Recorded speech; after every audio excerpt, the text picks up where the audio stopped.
experience for me.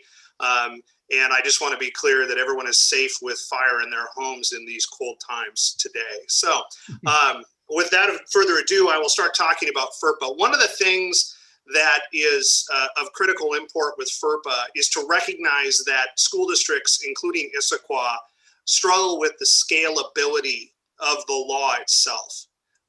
FERPA, or Family Educational Rights and Privacy Act, but we just call it FERPA as a matter of course. Most parents are aware of it as well from the notices that are sent out, is a law that was created in 1974.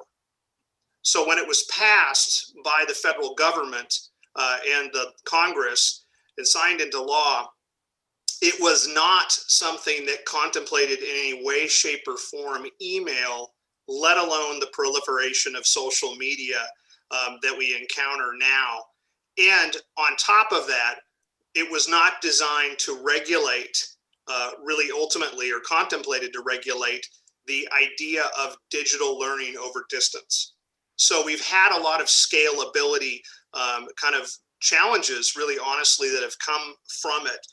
There's a student privacy policy office that exists back in Washington, D.C. that helps school districts along with higher education establishments with FERPA situations. And honestly, they don't necessarily have clear advice in many respects.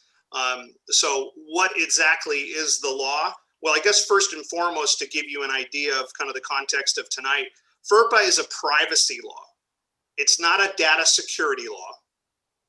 It's not a which app or social media platform is the best one for schools law.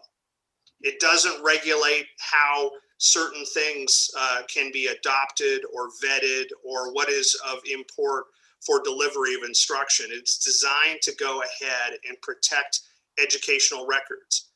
Educational records under the law are basically, without certain exceptions, are records that basically relate to a student and are maintained by the district. Now, as we can imagine, when this first came into law, that was basically CUME files or written records that were maintained in certain locations. Unfortunately, because of the aggregate data, we call it, where essentially every day we create more educational records about students because we send emails about students, administrators talk about students, we go ahead and have dialogue, we are creating massive amounts of records, which lead to obviously a proliferation of information that we maintain and that we have to go ahead and protect. Now, FERPA applies to records, but it also applies, what we worry about, to individuals that have access to those records. And educational records maintained by the school district are to be accessed by people essentially that have a need to know the record contents. So, for instance, if I went ahead and I worked at the central administration of the district and I was in charge of a particular program, I don't have a need to access necessarily the records of a particular student out at one of the elementaries at Sunset, let's say, my alma mater. And so I would not necessarily need to go out there and access those particular records under FERPA. Now, there could come a circumstance where I would need to access those particular records, but by and large, we have an obligation as a school district, as every school district does, to have some level of vigilance. Every parent or a student who achieves age of majority, 18 years of old or older, who is not a dependent of their family. So this is, and this is one of those things, occasionally you'll have a student who turns 18 and says, I don't want my parents to go ahead and have access to my grades because I don't want them to know I failed a class or I'm not doing as well in a class. That is not the way the law works. If they are still being deducted and taken as a tax incentive by the parents, they live at home, they pay for the food, they don't necessarily have the right to preclude that. But if they're out on their own, and oftentimes we have a household that's split or fractured, they cannot access necessarily the information of a student who turns 18. If a student who's 18 and not a dependent, or a parent or guardian requests access to student records under FERPA, we have to give them access within 45 days. This is different than the burden we face with Public Records Act requirements, where we have to respond within 5 days, 5 business days, and give them a timeline essentially of when we're going to go ahead and provide the response. But we can take forever and forever because of the burden often posed by 1 million records to be reviewed. I say forever, I say that flippantly, because it relative to 45 days versus public records, it's a longer timeline. The most critical issue that we face right now with FERPA really is trying to maintain some level of control over confidentiality. The only real way that you could, there's 3 ways basically that information related to a student, like grades, or their date of birth, their student identifying number, particular assignments, even health files, discipline files. The only way that that could be produced outside essentially the district without redaction, I'm going to come back to how the significance of redaction is basically there are 3 ways. The first is you can have the parent and or the student, if they're 18, they can consent, which oftentimes we have consent forms that we send out yearly to students that will consent oftentimes to disclosure.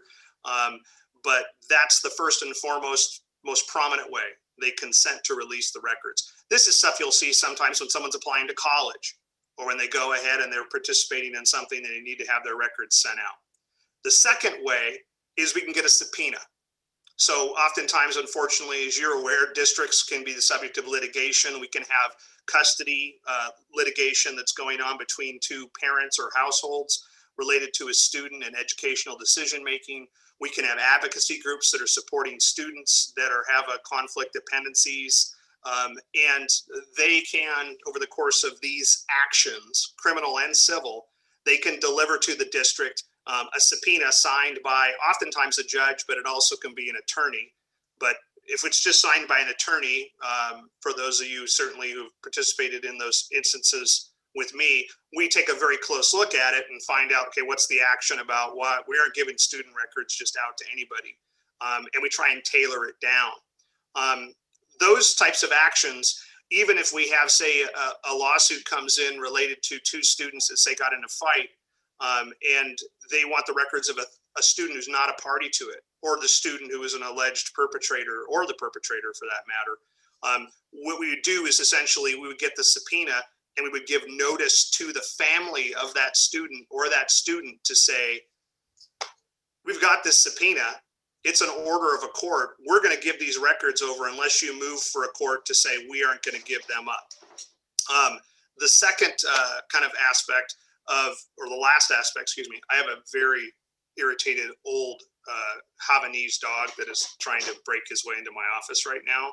So I apologize if I have to get up here and open the door. Hopefully one of my children will take care of him. The last way of the 3, which is really kind of what is timely to talk about here tonight, is whether there is a specific issue of health and safety. And this has become a much more prominent exemption because it came up really first and foremost outside of the context of pandemic and obviously COVID, really for information oftentimes related to school threats, threat assessment. If you had a potential violent episode and we needed to give contact information for a particular individual or family, whether we had to share certain information with law enforcement or with individuals who were going to assess threats. Well, when H1N1 came down, in 2009, I believe it was, the federal government Department of Ed actually went ahead and said, okay, we're going to develop kind of a little more clear guidance on when we're going to allow access to particular information because of the health and safety issue for basically transmission of something that's viral or concern.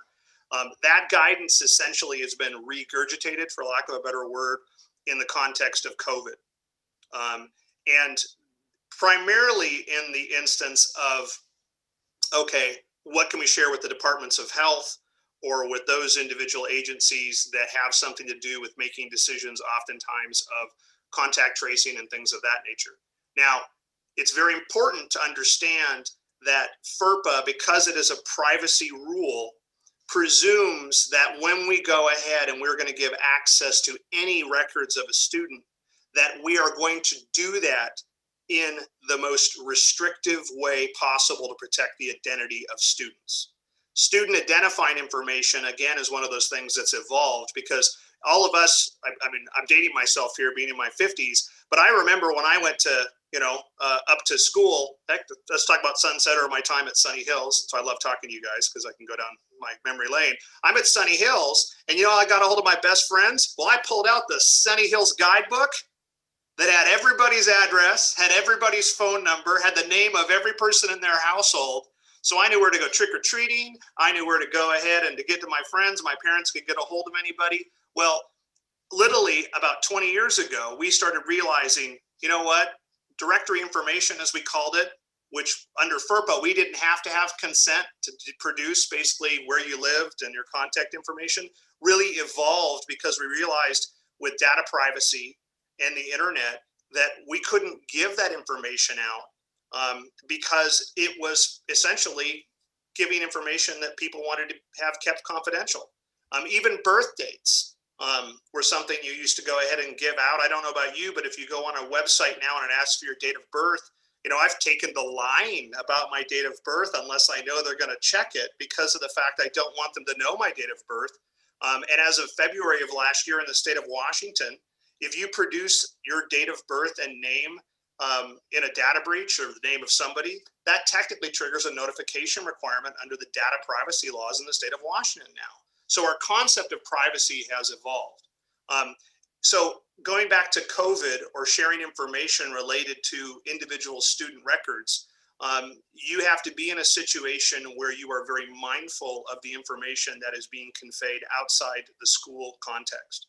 And as a result of that, we are looking at whenever we have information, let's talk about COVID, for instance, where we have an issue of, we might have a student who's been exposed to COVID.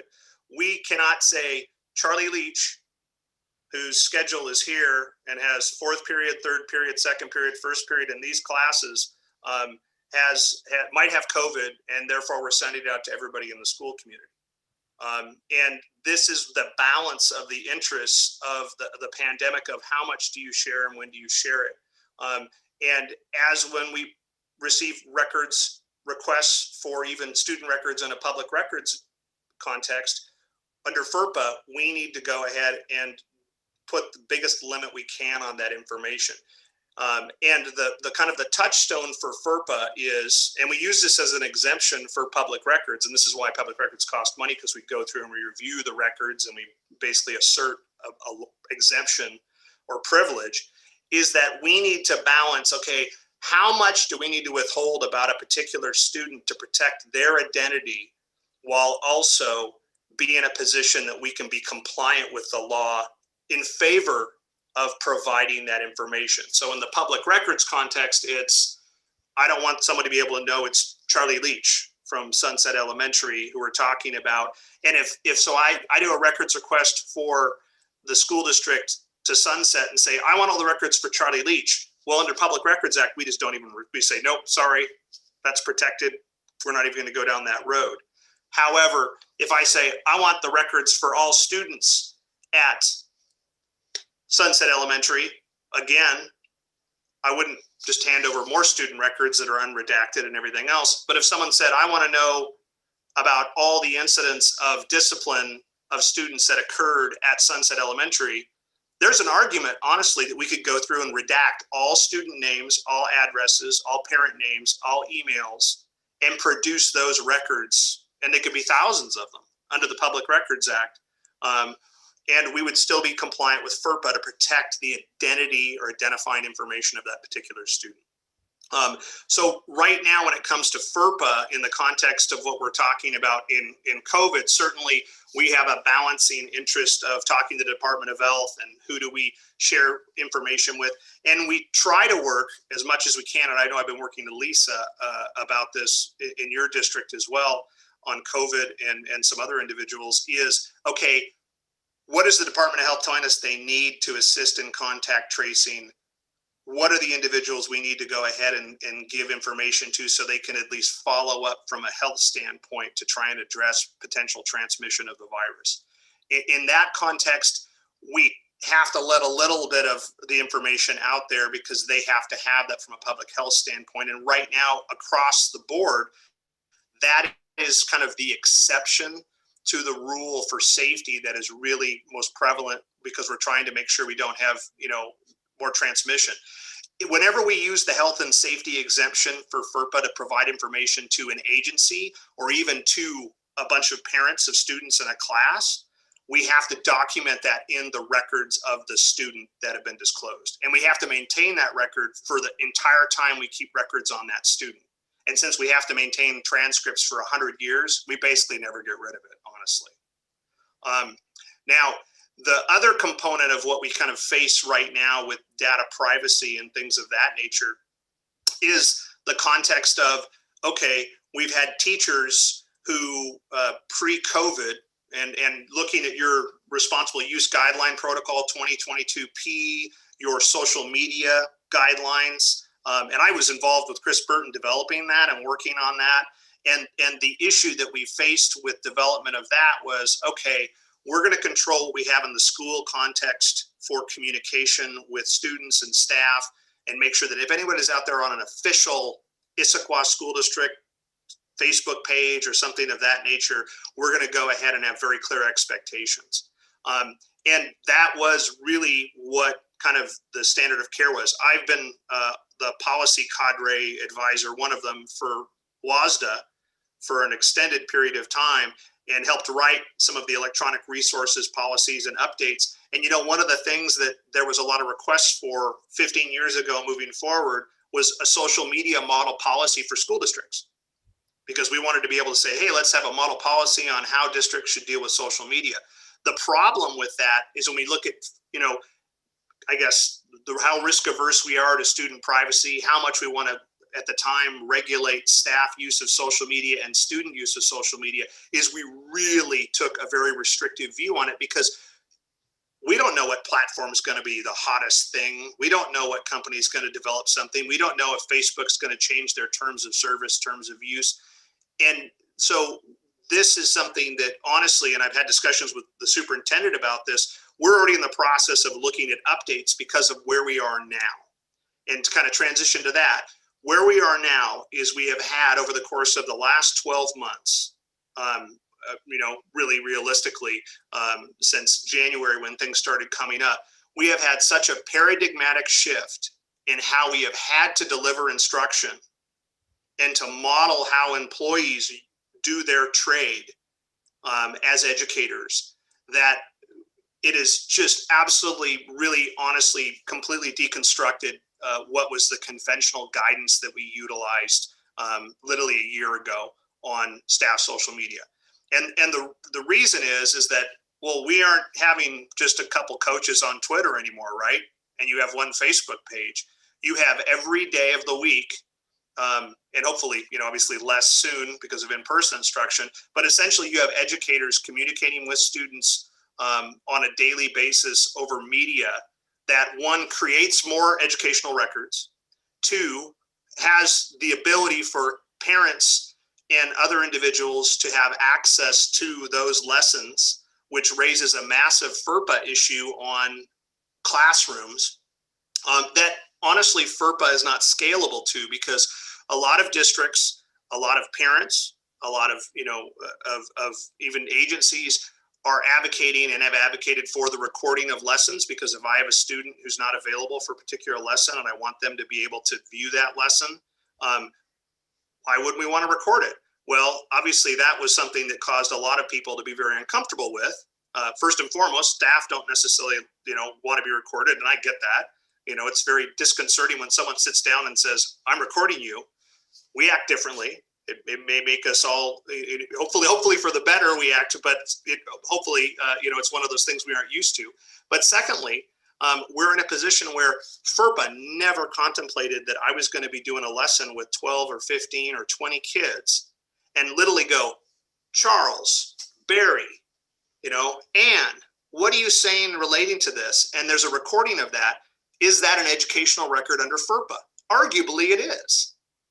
And so unfortunately, because if I'm not there and my parents are helping me with a lesson, and that's the thing about, synchronous versus asynchronous content, one of the greatest, shifts we've had is you don't necessarily have to be in the classroom with students to continue your learning. And if I have a math lesson where I do not want to go ahead and do it from memory, if the recordings are maintained for a certain period of time, I have the ability to go back and watch them again, to watch the instruction, to see that, it's the fastest way.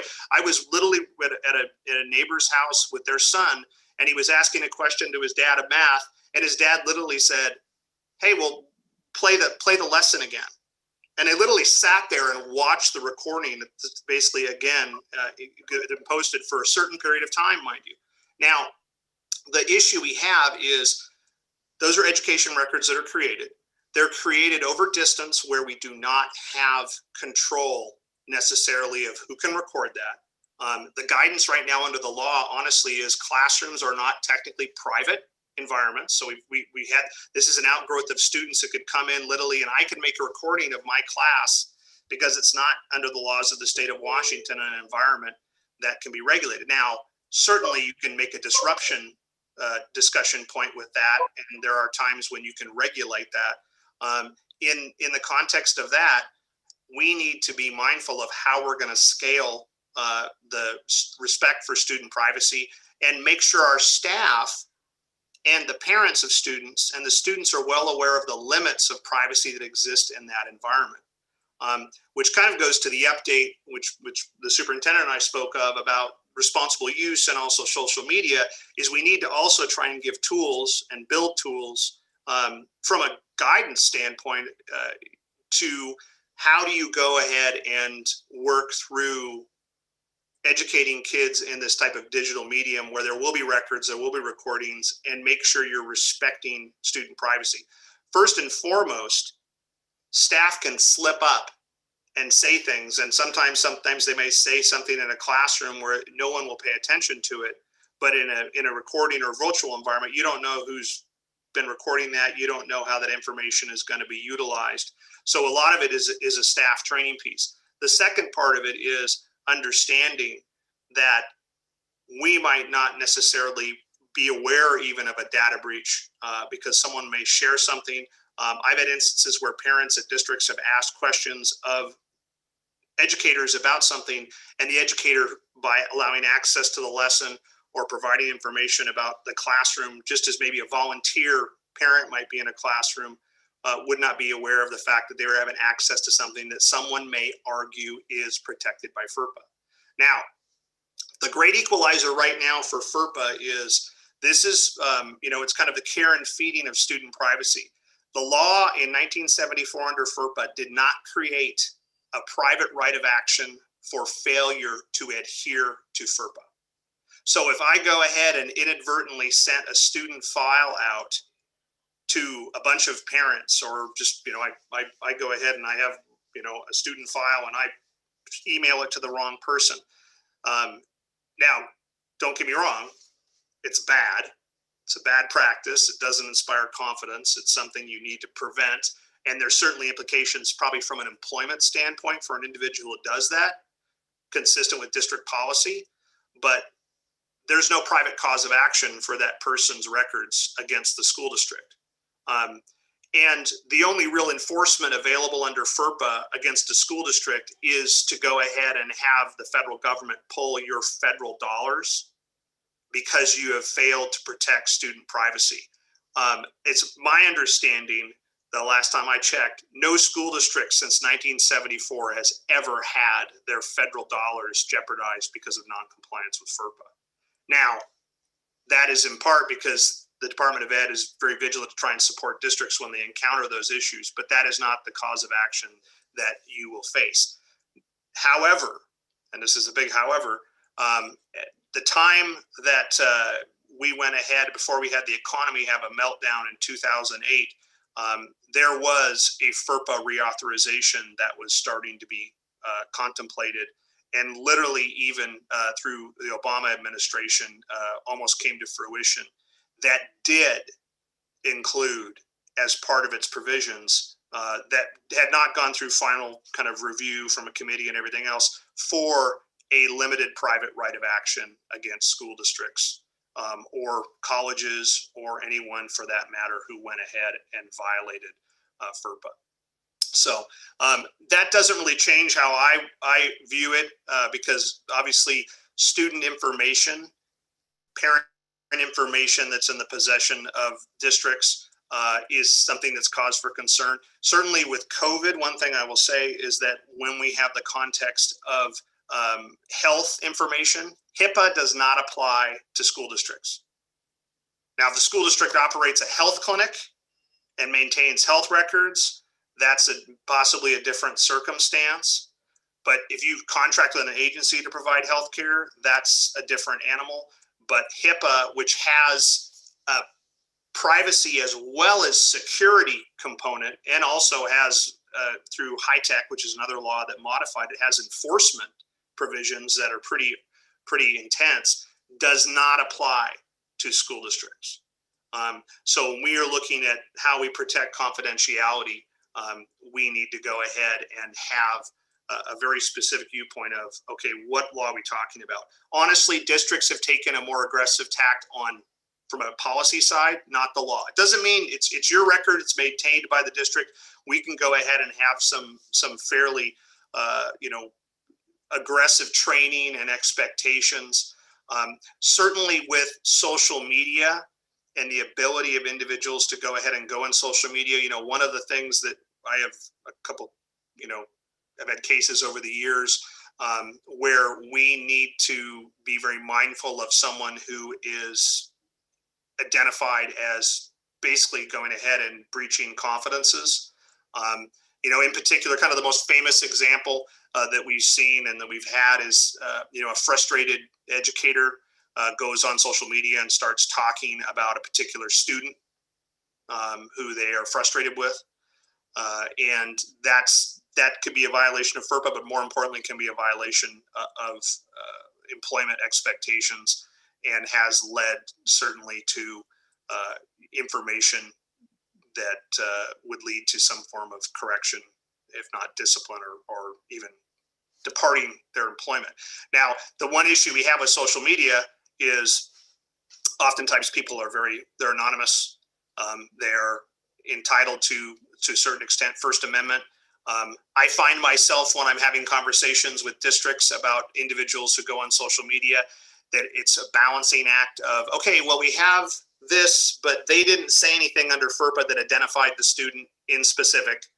So I know you know who they're talking about, and the principal knows, I know Charles Leach is teaching math or whatever, and I know he hates this kid or whatever, he's had trouble with them and or has a problem, and I've been counseling them. I know they're talking about this, but I'll be like, well, the post doesn't say that. It's not identifiable. I can't tell who it is. That being said, doesn't mean we can't try and direct them. It doesn't mean we can't educate them. And it doesn't mean that we certainly cannot go ahead and engage in something that internally will make them aware of the need for confidentiality. The problem we run into right now with distance learning models with FERPA is, excuse me, where does it start and where does it stop? Because, when we have individuals and we say, let's go ahead and I know that certainly Issaquah has been very supportive of individual educators and establishing a technology presence, a social media presence, having pages that are about their classes, online syllabus, posting sometimes lessons. I mean, there's a lot of exciting stuff that can happen with that technology. One of the things that we struggle with oftentimes is, okay, if we have an individual who's out there and they aren't violating student confidentiality, well, they still have the ability to go ahead and engage in some level of, personal expression that may not violate district guidance. And as long as it's their personal time, we can't regulate it. And that's one of those things that I'm allowed to go. And I guess the best analogy is, in the old days, after work, you could go have a coffee or a libation and talk to other people and gripe about your job. You go to TGIFs. I think in the old days, that was one, Issaquah, there was a TGIFs. I seem to recall that was a traditional teacher place they would go sometimes and they would talk. You could go there and you could talk. And if there was literally two educators in the same building, they probably could conceivably talk about a student. It might be inappropriate, it might be unprofessional, but it probably wasn't a violation necessarily of FERPA if no one else heard it. Nowadays, I don't go, I mean, even pre-COVID, I would not go necessarily to a place and sit down and talk to people. I would be on Facebook. I would be on a Facebook page, or I would be on a social media platform. Even if it's a closed social media platform, that could violate FERPA depending on what is expressed to anyone there.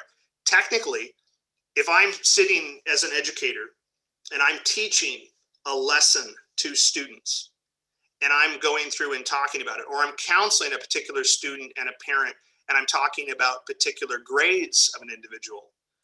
This is one of those things where we say you can't read grades out or post grades like we used to because you're violating the privacy of each individual student, not to mention it can be mean depending on what is being posted.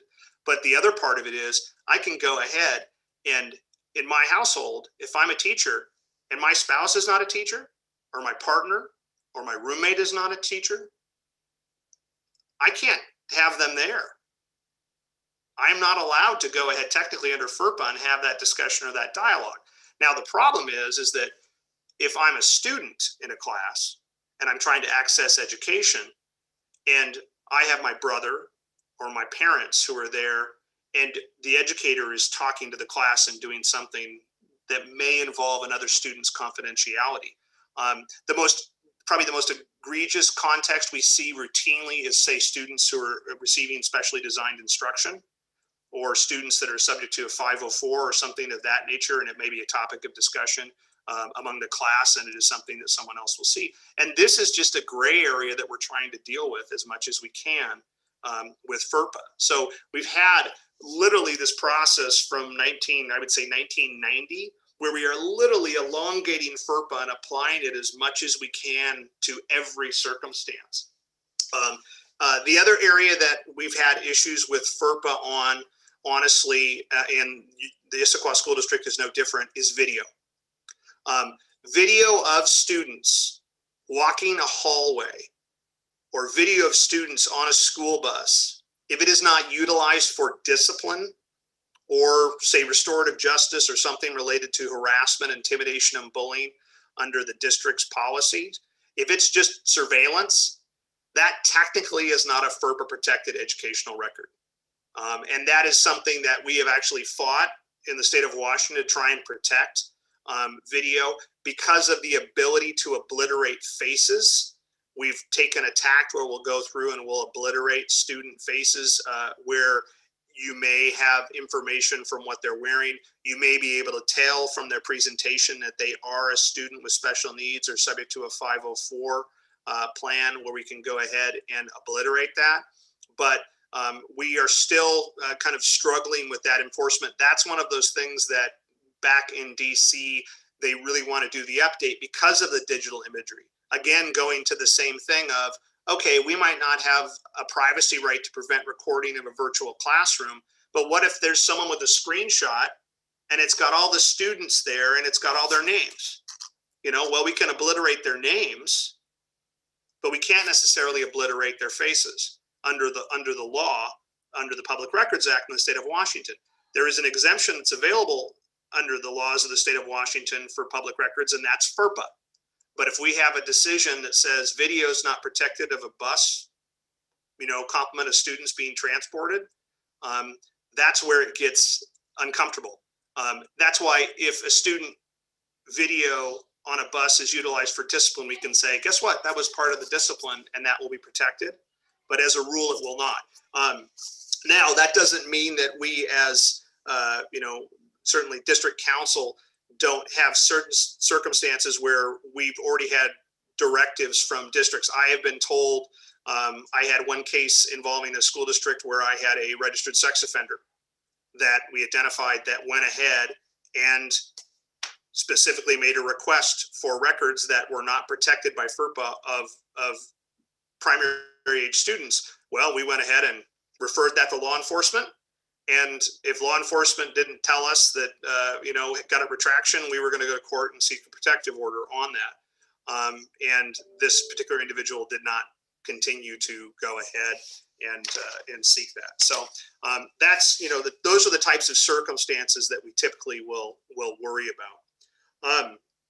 So that's kind of, I guess, in terms of the overreaching kind of discussion of FERPA. I think that the one thing that we're mindful of with increased access via social media with particular students and educators and access to information is, I can tell you generally where I'm going, and certainly would, any input is appreciated, is that we're looking at how can we go ahead and develop those best practices for staff to give them an understanding of where the lines are, and also to try and, for the most part, establish some ability to monitor as much as we can.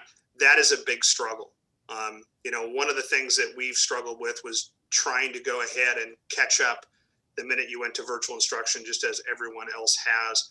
FERPA, the law itself, has not been of great assistance. And certainly, even originally, you had to have some agreement or contract, basically as an education support provider with Facebook or Zoom to be able to use them, or Microsoft Teams to be able to use them with school, because you're like, well, Charles, the images are going across a third-party provider. It's not ours. They aren't subject to FERPA. Well, technically under FERPA, we have a way by which, under the terms of service, that they fall under it, and we can have them as an acceptable means or medium of transmission of essentially student information or education records. But that's been driven by necessity. That was a jump, and honestly, we were picking which place we needed to go, and delivery of instruction was taking priority. So, and I don't know, Ron, if there's anything in particular, or you or the board want me to kind of address. Thank you, Charles. I wanted to give an opportunity for the board to ask questions. I know they've been dealing with individual scenarios and everything. So certainly if the board has questions, we've got about 15, 16 minutes left here. Be glad to.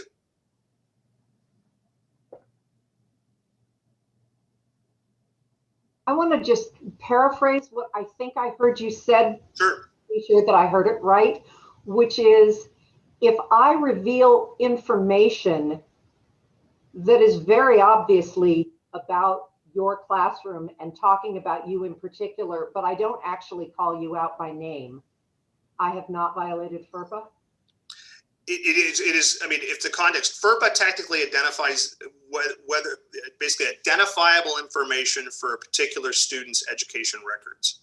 And so if I say, sixth period was really rowdy, and I had a real problem with some of the students in there, versus I had a real problem with Charlie Leach, that technically doesn't violate FERPA. The idea being that, can you go ahead and delineate that? Now, if there's only 2 of us in the class, that's a different situation than if there are 20 students or 25 students. So I'm not trying to be obtuse, but for me, it's a matter of, I need to know the specific facts of how big of a pool is it? So if I go ahead and say, I want the information for every particular student, I'm still asking for information for a particular student. If I'm asking for generalized information about just give me all the records related to math instruction, that's not targeted to a student. And if you go ahead and are talking about an individual student and say, this student in particular is really a problem, he's hyperactive and I have a big issue with him, and who I'm talking about, that's not going to make me comfortable under FERPA. I'm going to have an issue with that. So it's a matter of degree, honestly, to see what it is. Now, anything that identifies them, student identification numbers, physical characteristics, phone number, address, parent name, parent email, date of birth, social security number. Those are the types of things that are kind of the touchstone of information by which you can identify them. It used to be, honestly, and I don't know if Ron, but I think that we've still had these issues where traditionally we've had opt out for FERPA for data for imagery, right? A lot of students, we would put it at the beginning, and there was this big issue of, okay, well, do we want people to opt out of the images, or do we want them to opt in? And one of the things now, because of the proliferation of digital imagery, we go, here are kids in class, and we just don't name the kids. But certainly, I know for a fact that when you build websites with student images on them, that we've had discussions about make sure all those kids are okay, make sure those parents are okay. Now, normally, it's the context of sports, plays, choir activity, civic stuff, kids getting awards, kids having positive academic experiences or activity experiences. That's what it is. But technically, if we look at kind of the way we've done it, we are relying upon the judgment of staff and all of us and how we utilize those images. So that's one of those things that I would say is probably just as much import now is trying to create judgment as to the information. So, but and it's that touch kind of methodology of why are you disclosing that? That's really what I look at. First and foremost, what's the purpose? If it's health and safety, then you have to tell me what the issue is. And if it's not health and safety, then why are you talking about it? Okay, thank you. And I think Sydney, Sure. and then Harlan. Oh, and then Marty. So I guess my question is, you've been speaking mostly about, at least in my assessment, about organizational release of information through standard channels. Like when and what case would I release what information, but less about, you mentioned inadvertent a bit, but are we saying that the inadvertent or maybe even intentional that is not through appropriate channels, that isn't FERPA and is only a policy to be, I think you said something like adjudicated from a policy perspective, not legally? I just don't understand. I understand the official threat. I'm trying to understand some of the unofficial. No, it's a good question. Under FERPA, there's not there basically is not for an individual necessarily an enforcement. A district certainly can go ahead and, first of all, say, for instance, hard records or legal records, records related to a student were given to someone. I have, on behalf of districts, filed lawsuits to retrieve those records to get that information back. Now, if an individual goes ahead and discloses information related to a student, that would be protected under FERPA. That certainly could be actionable technically against the district for maybe some sort of, negligent entrustment. But if an individual goes ahead and violates policy related to an individual and basically leaks information to a student in violation of FERPA, that's also a violation of district policy and student privacy, and could be actionable, certainly from an employment. Somebody could be fired for that. Certainly they could be disciplined for them. And there are things that we've done historically to try and make, as much as we can to try and kind of undo that lapse in judgment or oftentimes breach of student privacy and confidentiality. So, yeah. Harlan. So let's say you have a class of 5 students, 4 girls, 1 boy, and it's a contact tracing situation for COVID. And we announced that the 1 male student has suspected COVID and is not going to be in school. Would that be a violation? Would that essentially be a violation of FERPA? Yeah. So basically any scenario where you could identify where a general community member or parent within the building community of 900 would identify and know who that child is in the setting of the context of public health. In the context of public health, you get more of you get more Right. give now. I mean, that's one of those things. And technically, I've had situations where I've had contact tracing for districts in the state of Washington where they've literally said, okay, we need to tell everybody in that class, this student by name has COVID, right? And in that situation, you're kind of, there's a chance, but that's in the context of that, when that's happened, it's been with Department of Health involved. I think unilateral decisions by districts to go ahead and provide that information. I think you have to be very careful about the health and safety exemption for that. If it's suspected COVID versus a COVID test, or it's high probability of COVID, so there's actual symptomatology and things of that nature, that's a different situation than someone is not demonstrating symptoms and somebody just goes off and makes a decision to disclose information about a particular student. Technically, their status of being in the class is something that's protected under FERPA. And if it's a small, and obviously the fact that, okay, there's it's a boy and things of that nature, but if it's motivated by COVID right now, we're getting a little bit more latitude under those circumstances. But certainly that is something that would want to be tracked. And I want to know who is doing it, right? Because it's got to be, in that instance, that information should be conveyed through an official conveyance of information in conjunction with the Department of Health, and also what's going on to try and keep everybody informed. I guess one thing as an aside to the question is, staff who have like COVID symptoms or COVID exposures are not protected by FERPA. So there's a situation where you have that, and sometimes people go, well, the students, no, students vastly different. The information on the student has to be maintained and protected. And so under that fact pattern, I'm very mindful of a small student population and anything that's going to differentiate or disclose. And oftentimes, say for instance, a request or somebody came in and said, okay, well, I know it came out of this class. I would say, okay, well, then we're not talking about it anymore, and we're not going to say a dang thing, and we're going to try and protect the information related to any of those particular students, subject to the health and safety exemption, where there's a positive COVID test, and we need to let the parents of those particular students. I had a case recently where I had a wrestler who popped for COVID. And we literally had to go ahead and in conjunction with consultation with the Department of Health, literally tell about 12 families, specifically the individual, so they could, because of going to the athletic event, doing some of the stuff, which was, mind you, a violation of what they were supposed to be doing under athletics anyway, which was kind of an embarrassment for some of the coaches and some of the individuals involved because of that. But you're exactly hitting the scenario where it's that intersection of the health side and what we're trying to do right now to keep people safe under a pandemic and FERPA. So do you have language that you would recommend the district to use when they do their contact tracing? I think part of the problem is I don't have fear or worry that the district is going to follow FERPA.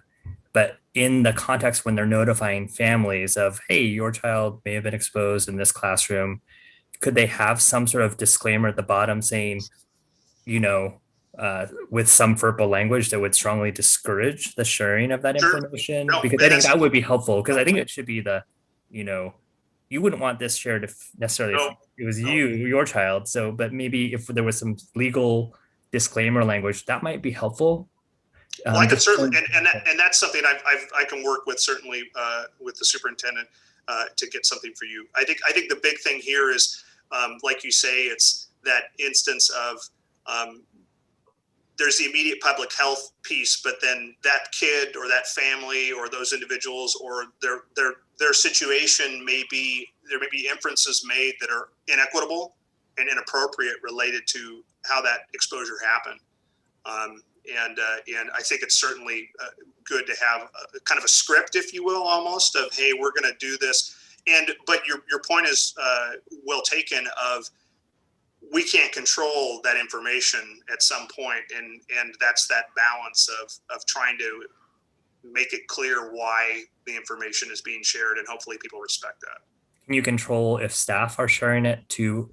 Oh, heck yeah. That's a different animal. If a staff member goes ahead and that's why I go through official channels. If a staff member goes ahead and makes independent decisions and starts oversharing, so to speak, student information, including the exemptions, that is a scenario that can go back to where we were just talking about with Director Mullings, which is, okay, this is not your information to play with. This is district protected information that we have an obligation to safeguard. There is an exemption that applies to the district. And unless you are someone who's in the cabinet level or someone who's charged as a principal through the district to distribute that information, or someone who's the liaison with the Department of Health and Security and Risk Management, it's not your place to be having any comments about that. Oh, thank you. Yep. Marnie, did you have a question? Well, I think that brought up one point that I was really concerned about is what if an individual employee is deciding to provide information without authorization from a manager that information can be given? Yeah, and that's one of those things that, you know, we've honestly historically have struggled with. Sometimes districts, because they're afraid of people, like kind of loose lips sink ships. The old adage from, you know, the old days is that sometimes people will safeguard information and not provide it when they need to know it, really to supervise students. So say in a building, we have people in a hallway or bus drivers who don't have all the information so they can supervise. Similar concept is that if we provide the information on COVID, because everyone's in charge of COVID safety, right? I mean, everybody in the district, everyone can be a vector. Everyone has to follow what is the appropriate safeguards, but they don't get to go ahead and be the arbiter of who knows information about students. It's hard enough being a student right now. It's hard enough putting through, you know, the social, emotional, and the burdens they have. You're going to go ahead and just share something that ultimately will result in them being possibly treated differently by everyone, and also may impact their educational experience to a degree that they didn't expect. You know, quarantining at home, you know, is not a fun thing for a student who has the ability to go ahead and be among peers. And that distress honestly could be actionable conceivably if the district is reckless with that information or is not appropriately supervising staff. And so that's one of the things I know, certainly talking to the cabinet and the superintendent, we've had a number of discussions about this very recently about how do we go ahead and kind of build that checklist on communication, and how do we go ahead and honestly update some of the responsible use guidelines for staff, because they may not necessarily share it, you know, in a whisper to someone. They may do something really dumb with it, for lack of a better characterization. And then my other question I wanted some clarity around. So we might have a case where, you know, now, especially where a staff member is either exposed to COVID and then gets a test and notifies the district. So you're saying that would they have a right to HIPAA protections from giving that information to the district? And then what you're saying is once the district has information, it's no longer protected by HIPAA. Is that correct? It's not a HIPAA. HIPAA doesn't even apply at that point. Yeah, correct. That test information doesn't prevent it. And at that point, it's a matter of coordinating how to disclose that information in a very sensitive way. Just, I mean, we kind of extend some of the sensitivity to students, but we need to let people know, you know, how to go about exchanging the information. There's no issue with HIPAA at that point when we have that testing information.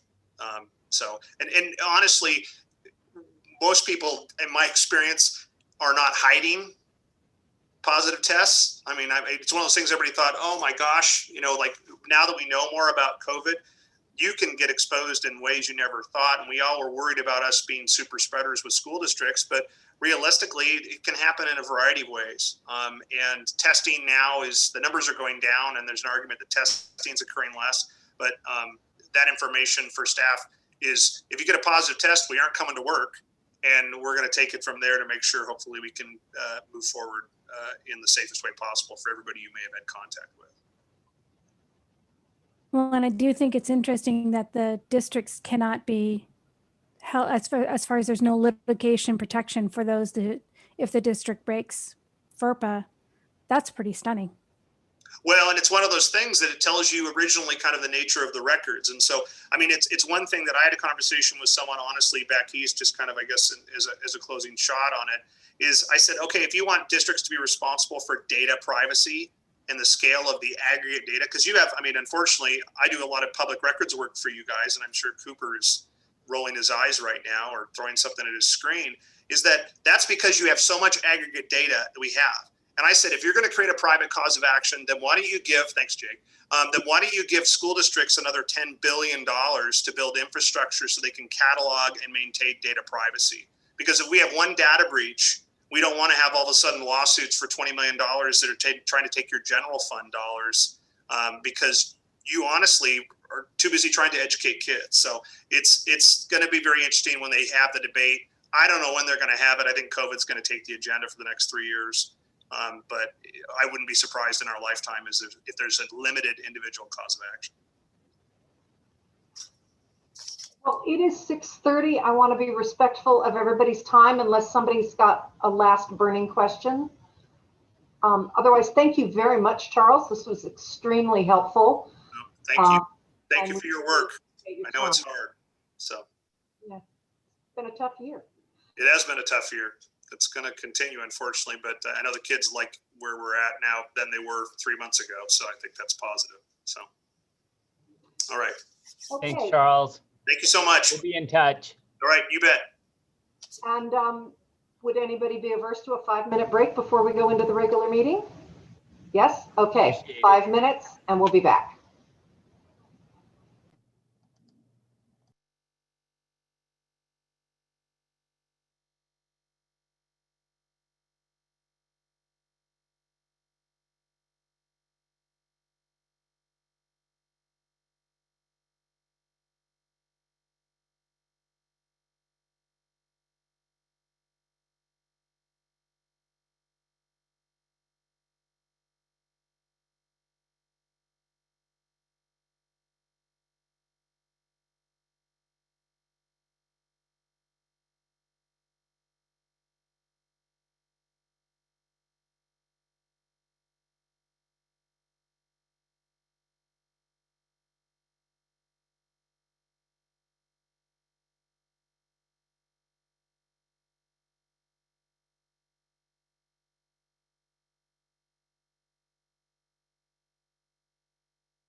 Hi, Simone. Oops, she was there.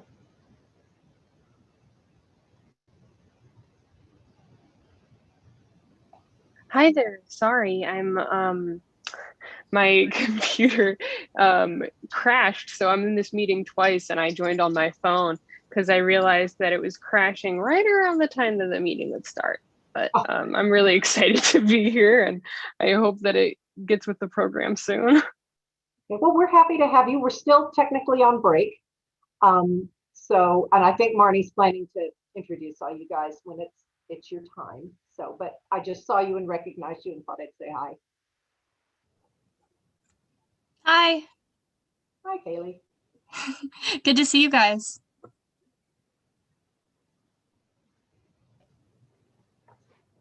All right. 2 is not a quorum, so I guess we're still on break. Now we have a quorum.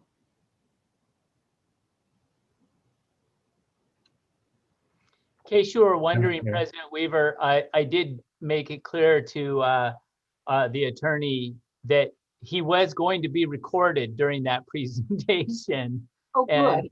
yeah, so just so you know, because we started talking like that, I'm like, I called you today and told you we're going to record this because it's complicated. I may have to go back and listen to it again myself. Yeah, he brought up some really interesting issues. This is how I feel every time Ann and I go to the WASDA conference and listen to the law thing. And it's like, oh my gosh, all these things I've never thought of before. Exactly. At least this time I can go back and listen to it again. Yeah, that's Yeah. true. All right, well, I'm not sure where Marnie is, but I think I'm going to go ahead and call us to order. It looks like we are recording, so we're all good. Pound my little gavel and call this February 11th meeting of the Issaquah School Board to order. And we will start with the Pledge of Allegiance.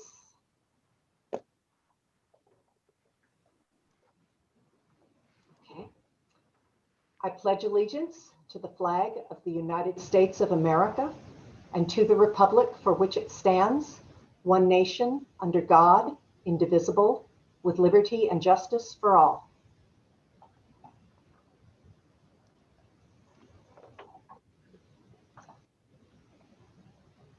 Okay, the board, we started out at 5 o'clock in executive session on bargaining. That went till 5:35. We took a recess and we will continue our executive session on bargaining when the meeting is concluded.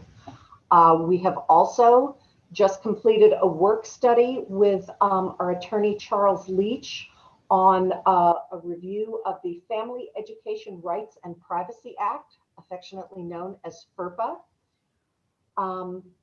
Oh, and we're going to talk about that more later. I'm sorry, I'm going out of order because I don't know why. So the next thing up on our agenda is student input. And Director Meraldo, are you going to introduce our students? Yes, so today we have 2 wonderful students from Gibson Eck High School. And so we have Kaylee Rapkin and Simone St. Pierre Nelson. And they're going to share a little bit about what's going on at Gibson Eck. Wonderful. Hi there. My name is Simone St. Pierre Nelson. I'm a senior at Gibson Eck High School. Gibson Eck is a big picture learning high school. I know there are a lot of folks on this meeting, so we do project-based learning. The schoolwork I'm going to describe is probably going to sound pretty wild because of that. I'm the president of the Gibson Eck ASB, and the question I'll be answering tonight, I don't have it in front of me. I was just explaining to Director Weaver that I had all my questions ready. I had it pulled up and my computer crashed. So I'm here from my phone. But I believe that the question was around what was something creative or artistic that you did in school lately that inspired you?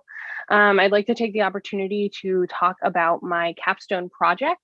At Gibson Eck High School, in the last 2 years of your 4 years, you have a capstone project that is kind of the culmination of your project-based learning experience. It has to be community-based, it has to serve a need, and it has to be public.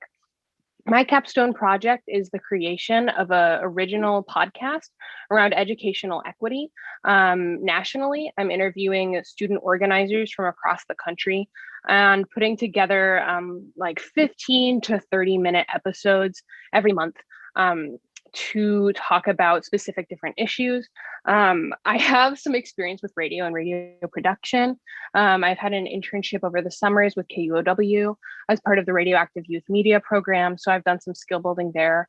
But this podcast is the first time that I'm really going it alone, which has been really exciting and really scary and full of new learning experiences all at once. So it's published now, it's on Spotify, it's on Apple. And I guess that for obvious reasons, it inspired me. But I think that the most notable thing about this project was my ability to connect with people on a truly national scale. I've had people from, I believe, over 15 states listen to my podcast so far, which is just really awesome. And I've been able to connect it back to my school, connect it back to Issaquah. And it really feels like I'm making a difference on a level that I did not know or I didn't grasp was possible before. So that's really exciting. And that's what I'll reflect on from my school. Pretty big things are happening. I'll pass it off to Kaylee.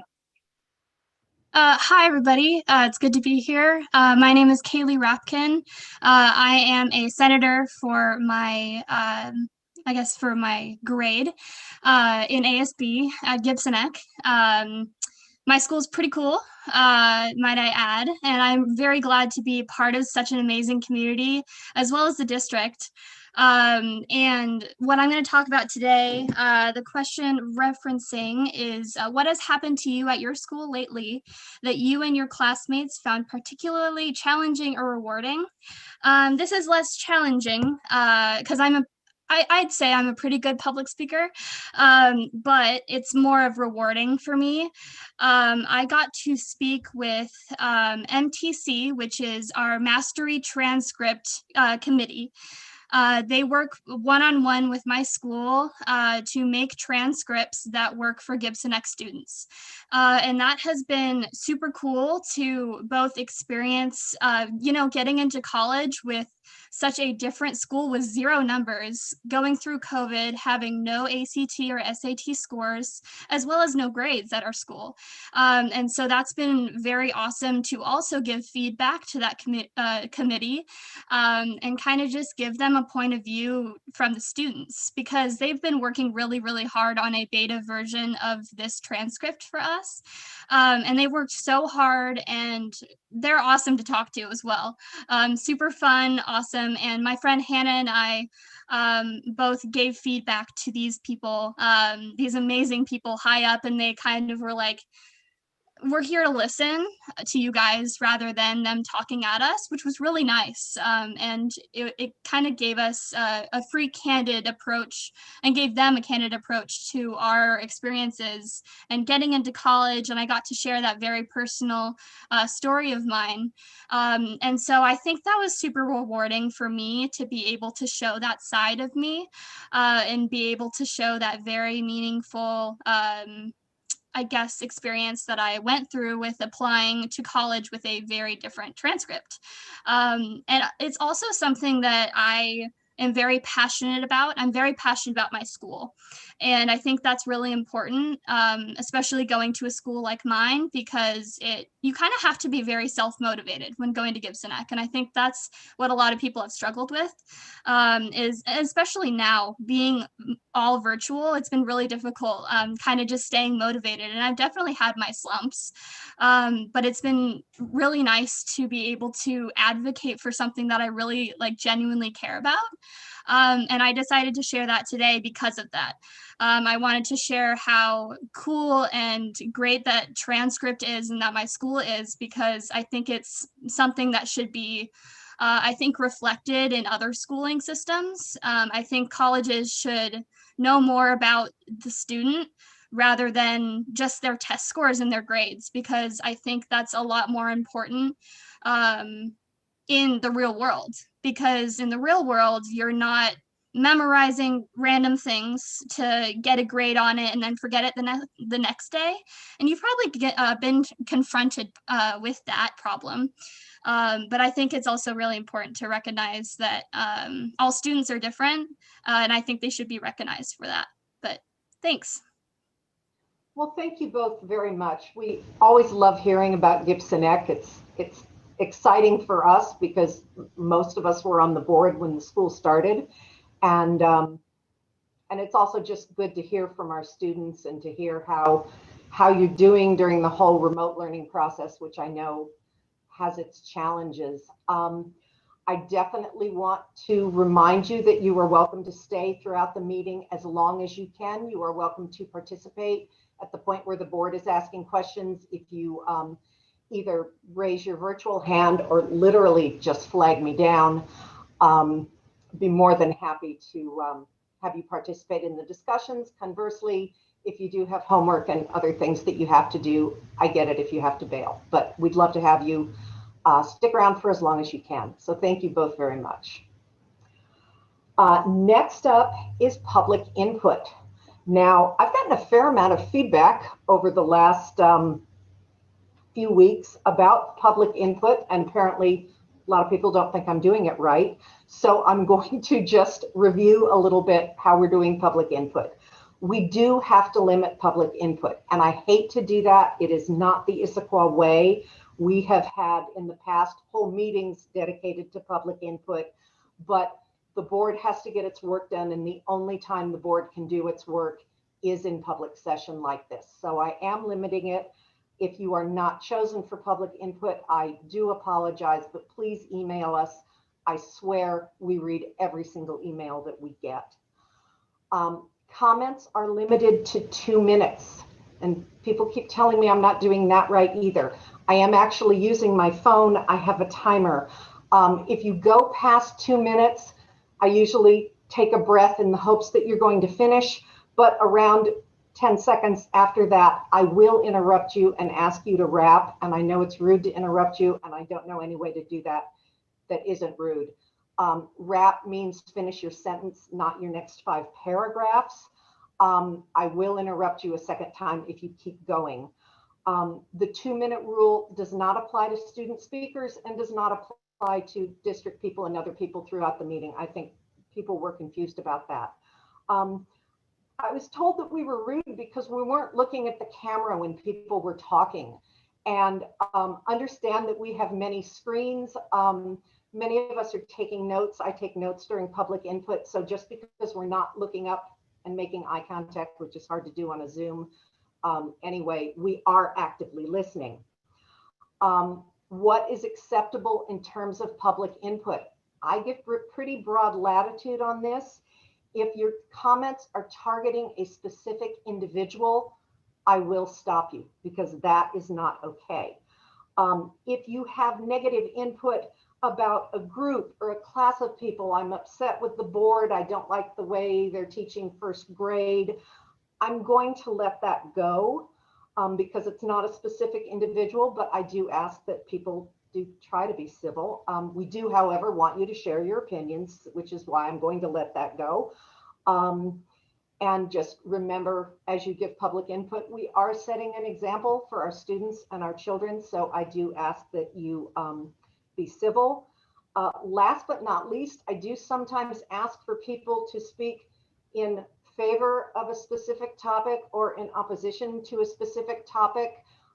Let's remember how that works. If you say, well, I'm really in favor of opening up school, but not until next year, you're not really in favor of opening up school. So I do try to balance those if you get it wrong, but let's make an effort. Okay, so public input right now is input on items not on the agenda. So on the agenda, I will take input on the return of grades K through 3. I will take input on plans for the return of grade 4 through 12, high school report out on Ds and Fs. I will take input on the boundary review committee, but know that that isn't actually a board decision. So you can give your input, but it's not going to impact anything the board does because the board doesn't do anything. And I will take input on budget development guidelines. So that's a lot of input, and that's why we have to limit it. Okay, so with that, if you have input, public input on none of those things, on something else, you should have your little hand raised. And I've already got more than I want, but let's see how it goes. I will do 10 minutes, so it's 6:51 now. And my first speaker is Walker. Oh, and the other thing is, I'm sorry, please, because people have funky names on their Zoom, please state your full name and the attendance area in which you live. That's really helpful for the person who takes minutes. So Walker, if you can, oh, there you are.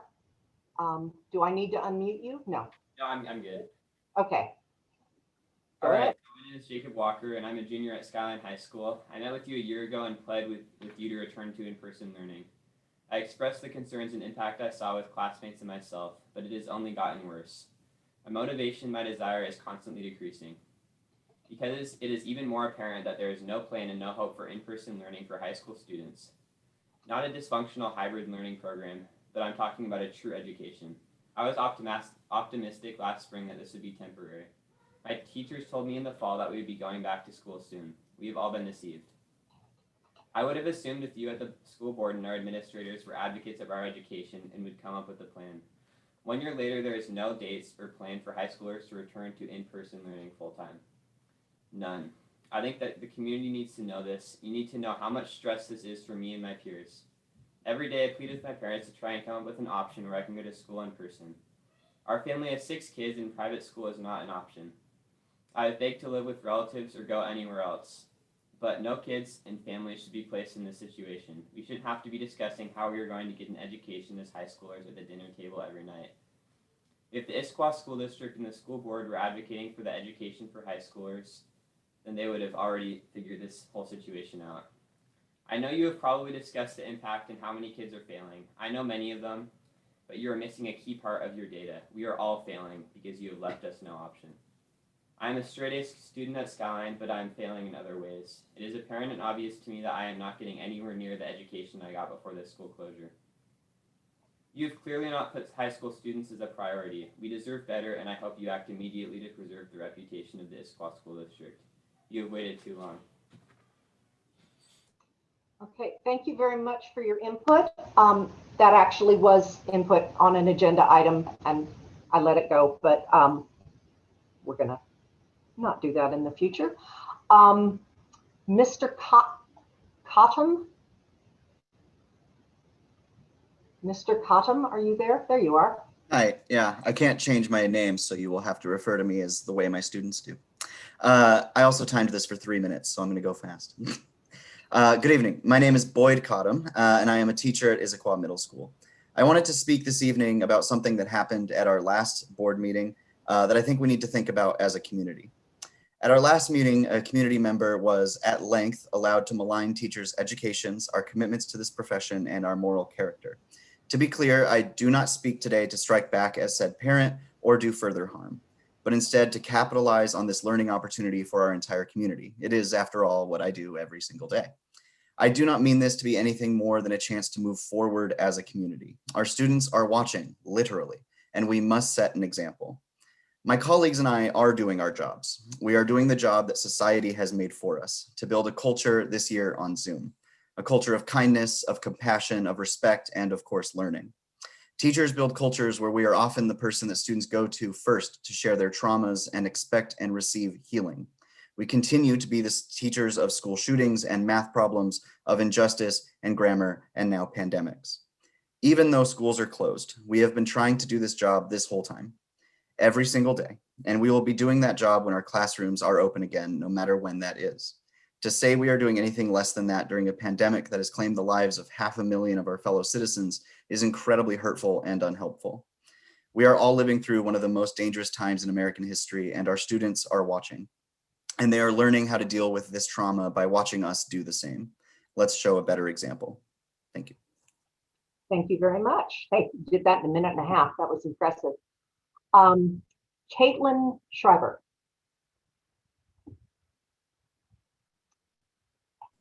Okay, can you, oh, there you are. Yeah, thank you. Thanks for the time. My name is Caitlin Schreiber. Thanks for letting me speak. I always like to start with a number. It's been 336 days since our kids have been in school. And it's been 336 days since most of our kids have even stepped inside of school. Super exciting. I just am so excited that kindergarten and first graders got to enter the school today, their schools today. And it was so great to see these pictures. And I'm just so thrilled for these kids. So thank you so much. I also, OSPI has been compiling statistics of the number of kids that are having in-person learning, and Issaquah School District is at 0.6%. I did the math, and depending on which enrollment number you're looking at, because we are now down about 1,400 kids in enrollment and continuing to drop. It's hard to know that number, but it'd be about 115 kids. But we're making lots of great things are happening. It's been really, really rough, but it's great to see that some things have changed. It's really exciting that athletes are now able to take part in sports on campus, and it's so super exciting. And I'm so glad for those kids.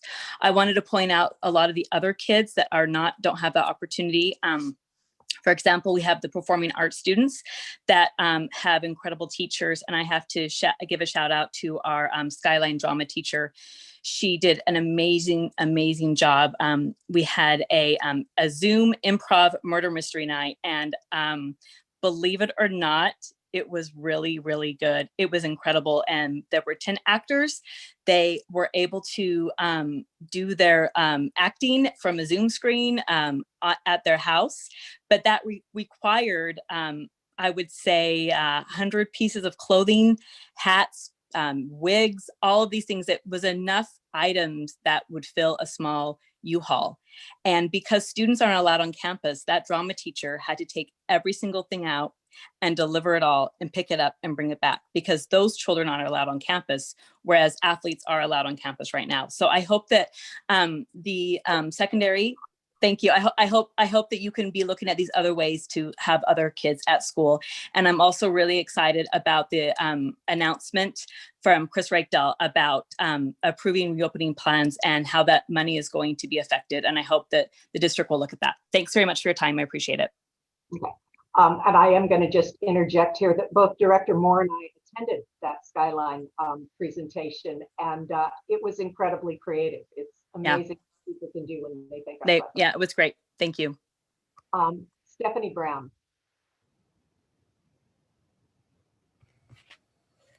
Thank you very much. I wanted to speak to a survey that I put in our ISD Safe Return to School,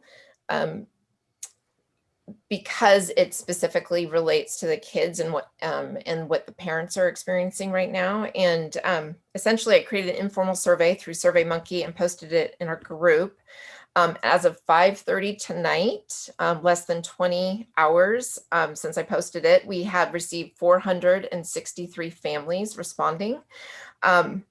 And 13% of, basically the main question was, are you planning to return to ISD school district in the fall?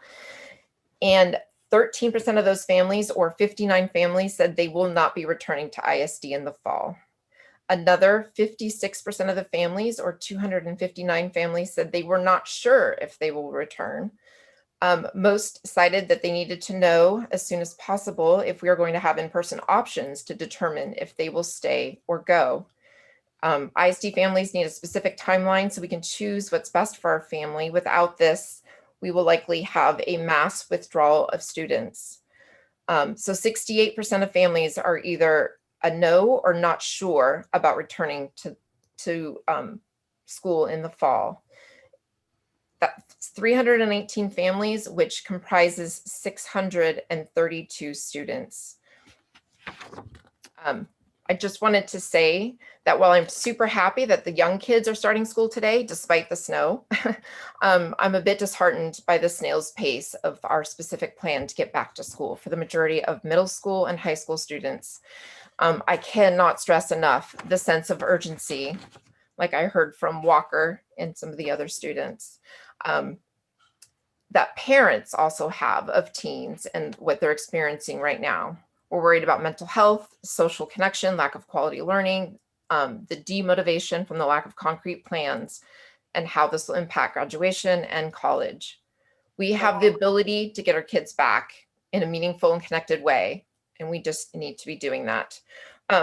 I also see that the Washington State school districts have 17 days to submit their school reopening plans under a new law. When do we have a timetable for that based on this?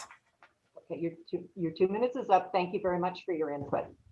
And the last person I'm going to hear is Kaylee Byrne. Sorry, tiny friend. You're good.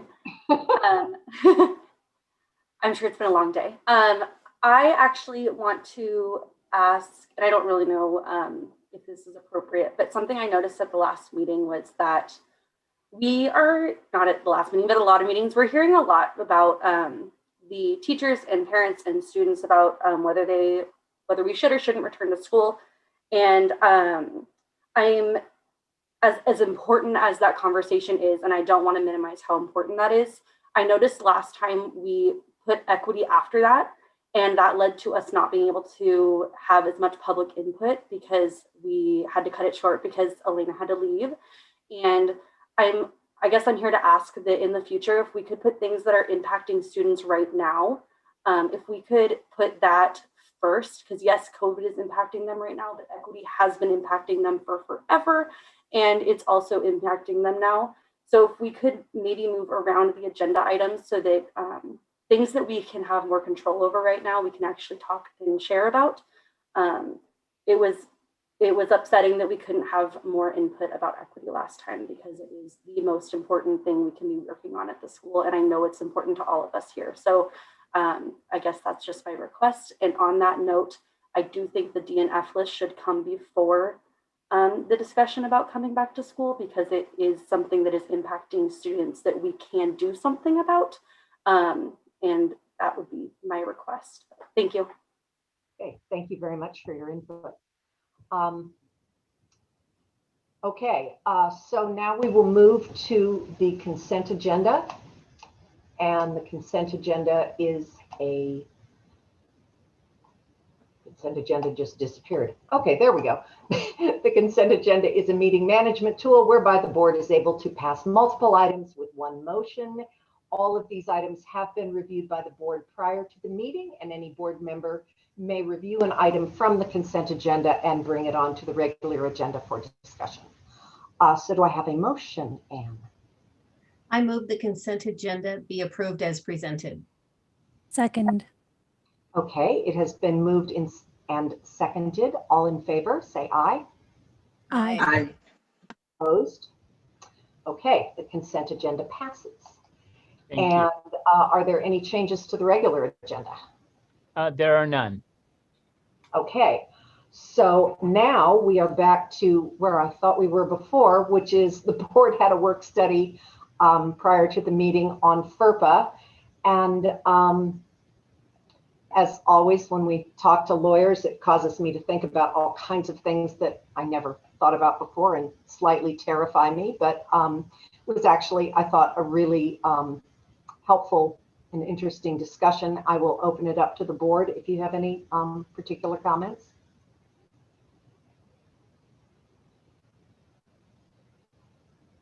Or not. Nobody? Sydney. I'm happy to, yeah.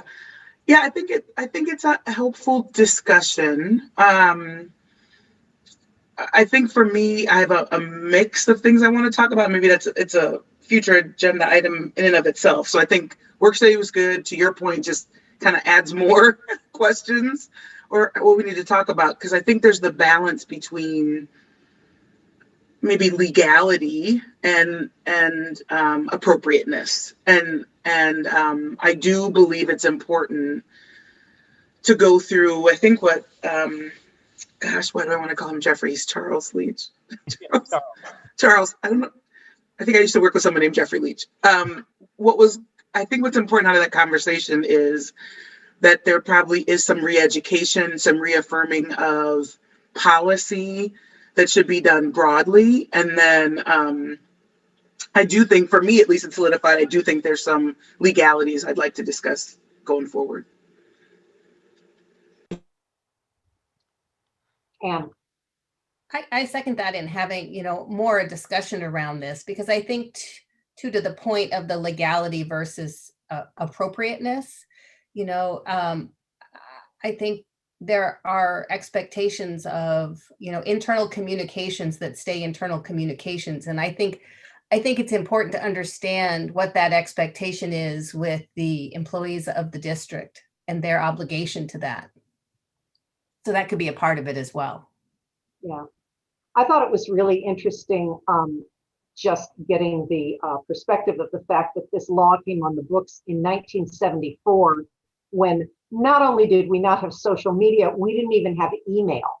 So they're trying to to kind of work it on the fly and figure out, well, how does this 1974 law apply to these things that we're doing in 2021?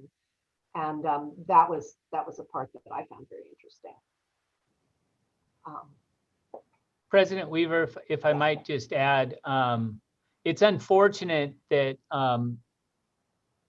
events have occurred in our school community that kind of led us to want to re-engage with our legal counsel around FERPA. But in talking with Mr. Leach, what I've kind of come away, and I hear the board, and we're in a very similar mind here, that we need to understand what the legal parameters are, but we also need to understand what is appropriateness for the role of an employee in an organization. And, you know, in defense of my staff, I guess we need to update our guidance as well. I mean, I can't expect people to behave in a certain way if we haven't asked them to do that. And it was interesting. It probably will not come as a surprise for you to know that many school boards and school districts in the last few months have been reaching out to their legal firms to have this very same conversation. And I know that the attorney talked a bit about just the expansion of issues that came with remote or distance learning, with the explosion of social media and various platforms. And so I think amongst all the other things that we're trying to accomplish now of getting kids back into school and everything, this is something that we have to spend some time and attention on. And I have no doubt that at least some of the outcomes will be updated guidance, and as we think about our responsible use agreements and the actual guidance that we provide our employees in this particular area. So thank you for giving us this opportunity. I know for me, this was kind of a place where we could establish a common understanding as we move forward, because we have a emergency monitoring of EL2, specifically the components of that are related to this issue. And so I thought this would be a good place for us all to step off together. And I think, as I said at the onset of that meeting as well, it's good for my staff to get this refresher as well. So thank you for that opportunity. And certainly there will be follow-up work coming from this. Yeah, and I think the point that Director Gallinger raised during the meeting is, and it goes to your point of we can't expect people to do things we haven't told them to do, is, certain kinds of legal disclaimer language around protected information. You're getting this, but it's protected. You can't do these things. And even just simple things like when we put information out to staff in advance of putting it out to the public, some language on the bottom saying, you're getting this first because you're staff, but please wait for the public announcement before you share. Just let people know what our expectations are, because we can't be upset with them when they don't meet our expectations when they don't know. So I think that's all those are all good points. And unless there's anything else, I'm going to move on to update on grades K-3 return to in-person hybrid learning. I understand we had school today. Yeah. Yes, we did. Today was a great day for our kindergarten and first grade students in the Issaquah School District. And I certainly understand just how hard so many people worked to make this happen. And I'm very grateful to all of them. And I've got a number of staff that will, as we go through these next few agenda items, that I'll ask to share because it's very comprehensive. But again, it was a great day today. We welcomed over 1,000 kindergarten and first grade students back into our schools for in-person hybrid learning. I had the joy of observing this firsthand at Clark Elementary, and what an amazing job the very happy staff and students did implementing COVID protocols as they arrived on campus and prepared for their day. It was impressive. And remember, these were 5 to 7-year-olds that I was observing, along with that incredible Clark staff over there as well, under the leadership of Principal Otley. I will say, and maybe Assistant Superintendent Bongard will want to speak to this, but reports from across the other elementary schools were also very positive today. It was truly a joyful morning. And I'm so thankful again to everybody who helped out with that. And, sometimes, I thought about Wednesday that I was cursed because we'd worked so hard and we were going to get a snowstorm.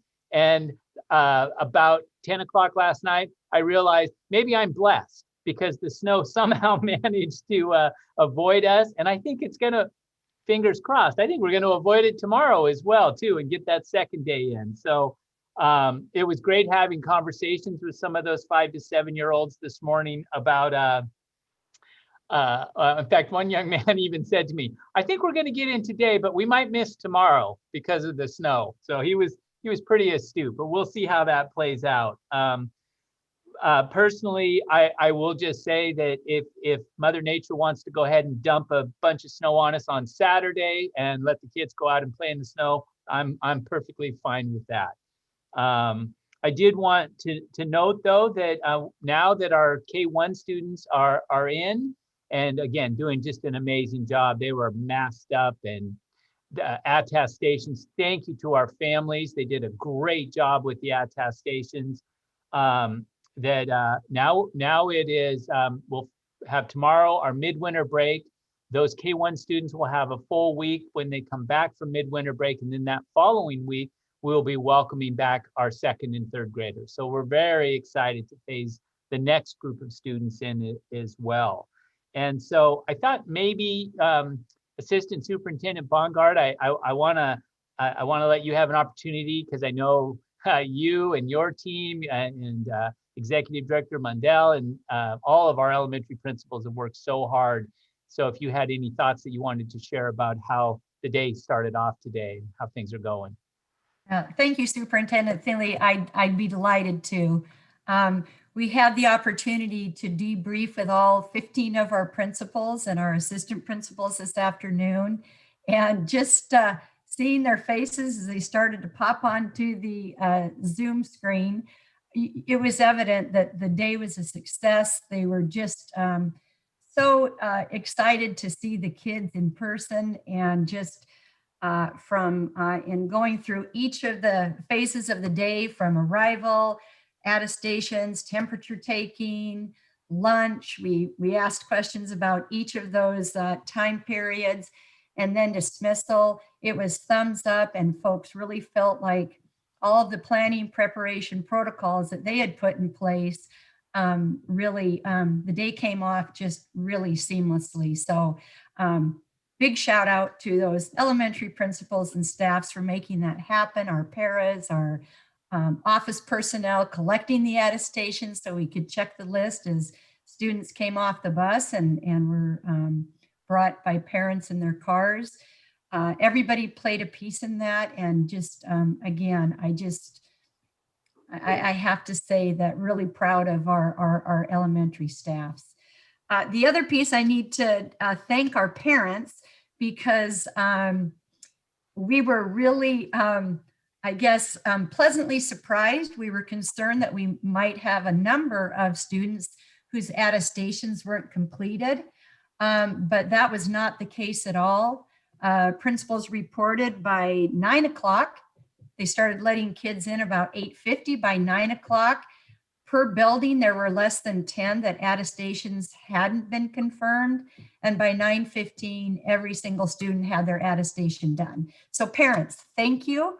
About 90% got those attestations done before students showed up in the morning. So we really appreciate that. And shout out to our Student and Information Systems and Assistant Superintendent Lisa Heckman, because they were brilliant enough to run a test run on the 2 days prior to the return so that parents could practice. And our principals reported that that was extremely helpful. So appreciate that. I also, a couple comments I want to share, because it kind of captured the spirit and how our students were feeling. At the end of the day, one of the principals reported that a student when they were getting ready to line up said, wait, this is way too short of a day. Do we really have to leave now? So, you know, kids are pretty amazing, given the fact that they're wearing masks all day other than a brief period for a mask break during recess. To want to continue the day in very first day of school and not being completely worn out, that was a pretty positive exclamation from a young student.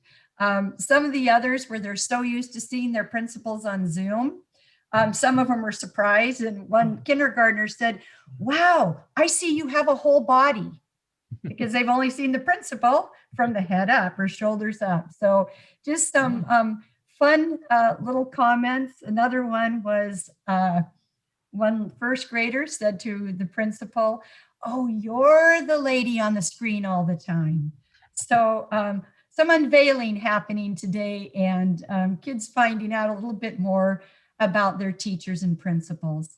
And then a final comment is we made the tough decision when we had to delay a few days from starting on the 4th and going a few days later, made the tough decision to go ahead and have kids start with their new teachers prior to actually coming back in person.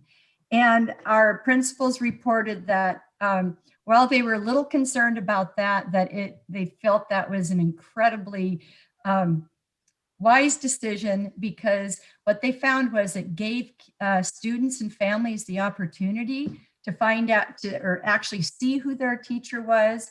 Teachers had a few days to practice protocols remotely and tell kids what they could expect, how to line up, what the classroom would look like, what they needed to do at recess, reiterate the importance of mask wearing, all of those pieces. And our principal said there was not a tear from any student today. Kids came right in, they knew right where to line up, they knew to stay 6 feet apart.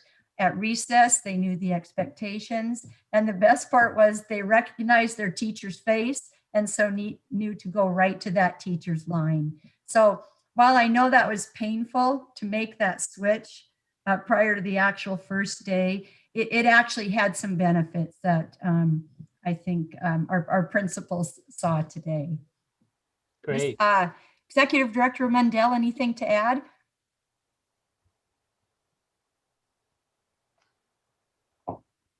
I'd just like to thank the principals for offering so many opportunities for the parents to engage with them as they got closer to welcoming the kids back. They had evening events, question and answers, plenty of written material that they sent out, and they reported that many parents took the time to really engage with them about that. And I think that's part of the reason as well. The parents prepared the kids, and the principals offered opportunities for them to get the information that they desired. So it was a start in that way. Thank you. We had a couple of schools that our community members and parents greeted the staff as they came in this morning. They had placed welcome signs, and glad to see you back, in signs of encouragement around the campuses. Thank you, Assistant Superintendent Bongard and Executive Director Mundell. Don't go too far away, because I'm about to talk about remote learning that is still a big part of what we do. And I may need some input from both of you on that as well. So again, a great first day. Welcome back. Thank you to everybody. Looking forward to the 2-3 return on March 4th, and feel like we are starting to really make some progress and providing this option for our families. I did, the other part of this agenda item, though, I did want to talk about the impact of operating both our remote and hybrid systems that has had on the remote classes. Because remember, we've been in our ISD Live since the start of the year. And as Assistant Superintendent Bongard said, we had to mix up those classes a few days in advance of this transition. So I did just kind of want to touch on some of the things. I know the board and we've heard from a number of families concerns that they've shared about the impact on the remote system. I would note that about half of our families, just under half of our families, have chosen to remain in the ISD live remote class. And I can tell you that's for a lot of reasons. I have had families tell me, I want to be back in person, but until we can offer a full day with before and after school care, it just doesn't work in their family, the situation within their family right now. So just because 55% or so are in person, I think there's a higher number that would like to, but it's tough with the scheduling situation, and we certainly understand that. Staffing each of these models does present numerous challenges for us because we must follow that 6-foot physical distancing rule, which greatly restricts the number of students that we can have in an in-person class. So it simply requires us to have more staff, more teachers to serve the same number of students.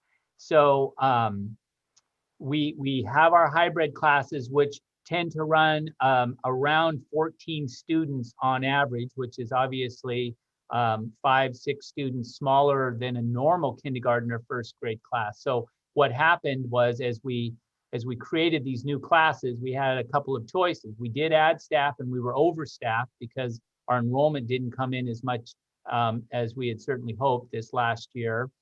And then we did add some staff, but then it also had the impact of growing our remote classes.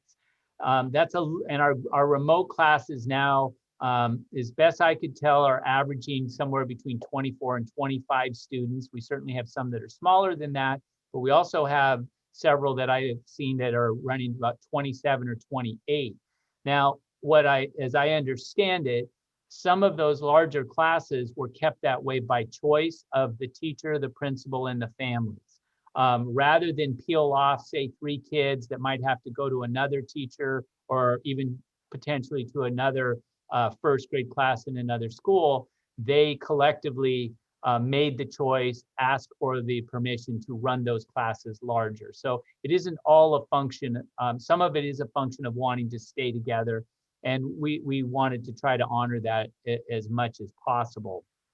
I do want people to know that our teaching and learning services department and our building administrators, and frankly, all of us in leadership, we will continue to support all of our teachers, both those who work in a remote setting and those that work in a hybrid setting. I know I heard some rumors out there that we were no longer going to support remote learning, and that's not true. I mean, does it create another layer of challenge for us that we're supporting teachers in 2 modalities? For sure, but we can absolutely do it, and we'll continue to support those teachers. I'm also aware of the concerns, and we've received some input, mostly from parents, but even from a couple of staff members regarding the specialist time, the music, PE, library time, moving to a mostly asynchronous instruction. Not the most desirable approach. This has to be done in most cases because of the specialist teachers. Remember, continue to see the entire K-5 population. And right now, grades 2 through 5 are still in ISD live and remote. And so essentially, it's a scheduling nightmare. And it's created scheduling problems. Now, I do want to, and again, some of my support staff my cabinet folks can reiterate some of this as well, but that if a building, a principal and the teachers in that building can work it out so that a teacher could provide, a specialist teacher could provide virtual live instruction, there's certainly nothing that stops them from they're allowed to do that. It's just been really a scheduling challenge for us. And so I want to acknowledge that. I know that that's something that it has felt like a retraction for some of our families, and something that certainly not the way we would prefer to do it. It's just we are struggling with some of the coordination of all of this. I do want to give a shout out to our executive director of HR, to Natalie Fowler and her team, for all the good work they've done staffing these new classes. It's an incredible puzzle, and the spreadsheets that go on, and then of course all come in and ask a bunch of questions and want more information. But we were able to keep a majority of students with their original teacher. I don't have the exact numbers, but I know Natalie has that. And so that was encouraging. We know that meant a lot to some families.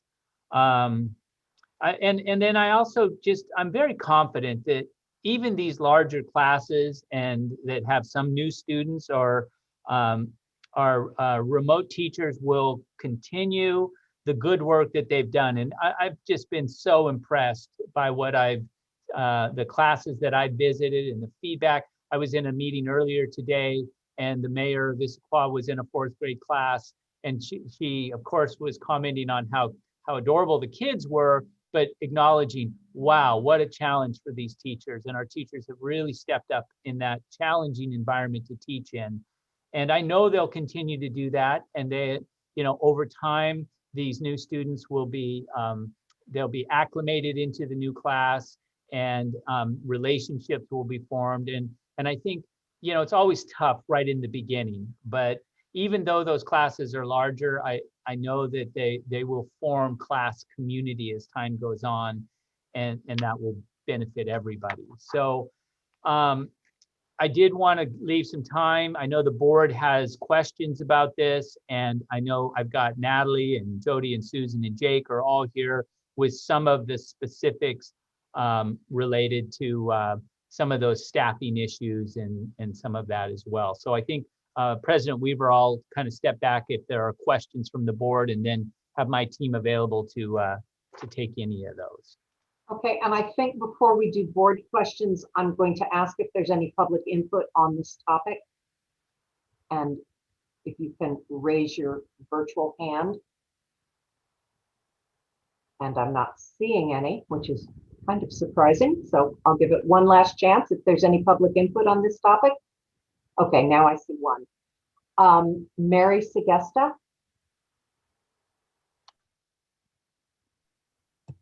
Okay. Can you hear me? Yes. Hi there. I'll comment on the return to school. First of all, my name is Mary Segesta. I'm a parent of a 9th grader at Issaquah High School. I'd love to celebrate the K-1 today. It was so wonderful to see the school buses buzzing through the neighborhoods, filled with kids, and it was unbridled joy to see the kids' faces on the various social media sites that parents had posted. So thank you to all of you and the board, the teachers, the parents, everybody that made that happen. Now that we've gotten to this point, my recommendation to all of you is don't look back. We need to keep moving forward. Keep your eyes going forward. So on that note, I want to leave you with a couple of numbers that we have heard recently and within the last couple of board meetings here. The number 12. Number 12, we've been out of school for 12 months. 1 full year, the middle schoolers and the high schoolers have been away from the classroom. That's absolutely shameful. Turn the dishwasher off, please. And nobody should feel good about this. The number 1,500, this was mentioned last board meeting, that 1,500 kids have left the Issaquah School District. This is an alarming figure. It's the equivalent of 1 middle school. 31%, the increase in the number of children ages 12 through 17 with mental health issues as identified by the National Association of Pediatrics. But yet there's some hope here. And those hope is that 80% of the Issaquah school districts voted recently to return to the classroom. That's an exciting number and something to be very encouraged about. And more exciting is the fact that the positivity rates of COVID here in King County, per the King County sites, are less than 5%. The mortality rate is less than 1%. And we're starting to all get inoculated. So those are really good news to start to capitalize upon. And better news is that we just heard recently today, 17 days. You have 17 days to put together a plan by March the 1st for Superintendent Chris Raquel to get our back to school reopening plans in place. 17 days, that's not a lot of time. Think about how much time it took us to get to the K-1. So 17 days, use all of us parents to help you brainstorm or to review plans to get this in so that you can get your portion of the federal COVID relief funding. I know you all want that. I know the union wants that. Of course, we families want that. So you have 17 days. So I don't want you to forget about the high schoolers or the middle schoolers. The superintendent, I know you're serving the board, you're serving the community, the teachers are serving the union, and the union is serving nobody but themselves. So. Okay, you've passed your 2 minutes, so thank you very much. I will just want to make sure that the students are being heard. ISH had some heartbreaking stories that were generated. You want to make sure that the students are being heard. Okay, we're going to move on. Board, do you have any questions?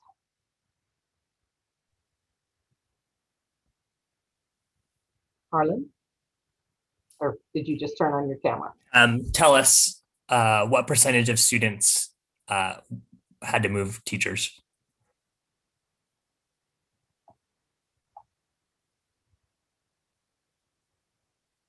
I see Natalie's camera just came on. I'm clicking ask to unmute. Does that help? Yep. Okay. Can you hear me now? Yes. Yeah.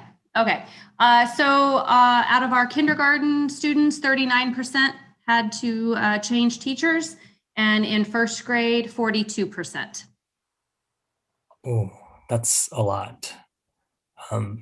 I hope there's learning there for next year. Like last summer, we pleaded that students be put into the cohorts before the school year started. I hope as we look to next year's planning that we put students in cohorts next year, assuming that we're going to start like this year, even if we don't. But they're already prepared for that. Can you then comment on the longer term plan for specialists? We got several comments from families about the asynchronous specialists, and I didn't even understand through the presentations, several weeks ago, that as part of the transition to the hybrid, that all students were going to lose synchronous learning for specialists. Yeah, so Director Gallinger, I just so folks listening are clear, our K-1 students are receiving both the in-person students as well as currently remote students. Both groups are receiving asynchronous from their specialists. And so a number of factors were at play. We wanted to try to keep our kids who were going to be in remote, especially because we knew that a number of them were going to be having new teachers. And in addition, we had a number that not only new teachers, but assigned to a new teacher at a different school. So we wanted to keep them connected to their neighborhood school. So they're still enrolled at their neighborhood school, while their teacher is their remote teacher, might be assigned to a different school. But we wanted to keep their specialists the same. We wanted to make sure case managers, for example, students with special needs had the same case managers. ELL teachers would remain the same, title teachers would remain the same, so that we weren't disrupting their entire year of teachers that they had worked with in their support system becoming unfamiliar mid-year. So in trying to do that, I'm going to use an example here. The MOU did allow, while it said students returning as grade spans return, that their specialists will become asynchronous. It did allow for schools that could figure out the schedule and make it work to provide some synchronous learning for remote students. So our principals tried to do that and took great efforts to make that work. Once we got our final staffing and we saw the numbers of students that would be shifting into and creating new sections of classes, that made it more difficult, because maybe before you had 20 sections of PE, now you have 24 you have to cover in a building. And the same then for library and music, the number of sections went up. In addition to that, when we met as a principals group, what we found was, so the example, we have one school that has students from 2 other schools in a kindergarten classroom. So let's say Mrs. Smith, they have their specialist time at 1 o'clock, and this is remote. And then Apollo students who join that school have it at 2:30. And then the other school has it at 10 o'clock in the morning. We just could not sync up the specialist time because they were seeing 3 different specialists. And that would mean that kids would be missing 3 different instructional periods with Miss Smith. So kids would be coming and going out of the instructional block to go to their different specialists in order to attend synchronous sessions.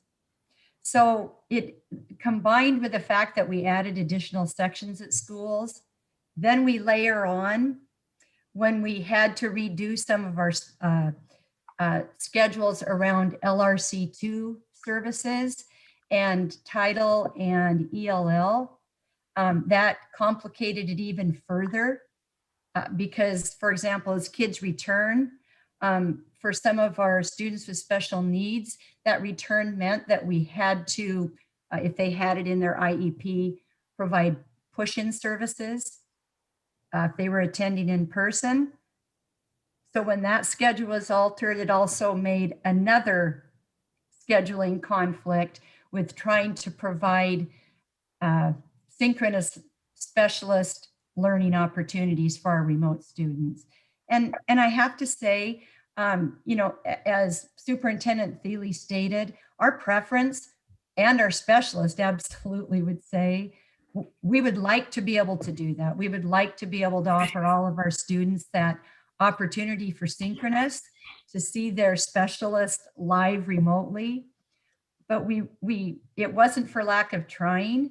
We just could not figure out how to make it work given all of those components, additional sections.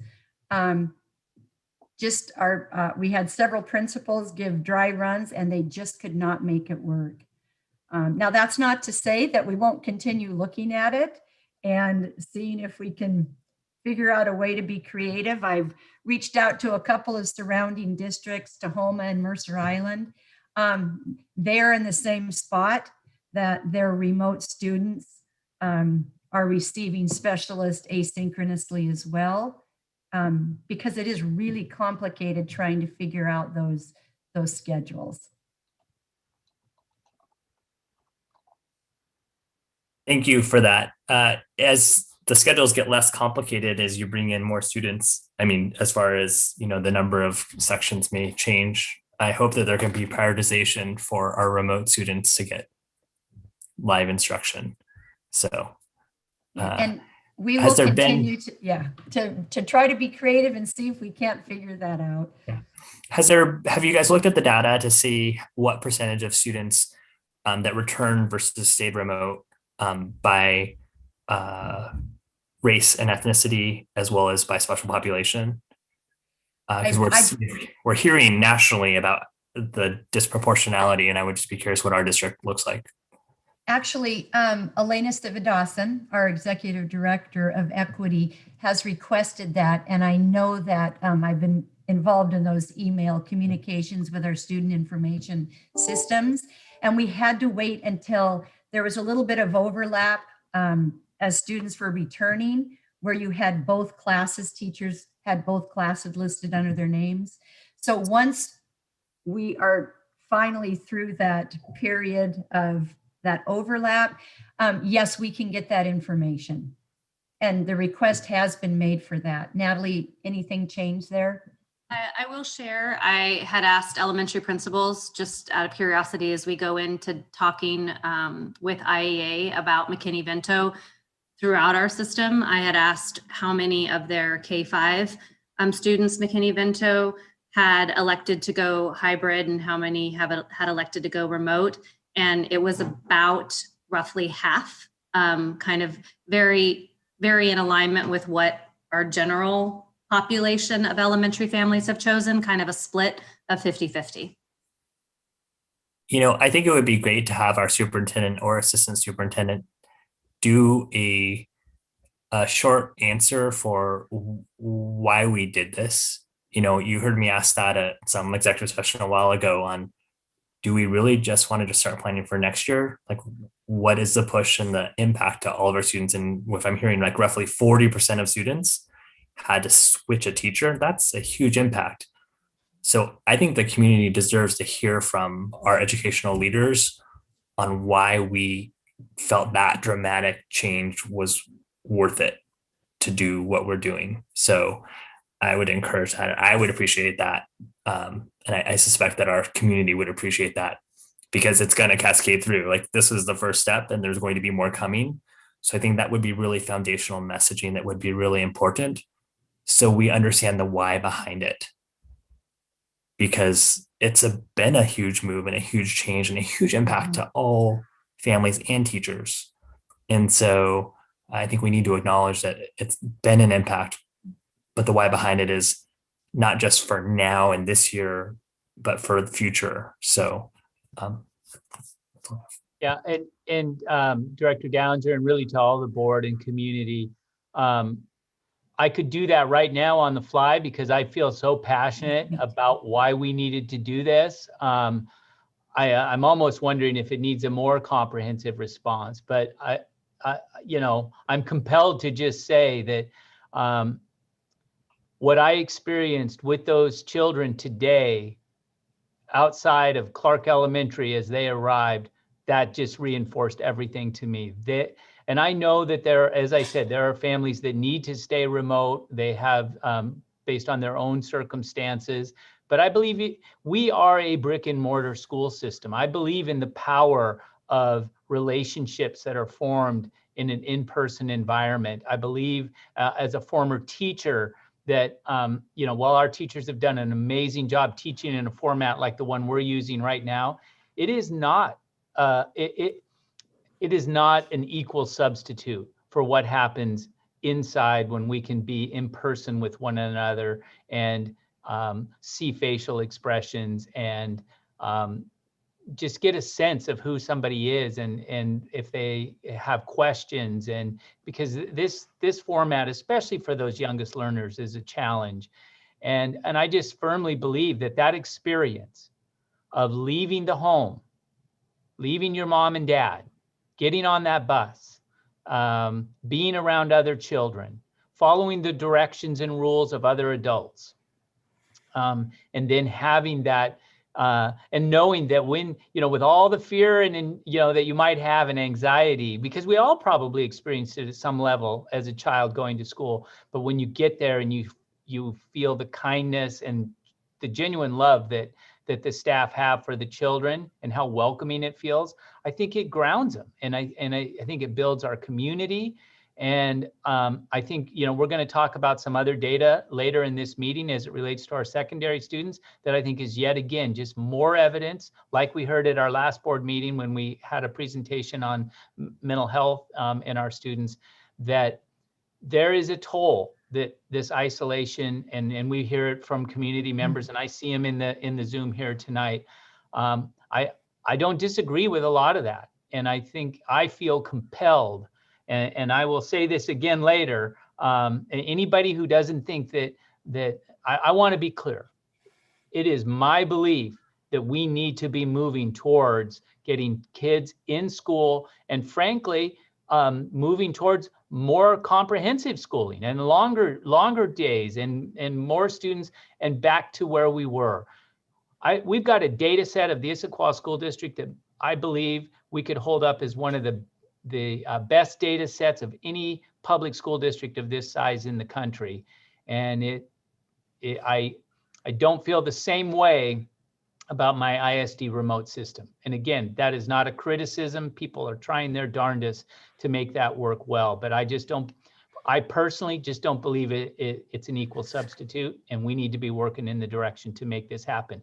And I am sorry that it has a negative. I'm not going to sit here and tell people that there's not a negative impact when your remote class goes from 19 students to 25 students, or you were enjoying that virtual live interaction with your PE teacher that now is moved to asynchronous. I get that.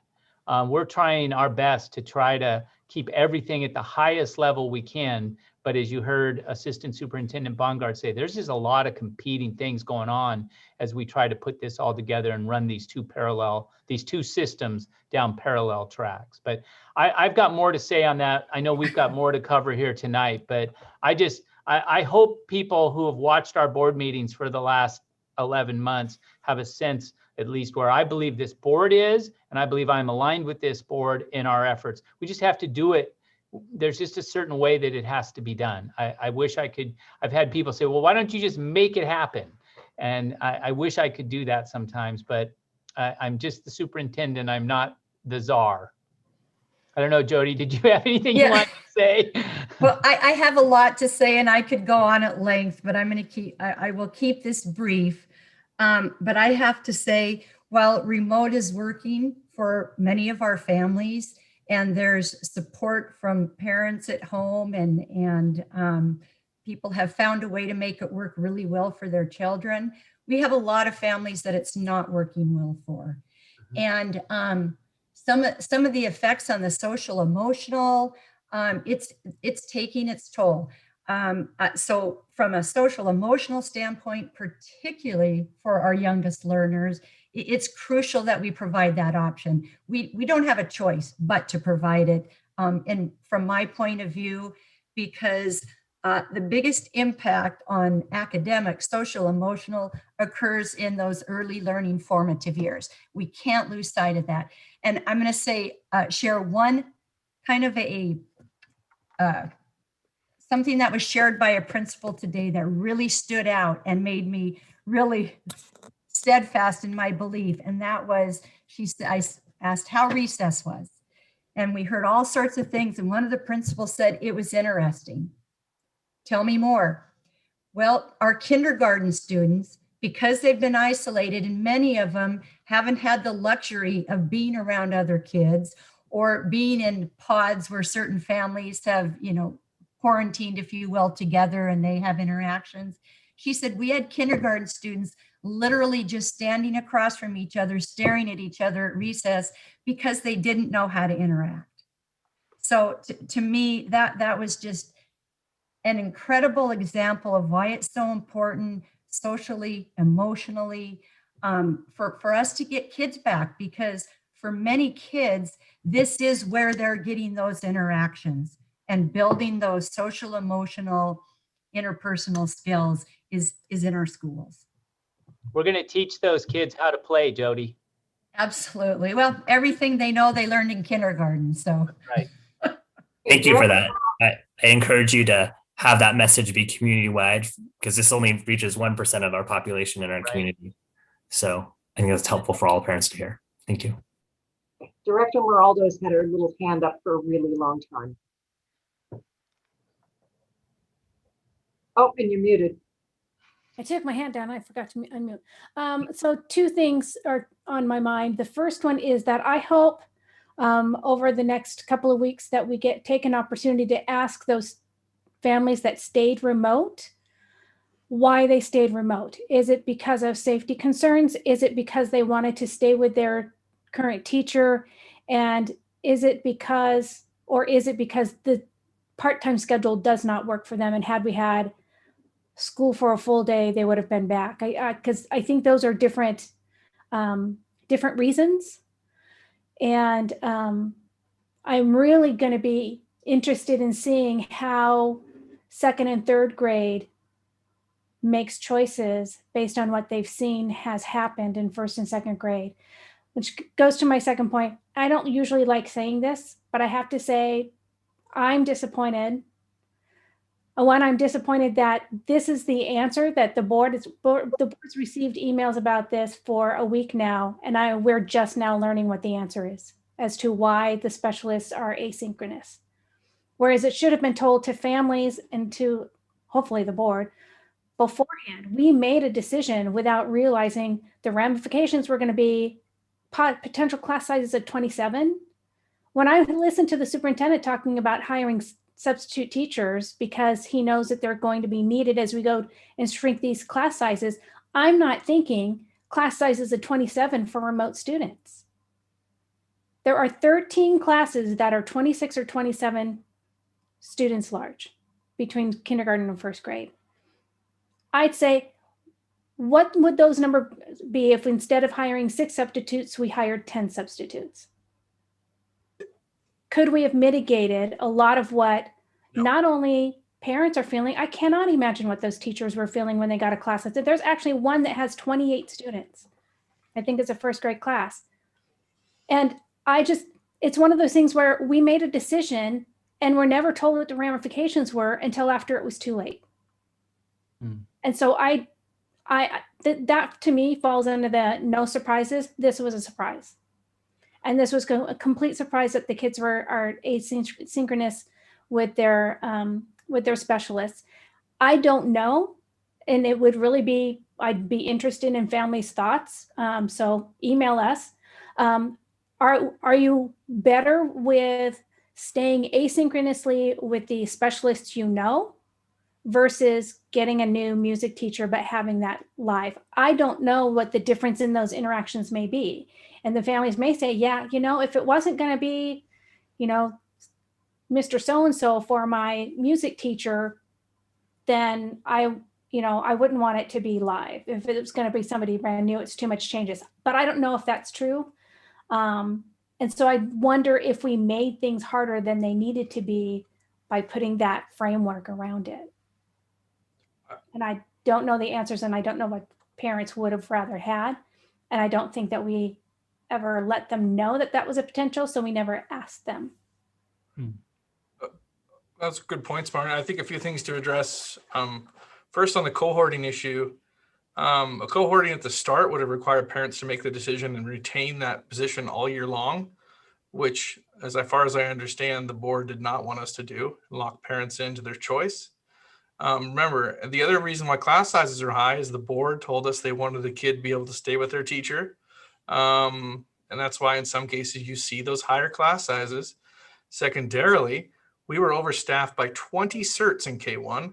And even with that and 6 additional long-term subs, those are the class sizes you get because you're running small class sizes of 14 and you have to put them somewhere. The other reason class sizes are remote, remember our cap in the contract for K1 overload is 25. So the teachers are being compensated or can have para time. So I think there's a lot of reasons the class sizes end up, but a lot of it has to do with what we were directed to do.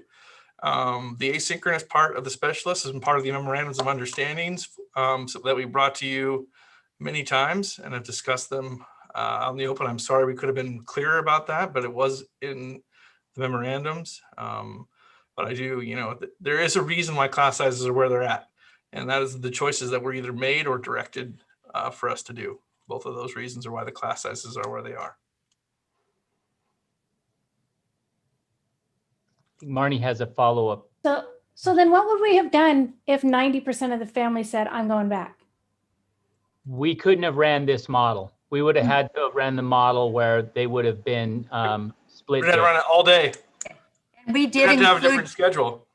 We did include that as part of the questionnaire, that depending on the responses, this could lead to an A-B type of schedule. Correct. Where students would just go 2 days a week. Which is more likely in the secondary because class size in this case is driven by square footage of the classroom. Remember, we have 6 feet of distance.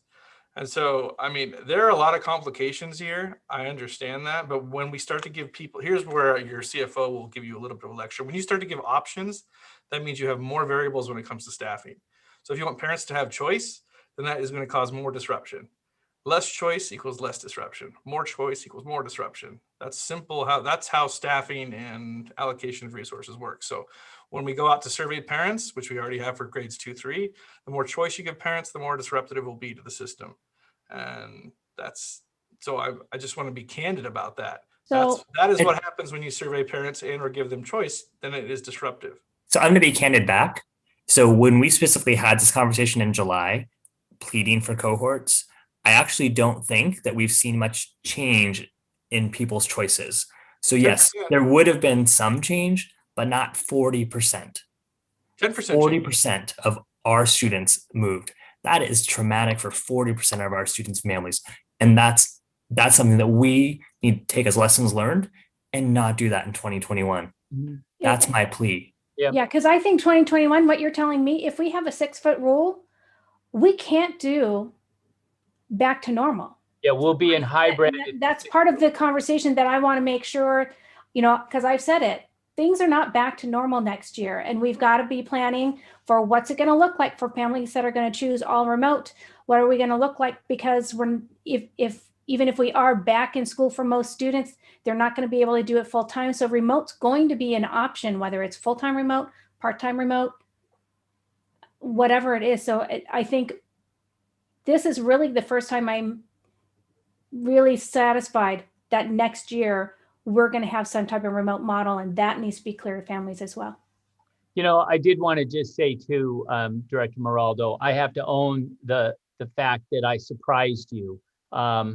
Yeah, as you've heard from the staff, it is a complicated message to tell, but I did not tell it well. Clearly, specifically to my bosses, I didn't, and I have to own that. So I will absolutely try to be better as we move forward in communicating, not just with the board, but with the public about what might be the outcomes as we transition. I would say I agree that the fall could very likely look still have an impact of COVID. I don't know though that I'm not convinced yet that we'll have to maintain a fully remote option. If we can go hybrid for the entire system, the remote portion may be part of a hybrid. The hard part is obviously to predict where we're going to be 6 months from now. But I want you to know that I heard what you said about that, and it's never good for a superintendent to surprise their bosses. I get that. Okay, I've got Sydney and then Ann. Thanks. So I guess I just have a very different perspective.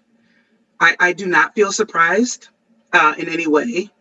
I think from the beginning, when we talked about the need to put kids back in classrooms, which I support wholeheartedly for everything you went through, I raised that the pure math of this would require change, and we would have to be prepared for that change.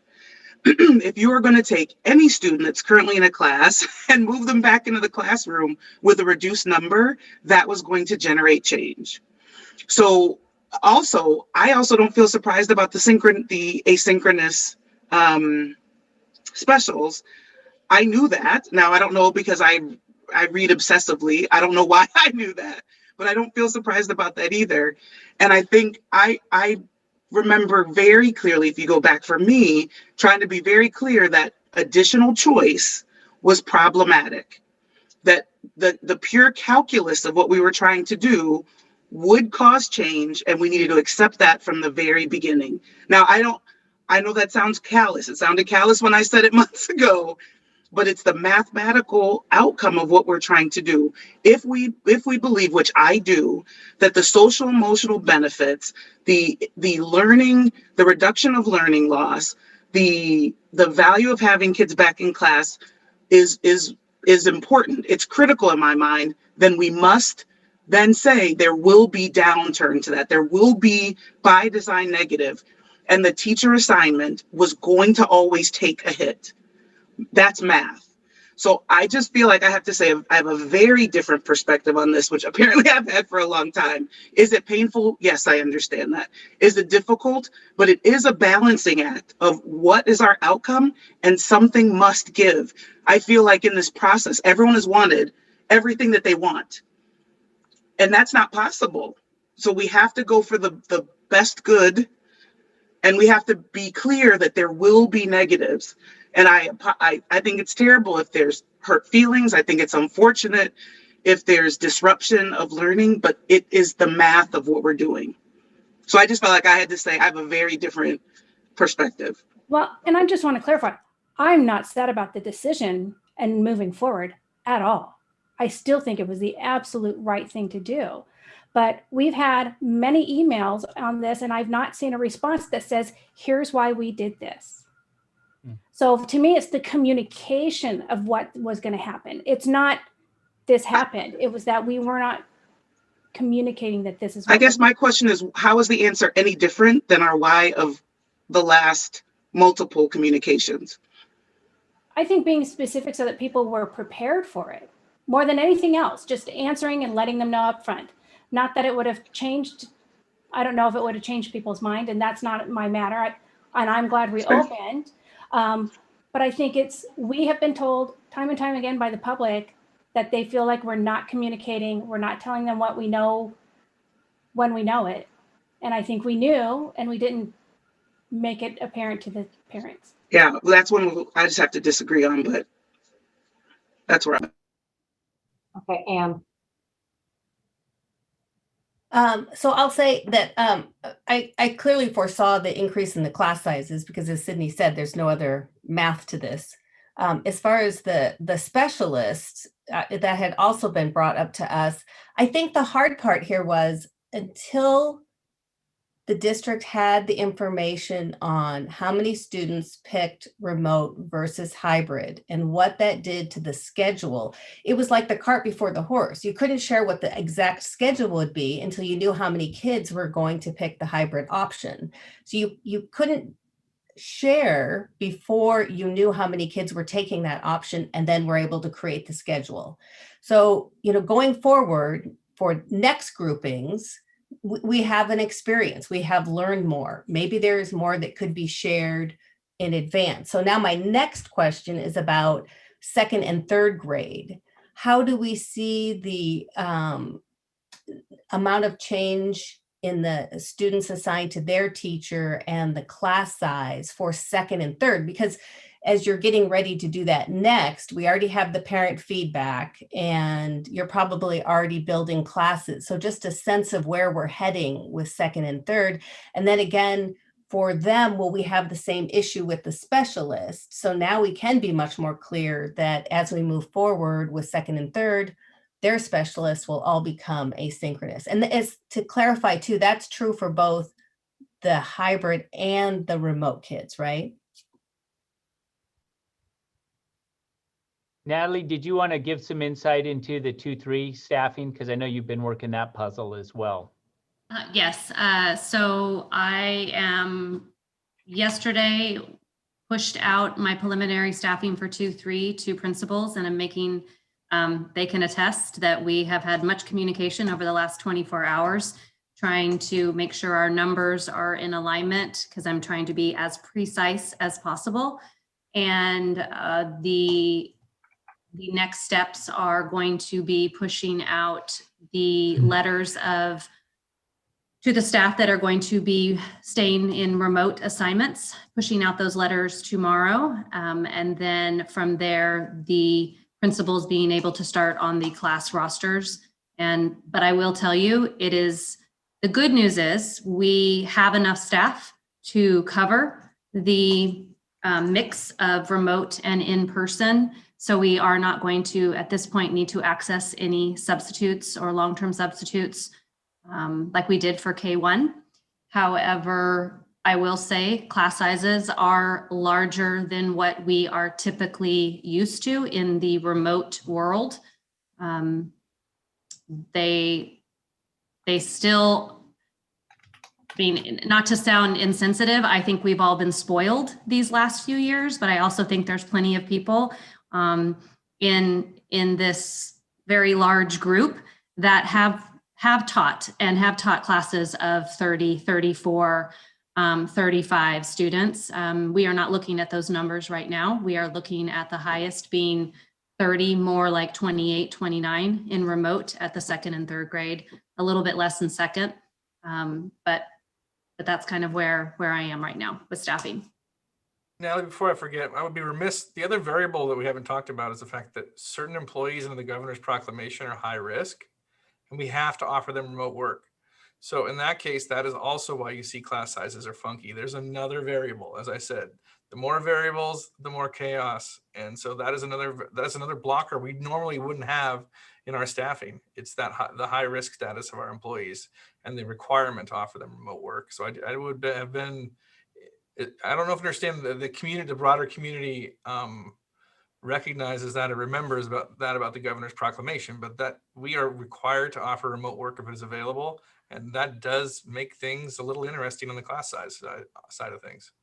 Well, actually, I just to clarify that a little bit, I think it's important for you all to know that those staff members in K through 3 that requested a remote assignment, either based on being high risk themselves, having somebody in their household high risk, or having childcare, which are kind of the 3 pieces, the 3 umbrellas, every single one of them, K3, are being granted that remote request.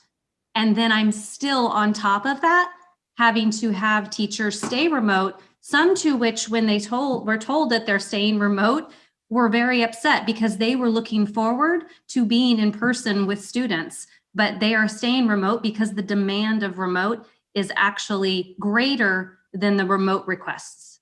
So that's something I think people aren't quite aware of either.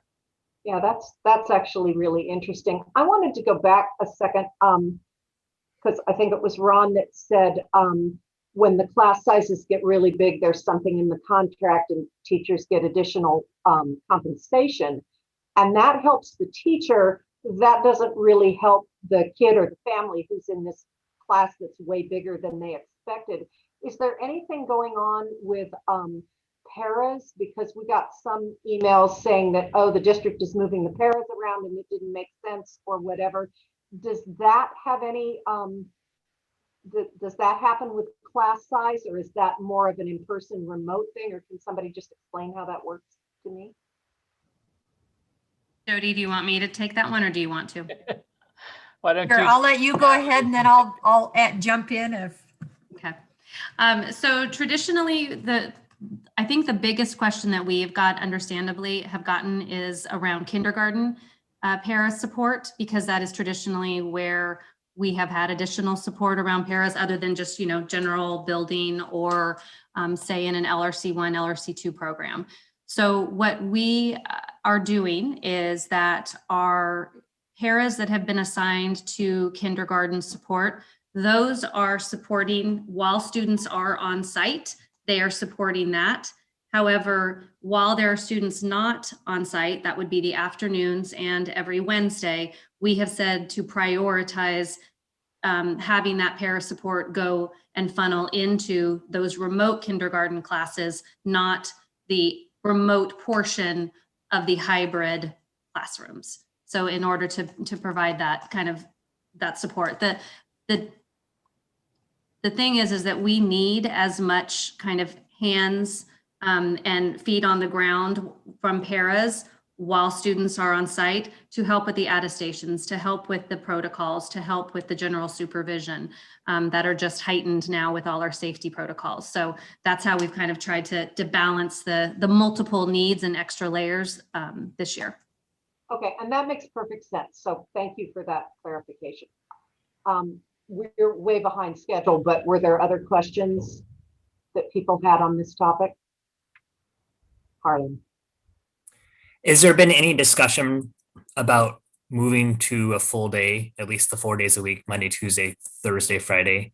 Like, for example, on the state guidance, when it says the farthest to the right column, where the test positivity is less than 5% and our case counts are less than 50%, like all students in person learning.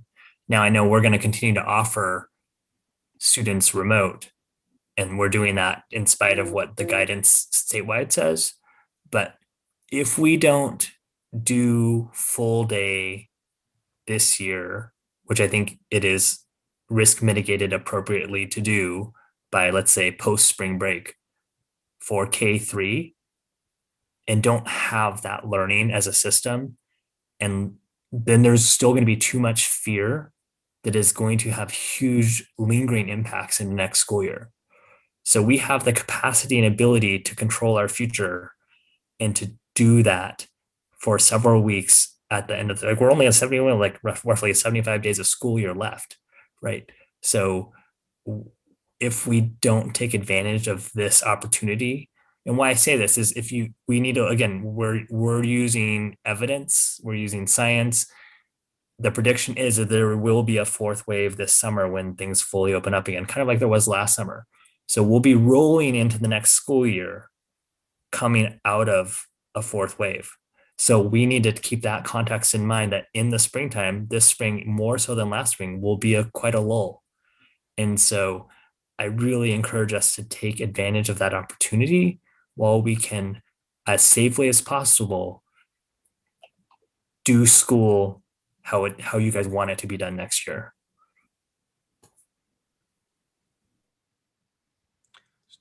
It's true, Director Gallagher, that going to our other districts have gone around us have gone to an all-day model, and I think there are pros and cons, and that is something we might likely have to look for at the secondary level, just given our logistic needs. Because again, right now we have a huge amount of transportation in the middle of the day, and so one thing we'll have to work through with our labor partners is, and I think the most difficult issue that the school district are facing is what to do with lunch in the middle of the day. That's why you've seen a lot of half-day schedules, which is something we'll work through. But I do agree on the getting accustomed to full days is something that we should work towards. I echo that as well.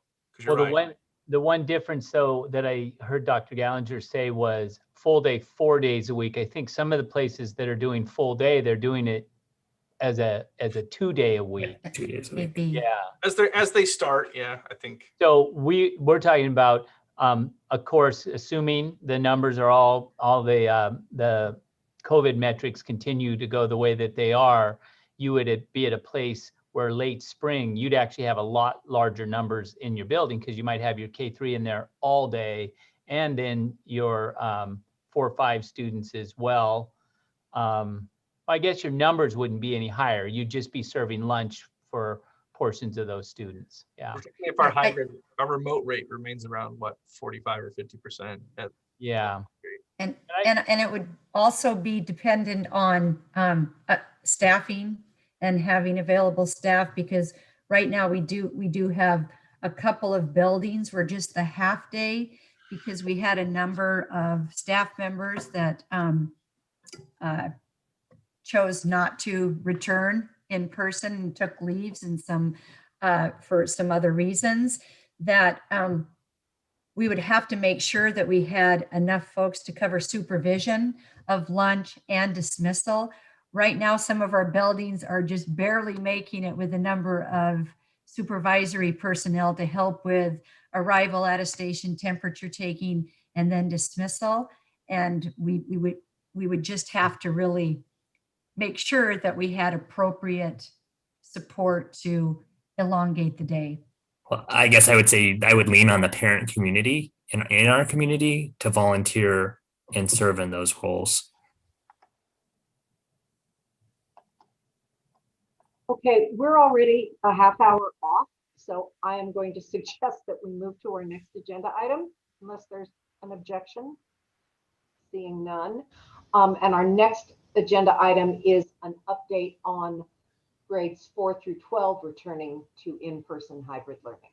Yeah, I'll try to move us along, but I know this is an important topic, especially for a lot of our students and parent community. I did want to note before I dive into the high schools, this does touch some of our high school students as well, and including our ACT students. But Natalie, I am appreciative of Natalie and our bargaining team and the team from IEA coming up with an amended MOU for those students who receive special services that have already been in our schools, but their day was shorter. And so they've had an amended MOU that the two sides have worked out together that will actually expand the day for those students. So that was an important body of work that just got wrapped up in the last 48 hours, and we're really pleased about that. As it relates to really the 412, but concentrating kind of on our secondary, we've talked some about 4 or 5 here tonight, but we do have discussions have already started among staff and our labor groups related to our 4th through 12th grade students. First up in our collective bargaining is ways that we could better support our 12th grade senior students who are struggling with remote learning. Remember, these are students that we're not going to have a lot of time with. I think Dr. Gallinger just noted there's only about 75 days left in the school year. And these, we want to try to intervene as much as possible with these students because frankly, some of them are now in danger of graduating on time. And so that's a group that I know the IEA and our district team are wanting to talk about soon and get something in place soon. We've seen how expanding club and athletic opportunities, particularly those in-person opportunities, has really helped the social emotional well-being of our high school students. And now we need to start helping to better address some of the academic needs that we see coming up. And we're going to be talking about those in a minute as well. So happy that we are able to expand athletic opportunities. We are also looking at expanding some athletic opportunities for middle school students as well. Wanting to create some hybrid options. And, I'm of the mind we've done a lot of really good work, and we have nice frameworks in our MOU, our K-3 MOU, and our students receiving special needs MOUs. And I believe we can build off of those, and it shouldn't take as long as it has to get to this place. That's my hope anyway. I believe we should see more students phased in during the month of March. Early on, we talked about trying to take advantage of our normal grading transition points, and we have one of those coming up in the third week of March. It seems like that would our elementaries and middle schools are on trimesters, so if we could somehow align and phase in some groups in that time frame and continue to work on ways to get our high school students as well in for some hybrid in-person experiences. I do want to note, because we've had a lot of public input on this, I've said this before, I'm not an epidemiologist, but I certainly spend a lot of time trying to understand the impact of COVID, particularly on school systems. And there is a science related to how we as human beings spread the virus differently when we are older than our very young children. And from the very beginning, it wasn't just the academic importance and impacts of getting our youngest learners in, as we are doing now, but it was also had to do with the way that the virus behaved. And so it is a little more challenging when you're talking about older students. So I needed to acknowledge that Mr. Cooper was saying earlier, there's a lot of variables in these problems that we're trying to solve. That's another variable that doesn't exist in the same way for our youngest students.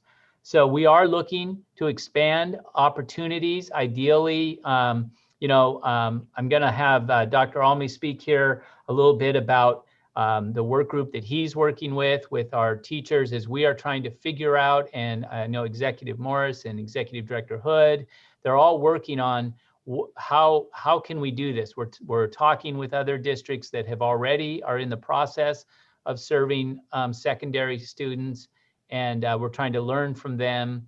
And so I don't know, Dr. Almy, if you want to share just a little bit about, and I know that the work is still somewhat preliminary, but I know that it's ongoing work to try to figure out how we can start getting some of our secondary kids in. Yeah, thank you, Superintendent Thiele. We just had our most recent meeting last night with our live stream focus group. It's a group made up of building administrators, a few central office administrators, and middle and high school teachers. We had a 90-minute Q&A with two administrators from the White River School District. White River School District has had their middle school students in a hybrid. I believe this is their fourth week. So they started in mid-January, and they are in their fourth week of a hybrid for middle and high school. Their hybrid, I had another phone call today for about 2 hours with the principal of Meade High School, who's a friend of mine. And they have been in since late September in a hybrid. And for those of you who don't know, Meade High School and the Meade School District is in the Spokane area. But their model looks very different. For example, the model in White River School District is 4 days a week. All kids who opted for hybrid instruction come in for a half day, either in the morning or the afternoon. That is taxing on the bus system, but they're able to do that. They had about a 70, 75, I think it's about a 75, 25% split as far as kids wanting remote and kids wanting a hybrid, 75% roughly wanting the hybrid. The Meade piece, and they don't do lunch. Kids go home for lunch. The Meade School District does, each student gets 2 full days a week. They've got about a 70-30 split. They do lunch. So if you are part of the hybrid at Meade High School, you go to school full day for 2 days a week, and you are learning through live streaming instruction for the rest of the time that week. All of the models that we look at in secondary are all implementing live streaming. What does that mean? That means that there are really 3 groups. There's the group that is in class for the day. There is the group that will be in class later that week but are at home that day. And then there's the 3rd group that have opted for full remote for the rest of the year. They're all getting the same instruction. There's some different folds that we've learned. For example, the Meade School District, they found that physical education was very, very difficult to live stream. So they hired just 1 PE teacher to do all of the remote physical education. And that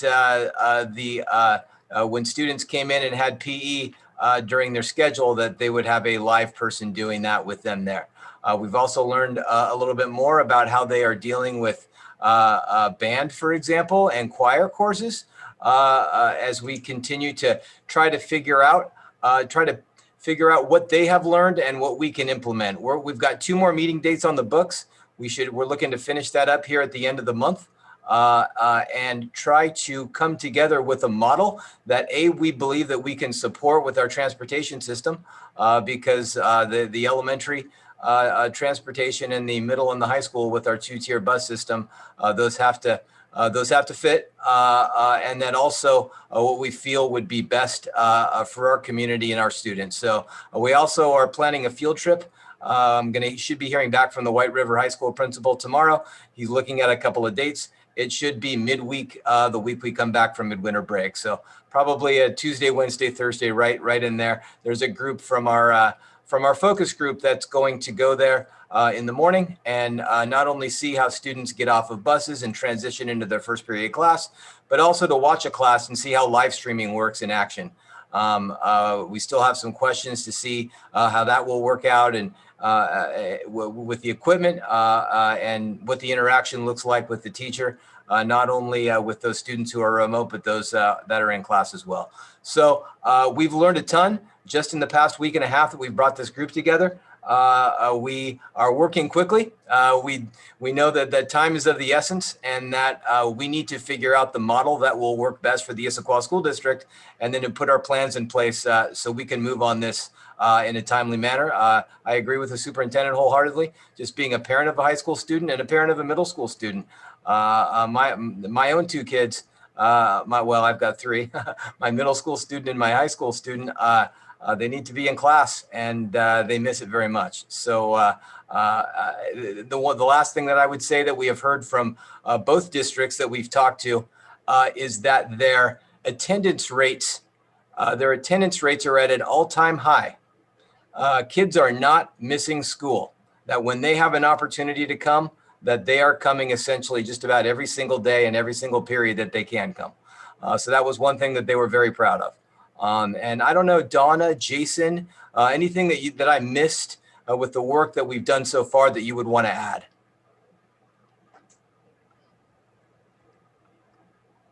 I can't see him anywhere, so I don't know. Oh, there's Donna. There's Jason. Sorry about that. I was getting a little mixed signals here. I think it complements really nicely the research that we've been doing with the work of the summer group. And I think there are some real possibilities moving forward where we could rely on some of the conversations that we were able to have then, as well as the ones we're having now, and the research we've been able to do from people who've gotten out there just before us. And I'm excited about it. I think there's some really, really good options. Yeah, I would echo Executive Director Hood's comments. I've had conversations with all my principals over the last couple days. And I would say the attitude with my principal staff is very can-do. and they are so excited to have a conversation about what we're learning and how they can apply that. Some additional resources we were able to get from the White River School District, in addition to their time and expertise, they've shared some digital resources with us, some presentations on how their models work, and being able to provide that visual idea. I think, picture's worth 1,000 words. So we present that. I've shared that with my principals, and the responses I've been getting is, yeah, we can do this. We got this. It's been just a really nice step forward, and I think people are getting really interested, and they're excited to move that work forward. So. And Jason, I know that I know time is of the essence, and but in a nutshell, we've been putting a ton of work and energy into bringing our middle school athletes back who want to get engaged and come back to school, like our athletic pods. And we've got a plan for that we're getting ready to implement. And maybe you can just take a few seconds and share that. Yeah, a lot of work been happening there over the last couple months.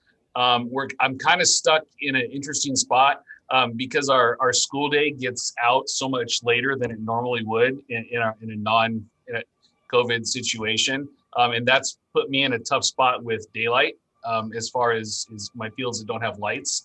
And then because I'm also balancing, if I have staff that are willing to do those activity pods, they have travel time once the school day ends to get to the site and then do the activities. But the good news is my ADs, who are assistant principals in the buildings, have been working with plans. We're going to be able to go live with communications for those plans right when we get back from break. The good news is they've been out speaking with staff, and the last I've heard is my buildings have staff interested in doing that work. And I think that's goes back to what Superintendent Thiele echoed. And as a parent of a 5th grader and a 9th grader, I'm going to echo that I want to see middle school and high school kids in front of adults and humans, because as a dad, I can tell my kids what to do, but I think there's tremendous growth when we have our kids with other trusted adults, because there's a different response, there's a different relationship. So pushing that ball forward, we hope to have middle school athletic opportunities open shortly after break. Yeah, that's it. Okay, so should I go to public input at this point? Yeah, I think that was kind of wraps up what we were going to say about that, President Weaver. Okay, so if I have any public input on this topic, if you can raise your digital hand. And right now I have Ruth Ann Walker. There you are. Whoops, where'd you get there? Okay. Oh, I'm sorry. Can you unmute? I can, yeah. Thank you. I really appreciate listening to you tonight. I appreciate Ms. Weaver for forgiving my son for starting at the beginning. He had some homework and some other things that he needed to attend. He's complained for a number of months. And I said, Jacob, you can't complain unless you stand up a voice. And I appreciate his willingness to put his neck out there. I also appreciate Ron's commitment to wanting to get all grades back in school. I hear the complexities that you're talking about. At the same time, I hear family members and friends all over the country that have high schoolers and middle schoolers and elementary school kids back all day, at least 4 days a week. I think we can do the same. And the fear that my son was expressing as he was listening to the rest of the meeting was, I don't think they're going to come up with a plan, Mom. And as I hear you say, look, it's going to be hybrid next year, there's no way this can look like it. I think we can do better, and our kids deserve more. I also want to reiterate that there are several reasons why I speak the option of having kids back. As a mom of 6 kids, I have 2 kids that have 504s, and we delayed the opening to with Issaquah School District with online learning because we were going to serve the kids with disabilities. And I'm here to say that my kids with disabilities have not been served. Their 504s require them to have a teacher look over their shoulder and help them. My 5th grader who has dyslexia, dysgraphia, dyscalculia, if you could all read her journal, I guarantee you would work faster and harder to getting all of these kids, not part day, but back in person, because she doesn't understand why things are so difficult for her, and they shouldn't be, because she should have someone who's guiding and motivating her and help her. All over the country, they're doing it. They're figuring it out. The data's saying, the governor's saying, the president's saying, the movement's saying that this can happen. And I get very concerned when I hear you saying, look, next year, it's going to be pretty hybrid. Let's come up with these plans and protocols, because I think we need to get kids in person back now. You have community support still. You have parent support. You have resources. And I just plead with you to not delay anymore. Coming up with protocols for learning. I also have 2 elementary school kids that that although I would like them to go back in person, you can see I'm pushing that direction. A half-day model doesn't work for us. My son, who spoke today, is the oldest of 6 kids. He has been left alone, I don't remember the number, for 335 days, while my husband and I have gone to work at 7 in the morning and come back at 5 or 6. Thank you. His stress was communicating and representing that. And I just think that we are overcomplicating this because other districts in other states are doing it. Okay, thank you for your input. Oh, a bunch more hands went up. I'm going to limit this to 5 just because we have to keep moving. Nate Perea.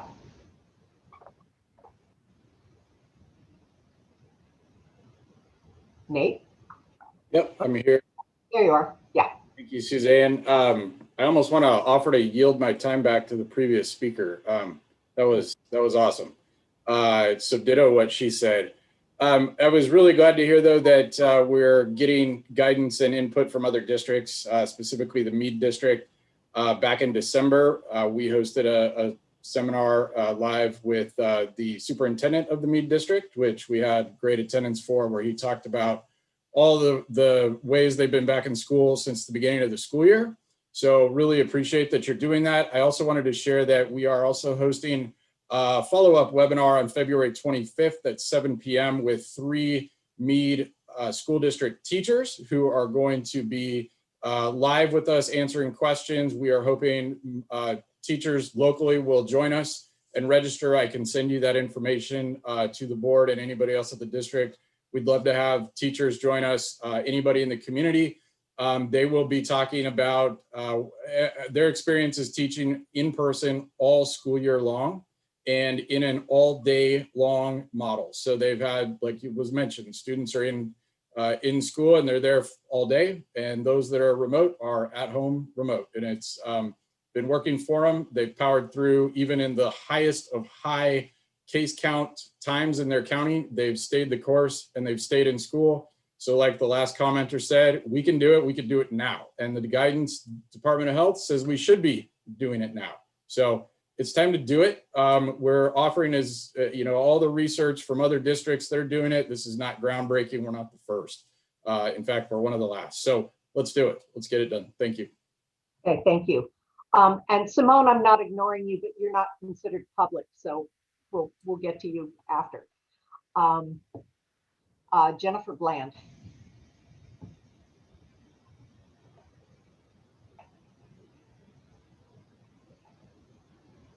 Oh, okay, try it now. Oops. I'm sorry, I accidentally muted you. Try it again. There you go. Can you hear me now?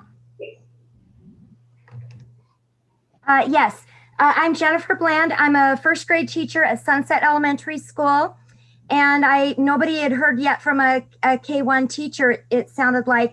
And I am one of the teachers who is remaining remote, and I'm very grateful to HR for listening to people, those of us with health concerns that are still great teachers. So, but it was brought up that classes are getting overloaded. Well, I did teach back in the day when, huge classes were kind of common.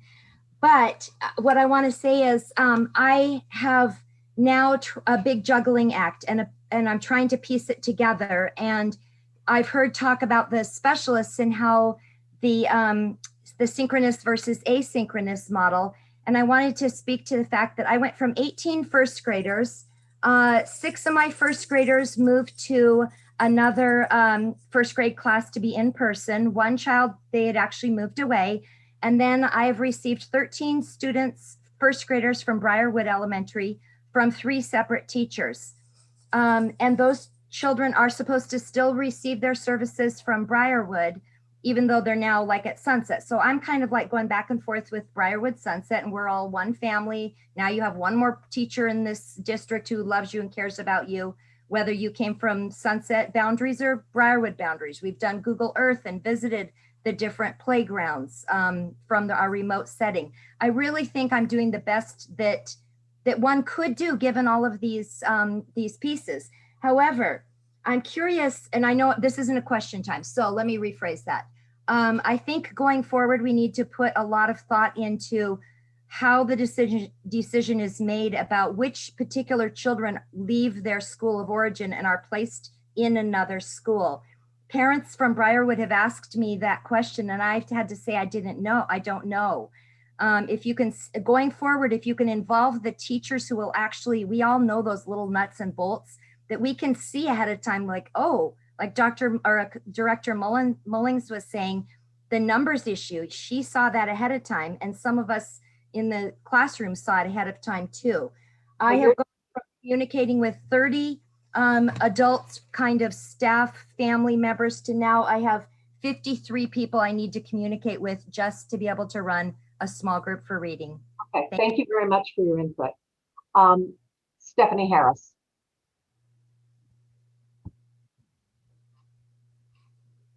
Stephanie.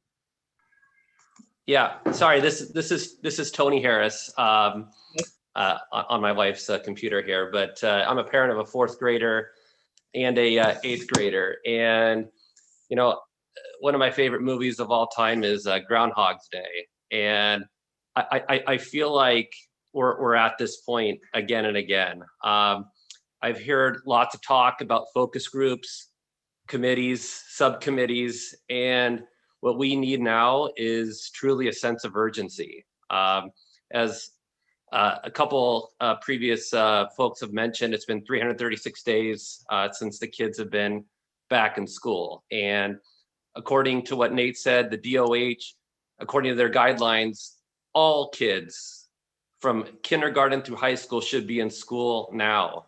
So we need to get back to the bargaining table. There needs to be a sense of urgency to get this done right away. Our kids are struggling, the parents are struggling, but we need to seize on the momentum because the numbers are where they're at. And we have to follow the science. The science dictates our decisions. So why can't we follow what the DOH is saying? You know, in regards to the negotiations, why can't those be made public?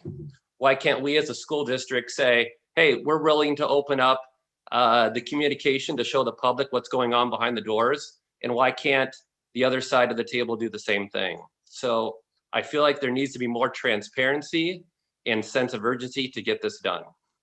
Thank you. Thank you very much. And then the last person I'm going to take is P. Keith. I don't actually know who that is. P. Keith? Are you there? I am. Looks like it doesn't want to start video. There we go. Hi, I am a parent of 2 high school kids. I have one at a 9th grader at Skyline and one who's a senior at Issaquah. So I guess the first thing is, you know, I understand the celebration and I join with everybody in celebrating that today for the kindergartners and first graders had to be an awesome day. As a parent of 2 high school students, though, my day is filled with disappointment because frankly, I don't see the leadership I'm looking for. Today, we got a release of letters from Issaquah and Skyline that read as though they were letters that came from the district and a few words were tweaked, that detailed 2021 graduation that essentially says, we're going to do graduation virtual. We've given up. We've given up on getting your kid back to school. That's how I read it. It's just a profound sadness and disappointment for these kids. They left their junior year. My senior left her junior year and, will not re-enter that school. If you look out on the horizon for these kids, on the good news, they've learned how to pivot. They've learned how to be more adaptable. The bad news is that they haven't developed those relationships that we all did in high school, the ones that draw you back to your reunion, the ones that support you through your beginning of college, that support you with whatever your next venture is. They just haven't. They haven't had that opportunity. I know that Jody, you mentioned, the remote learning is working for some. And I would say to you, if you looked at my kids' transcripts, you'd say it's working for us. And to a large extent, we've come through unscathed. That said, I think if you peeled back that onion, you would find a lot of families that have hired help. Those pods that you talk about, they hired teachers. The kids that are doing okay, their parents have hired tutors. And so it's not happening because there's some miraculous thing that everybody's adapted well. We're doing things to adapt. I guess the last thing is we're one of the 56%. I don't know what we'll do. I don't want to mortgage my kid's social emotional growth for his academics. So just speed it up. It's painful. Okay, thank you very much for your input. Okay, so I know the board has questions, and I know that Simone had her hand up, so I'm going to start there. So did Kaylee, by the way. I think Kaylee had her hand up earlier too. Thank you. Let's do Simone and then Kaylee. Oh, here, try it now. There you go. Thank you very much. I raised my hand during public input because this is more of a public input than a question. It's just my perspective on this issue. I've heard a lot tonight about how people, especially parents of students who are in middle and high school, really would like to see a quicker return to the classroom. And I just would like to offer an alternative perspective. I have two of my best friends in the whole world have come down in, I think, like the space of the last month with COVID separately. They are not in in-person classrooms. They're completely online.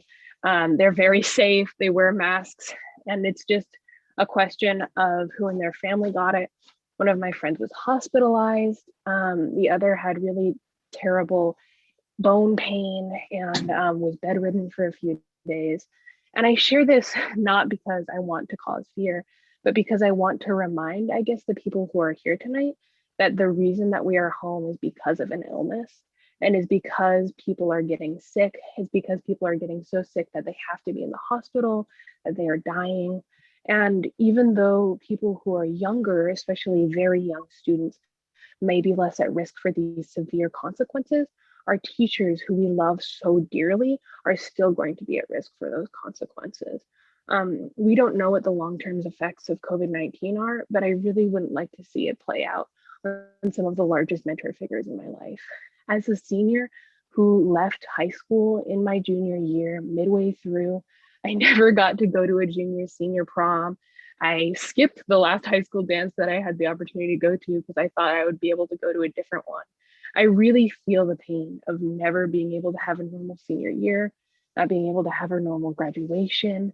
I don't know if I'll ever be able to hold my graduation cap and feel a sense of genuine pride, but I'm willing to make that sacrifice if I know that nobody in my immediate circle of those who I love and hold so dear as members of my community will get ill and pass away because of my presence in a building. So I guess that's just the perspective that I hold. And I think that as somebody who loves attending school board meetings, attends them often when I'm not a member of, like a guest member of the board, but just for fun or to see what's happening in the district and kind of a nerd that way. I think that often the reality that we're in a global pandemic gets lost because those words together have become kind of static to our ears, and we get really used to that, hearing them over and over again. And I just want to remind us that this is an illness and an epidemic that affects many and have left many lives permanently changed or ended. So I guess I just wanted to bring that perspective back to the table. No, and I appreciate that. And it's one of the things that makes secondary bringing back secondary kids so much more challenging. And it's why the state and the science, it's one of the reasons the state and the science dictated that we start with the youngest learners, because you don't have that same fear of transmission back and forth. So it is definitely something that we're all considering. So thank you for that perspective. And then Kaylee. Yeah, I really appreciate Simone's perspective. I think we can sort of get lost in the bias of kind of being back at school, because that's what I hold. I definitely hold the bias of wanting to be back in school. I really, really wish I could go back in time and have a normal senior year. And it's really, really hard to grasp the fact that I'll never have that. There are going to be some people in college that are going to be like, oh my gosh, I remember my prom. It was so cool. Even if we have to wear masks, it was so great. I'll never have that. And I understand that, and I understand that people are scared of the virus, and I think it's important to feel safe at school.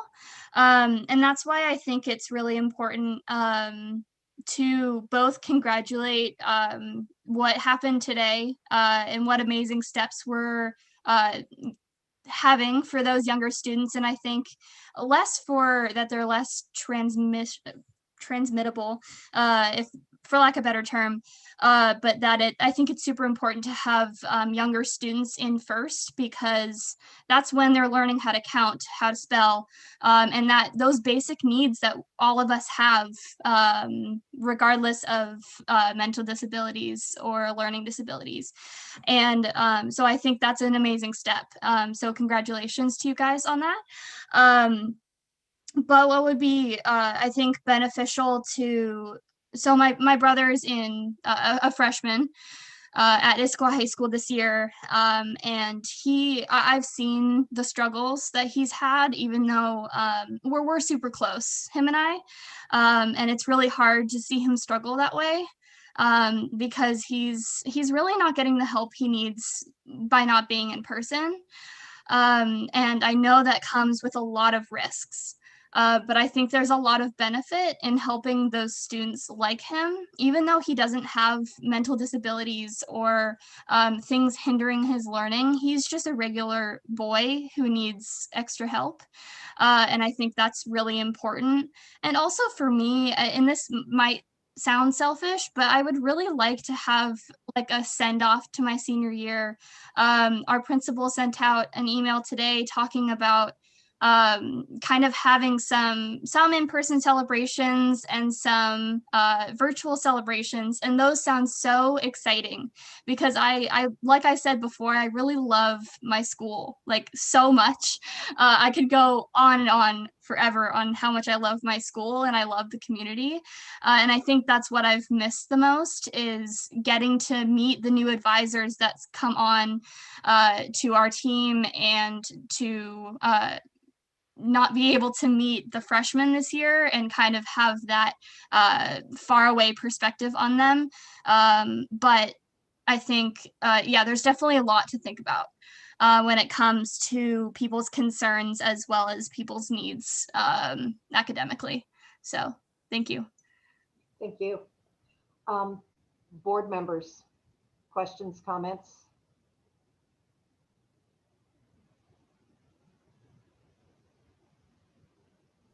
Anyone?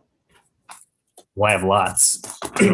First of all, can we just clarify graduation? Like the email I saw from IHS was that they're going to try and do in-person things. So that's what we got today. Right. So can I get someone from the administration to clarify that? Donna, do I need to unmute you? Maybe. You want to try it now? Thank you.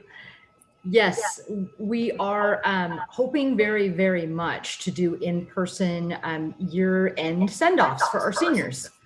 And what people read actually was co-authored in a group. I'm getting a little bit of an echo. Can you all hear me okay? Yeah, but you are. Okay, good. Strange. All right. Thank you. I'm trying to speak without being rattled by that. And so we did co-author that and co-brainstorm it and dream it up. And we really had to give ourselves a little bit of nimbleness, because what we don't know yet, will we be in phase 2 in May or June? Will we be in phase 3? And we don't even yet know what phase 3 restrictions on crowd sizes might be. But we definitely are aiming to that, and really wanted to let people know that. And so all the high schools published today that exact same kind of information. Thank you for that. And I'll just add, I thought it was great and exciting when we got it. That's what we were hoping you would feel. Yes. So if graduations get canceled in person, please let us know before we send out that announcement so we would know.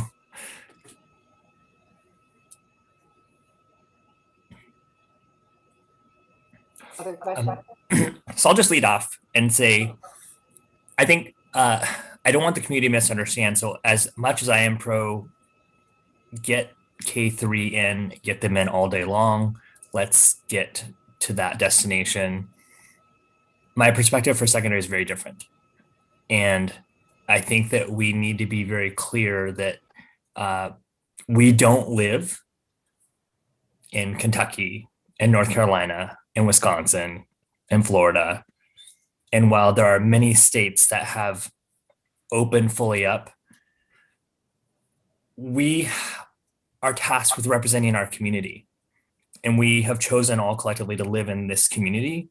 And one of the things that this community values is minimizing the rate of community transmission as much as possible.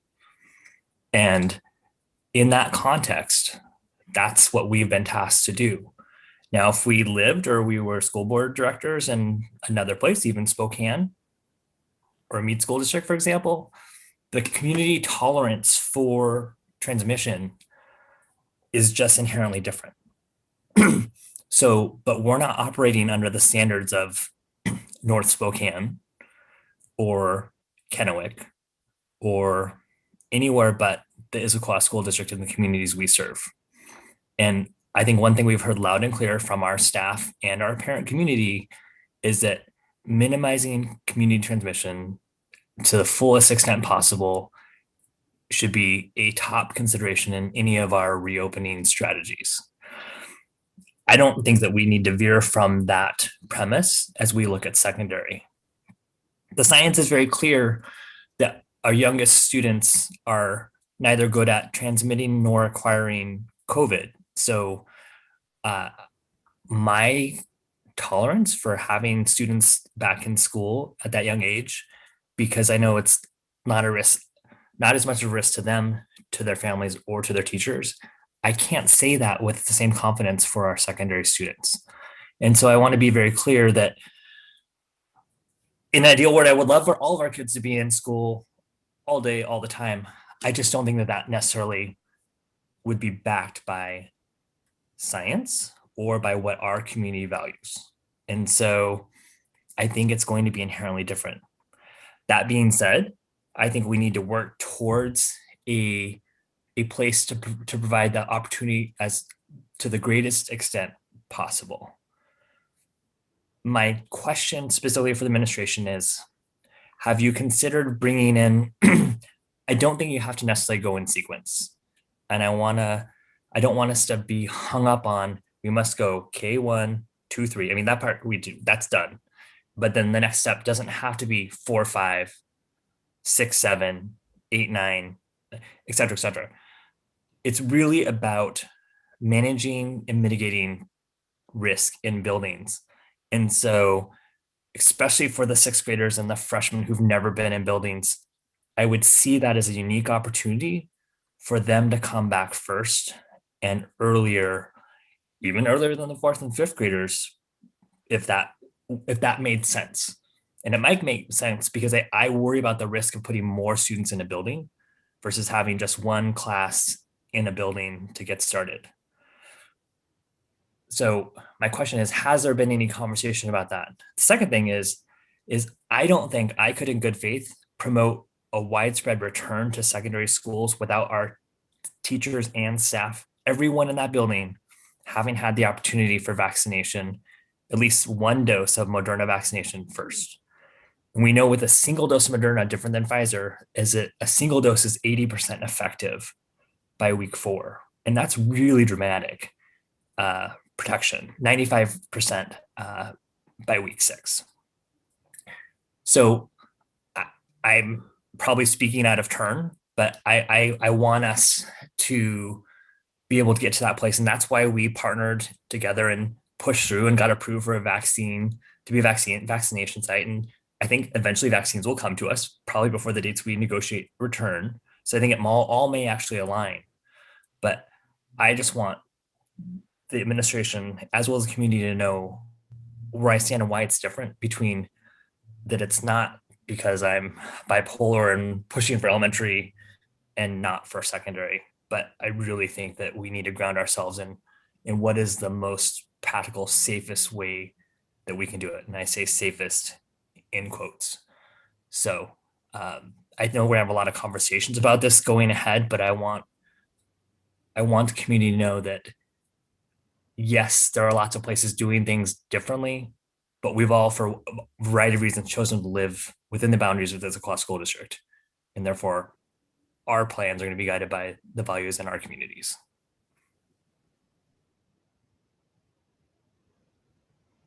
Yeah, and I want to just add, because people are already talking about, well, what are you doing at the start of next year and how are you managing this? We need to know, because maybe we're going to move to Kentucky. It is almost impossible to know how we're going to manage the start of next year, because we don't know if vaccinations will be widespread. We don't know if the governor's going to rescind the keep 10 feet apart order. There's so much we don't know. And we have to balance our desire to keep the community informed. And even as clunky as our communication sometimes is, we do really try to keep the community informed, but we can't tell people what we don't know, and we can't know it until it plays out a little bit more. And I know that's incredibly frustrating to people who are trying to plan their lives. But basically this virus has thrown everybody's lives upside down. And, you know, we are doing our best, but to know, will we start next year remote? Will we be hybrid? Will we be in person part-time? Will we be in person full-time? There's absolutely no way that we can know that until some more of the dominoes fall. So I just wanted to throw that out there, because that's been frustrating me for a while since we had the first round of public input. And oh, I'm sorry, Marnie had her hand up too. Well, actually, could we just get an answer to Harlan's? I think Harlan asked a specific question I'd love to hear, which is, I'm sorry. Yeah, you did about not necessarily following in order. Yeah, no, you're right. Donna. And certainly, you know, Deputy Soup or Superintendent Thiele, you can cut me off if I'm not the right person to answer this. I just want to present one of the complicating factors at the high school level that makes it difficult to look at it as grade bands. Many of our courses have kids from all grade bands in them. I can start Spanish at any time. I can start French at any time. I might be in any number of math classes as a 9th grader. So just looking at it from a grade band perspective is a little bit more challenging than looking at it, and we've looked at it a couple of other ways, a percentage of the total student population, and that way they would be more dispersed, and we believe we could manage the 6 feet, the mask wearing, that kind of thing. We've looked at the academic intervention way in and going through a data-driven or data-informed practice first, and bringing in those kids who have the most academic need first, and that would be a naturally heterogeneous group, kind of to Kaylee's point.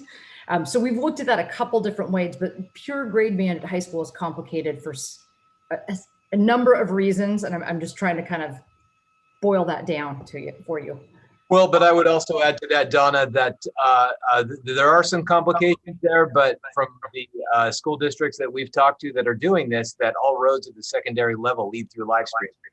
Live stream can service lots of different groups of kids. It services students who are at home learning, and it services those students who are in person.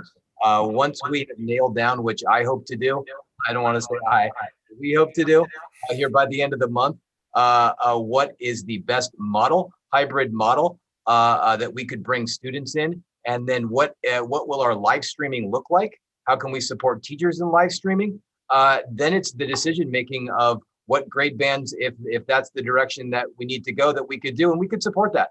The live streaming would support that. That's the difference from the secondary to the elementary. It's not two different systems. It's one system. It services whether you're at home or whether you're there in person. So that is definitely something we will bring to our conversations that we're having on the daily. And like I said, the piece I believe that we need to nail down as soon as possible is what does our live stream model look like, and what does our hybrid secondary schedule look like? If we can do a quality job with that quickly, we can then, I think we can service a lot of different models. Josh, I would add to that in conversations that I've had with some of my principals at the middle level, I can see some benefits to bringing, for example, sixth graders back just a little bit early, primarily because that's a big transition year. And you know, as a middle school former teacher and principal, that's a big deal. And I think getting sixth graders in a little early to have that building kind of quote unquote to themselves would be beneficial to those students. As they have not had a chance to be in a middle school building in person. So that's something that I certainly could support. And I would also say, Jason, to add to that, roughly 60 to 65% of our sixth grade classes, give or take, are naturally cohorted in humanities courses and science courses and whatnot. It's not perfect, but a large number of those sixth grade students are already cohorted. So a lot of those seventh and eighth grade teachers, if we went down that level, would be doing their remote teaching still, or there could be a couple of kids in class, but I can see where that model can definitely work. So to answer Director Gallinger's question, yes, I think that's what he wanted to hear. Well, it's a little bit yes. We talked about 25% being in the high school, not just the freshmen. And I personally, maybe Jason and his folks had talked about the sixth grade coming in as a solo group, but it makes a lot of sense. So while I hadn't been involved in those conversations, I'm glad we're having it here tonight as well. And if I could too, President Weaver, I just want to note too, I really appreciate what Director Gallinger said about the uniqueness of each community. I just, you know, that I appreciate how that was stated, because I just think that's just a reality that we live in. I have relatives and friends that work all over the country, and you know, the old expression is all politics is local, and I think there's truth to that. And you know, I can't behave as I might be able to behave in terms of trying to get school restarted that I might be able to say in Atlanta, Georgia. It's just we're in a different community, we're in a different place, and you know, we heard some of that tonight in our own public input as well. So just wanted to share that perspective. I have lots of people. I have Anne, then Marnie, then Simone. Well, I was just going to say, I appreciate Harlan's perspective and knowledge in this. But I know a lot of where we've staked our claim on what we're trying to do in getting our elementary kids in is through the state framework. And the state framework says we should have middle school and high school kids in. So sticking with that framework and moving forward with the effort to get these kids in, I think is really important. I also believe that this is a choice for families. This is not forcing all kids to go back to school in the secondary, but it gives them that choice. And based on how many kids choose to go back, we have to figure out how to make a schedule. We're back in that challenging piece. But I do feel like they are a part of our community and we represent them too. And there are a lot of people, and we've heard from them, that want to have kids back in school at the secondary level and at the elementary. So, I mean, to me, this is important work that we need to work through to get to the point where we get these middle school and high school kids in, whether it's 1 day a week or 2 days a week, whatever it takes to make an environment that is as mitigated and safe as possible. Marnie. I'm glad that staff is talking with those districts that have brought students back, kind of what is a best modality, what are some frameworks, because I think this would, you've talked about just how challenging it is and all the factors, and so being able to point to places that have done that already and worked through those issues, I think will be helpful. However, I do think that I'm looking at the decision tree, and I agree with Anne. That's where I take my guidance for where we should be at, and so we're getting pretty darn close. The percentage now is below 5% of positivity rate. I haven't looked at the data today, but as we move closer to that, how can we get there? But I will tell you that I'm still skeptical. And so I'm glad that I hear the work going on, because I'm still skeptical that we're going to bring back any of, especially high school. I think middle school, because it's easier to cohort, but there's still all the guidelines between cohorting and social distancing. And I'm having a hard time seeing how that's going to be accomplished along with an MOU that describes all that also gets agreed to by the end of this school year. I hope it does. I hope you guys prove me wrong. And so I think we do need to look at next year. We've been looking so tactically because it's like we're trying to just get to the next step, that we're not looking strategically, which is really next year, which actually we have to in a couple of items on our agenda, because we're going to be talking about next year's budget. And we have to get a full understanding of what's the staffing requirements going to be. And that'd be great to know if we think there's going to be a big increase in staffing requirements at the elementary to be able to accomplish where we think we need to be, because we need to be asking for that money now. But especially at the secondary and at the high school, I would plan in accordance to, you have to be hybrid. You have to provide full-time remote for some staff, for some families. And what is that going to look like? And I say plan for the worst and expect the best. And really, you want to have a plan and then a backup plan. And as my husband does with everything, he has a backup to the backup. And I can't tell you how many times he uses that backup to the backup. And so we have to start thinking strategically about what next year's going to look like. And, so that's why I'm hopeful we move. I think Harlan mentioned it earlier. The sooner we get students in this year, the more we can know what next year could potentially look like. So I'm anxious for you guys to prove me wrong. Okay, and then I think Simone had a comment or a question. Oh, do I have to, hang on. There you go, now try it. Sorry, thank you. All I wanted to say was, I think I had an idea, and as I was sitting here listening to everybody else talk and mention different difficulties with other plans.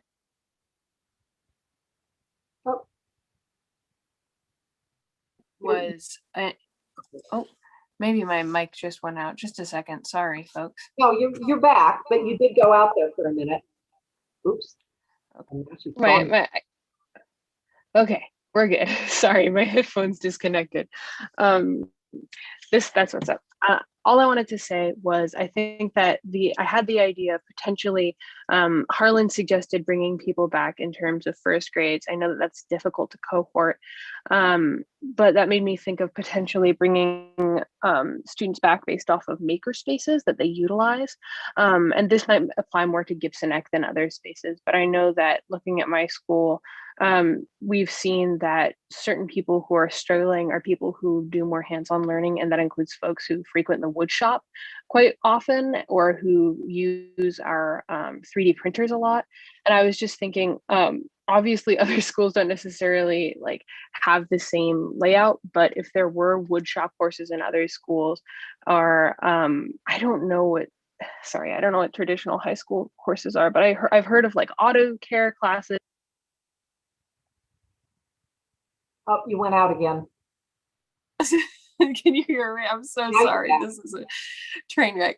Classes that utilize a specific makerspace, I think, would be an interesting thing to investigate and categorize in classes as those who need to be in a classroom environment more, because I think it's arguable that it's more necessary to have a physics classroom than it is necessary to have a mathematics classroom, just because you need to throw balls at the ground in physics, which is something that I'm coming up against right now with my Running Start course. So that's all I wanted to say. Sorry it took so long. No, that's fine. and Harlan, and then So one thing I do want to say about White River as a model is, and so after I'm done with these comments, I want to hear the administration's response. My understanding is White River has been and has been the pilot district for antigen testing of their students and staff. So part of the reopening and having high school there, how much of that is related to the fact that they've been piloting this work for testing. And then I wanted just to respond to what Anne and Marnie said. I absolutely agree that the new framework should ground us in what we do. The framework does say elementary and middle, and if you can demonstrate that you can do that appropriately when you drop below 200, then bring in high school students. And so we're still in that phase where we have to actually demonstrate that we can do it. And I have full confidence in our administration based on all the planning that they've done that will happen. I do believe that we should bring in our sixth graders before, for all the reasons that Executive Director Morris said, but more so because I believe that they would be an age that would be safer to bring back than older. Like 10 was just an easy cut point in line in all this, that when you hear it being bantered around about age less than 10, it's really the age prior to puberty. And, certainly that threshold is somewhere in that 5th through 7th grade time frame for when that starts for a variety of kids. So I think from a risk mitigation standpoint, bringing them back into an environment where they're the only grade in the building versus 4th and 5th grade, adding them to a building that already is more than half full. I think there would be a lot of learnings for us to learn on secondary to then move on to. I do believe that anything beyond 6th grade, as I said before, that we should really promote vaccination availability and opportunity. And I would encourage every teacher and every parent on this call to be emailing their local legislators as well as the state and encourage that. We are one of the only state west of the Rockies who's not vaccinating teachers. Our state is not following federal guidance for including teacher vaccination in the current tier we're in. So if we want to leverage voice, please help us in leveraging voice by getting vaccinations for our teachers. In response to Board Member Gallinger's piece on the testing pilot in White River, yes, they are one part of that testing pilot, and they had mentioned that a couple of times in our talk yesterday. Superintendent Thiele, I know that the superintendent in White River had spoken at our ISD Zoom meetings each week back in the fall about becoming a part of that test pilot. To what degree that helped that district get secondary students back in school quicker. I can't speak to that, but you might have a little bit of information on that. I don't know. Yeah, no great insight, Dr. Almy, but it was a Pierce County pilot program for the Peninsula, White River, and Eatonville school districts. The good news was, what I've heard reported, is that they had very, very, very low rates of COVID. So that's what their testing proved. And it is that, as I understand it, that program is kind of winding down now. And so they're not testing nearly as many as they were initially, but in part because the initial testing was not showing high rates of COVID. So that was encouraging. So it did help them get that started. And, kudos to Pierce County for doing that. 0.2% was the answer. 0.2, yeah. So. Sydney. So I think that was a great last piece, that we are using some reference districts that don't look like us in many ways, not just sort of culture and belief, but size of schools and other programs. So I know people really glom onto some of these other examples, but they're not super representative of Issaquah. They're potential, right? How it could be done. So I guess for me, that's a cautionary tale. But I also want to maybe pick up where Simone was, not only do we have the opportunity to look at how do we bring back full grades or other things, I think we have to also think about just opportunities in general. And so we've talked about sports, we've talked about clubs in different ways, but I'm a little, I guess my concern goes toward what are the other aggregating forces that we can also bring older students back to school. I would love to just, me and my Wednesdays, why can't they all just come back on Wednesdays and do SEL in person? It's a much simpler version of reality. So I think where I would be excited is one, that it's a multi-tiered plan. How are we looking at some of our special groups, McKinney-Vento and others that we've called out? How do we look at both the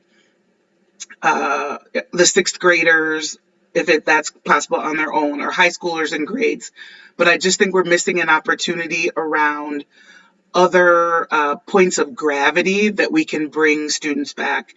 Again, live streaming is a great idea. I actually don't think there's much in the technical barrier to doing that today. But SEL is a great way to do that and bring students back and give them at least an opportunity to be back in person and get out. They've all got the course. They've all got it at almost the same time. We don't have to go through the 36 sections of a certain math course. So I just want to make sure we're looking at, I love the makerspace idea.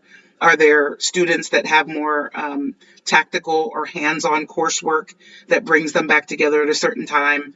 Those are things that I'm hoping to see as we look at a multi-tiered approach to give in-person opportunities. Thank you. Okay, anybody else? I would just say one last thing is I think we should consider having another meeting or update or some sort of, we don't meet again for a really long time. And so I would love to have some sort of formal update. And I think the community probably deserves something formal between now and a month from now. And then I would love for the administration to answer, how many bargaining sessions have we had so far about bringing our 4th graders through 12th graders back into buildings since the school year ended?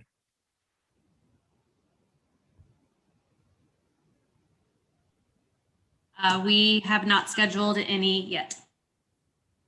We are prioritizing the senior pods that we have spoken about previously, along with McKinney-Vento and other small groups. How many times have you guys over the live streaming? Because I know there's the effort to figure out how to have that work to go into the bargaining. Sorry, Anne, you cut out a little bit at the beginning. What was the first part? Well, I was trying to tie in the work that you're doing over figuring out a focus on how to do the focus groups on how to do the live streaming. So we've actually, those have run concurrently. So Dr. Almy and Director Morse are running those, while I and the other bargaining team members have concurrently been having discussions to finish up the pieces around the LRC2 and ACT realignment along with the expansion of time. And we had to do some bargaining around nurses and their part in the K-3 return. So we were running kind of those at the same time. I think Director Moore, a question was how many live stream meeting or focus groups? We've had 2 so far. They're 90-minute sessions. And we have another one Wednesday after break. And then during that time, Dr. Almy, Director Hood, and myself have been doing outreach to districts to make sure we're bringing those ideas and those plans to that group to inform that work. Okay, and you guys have teachers on this focus group as well, right? Yeah, we have administrators from the central office here. We have teachers from both high school and middle school, and we have a couple counselors on the team as well, which their input's nice as it relates to scheduling and schedule changes and things of that nature. And a middle school and a high school principal. True that. And our hope is, my hope is that we will be able to sow the work group is going to do here by the end of the month or shortly after. We need to continue to keep the pedal on the metal on this and figure out what's going to work best for the district and figure out a way that we can move forward with that. So the goal is we've got 2 more sessions scheduled for shortly after break. But this is not a group that we had planned that would meet for a long period of time.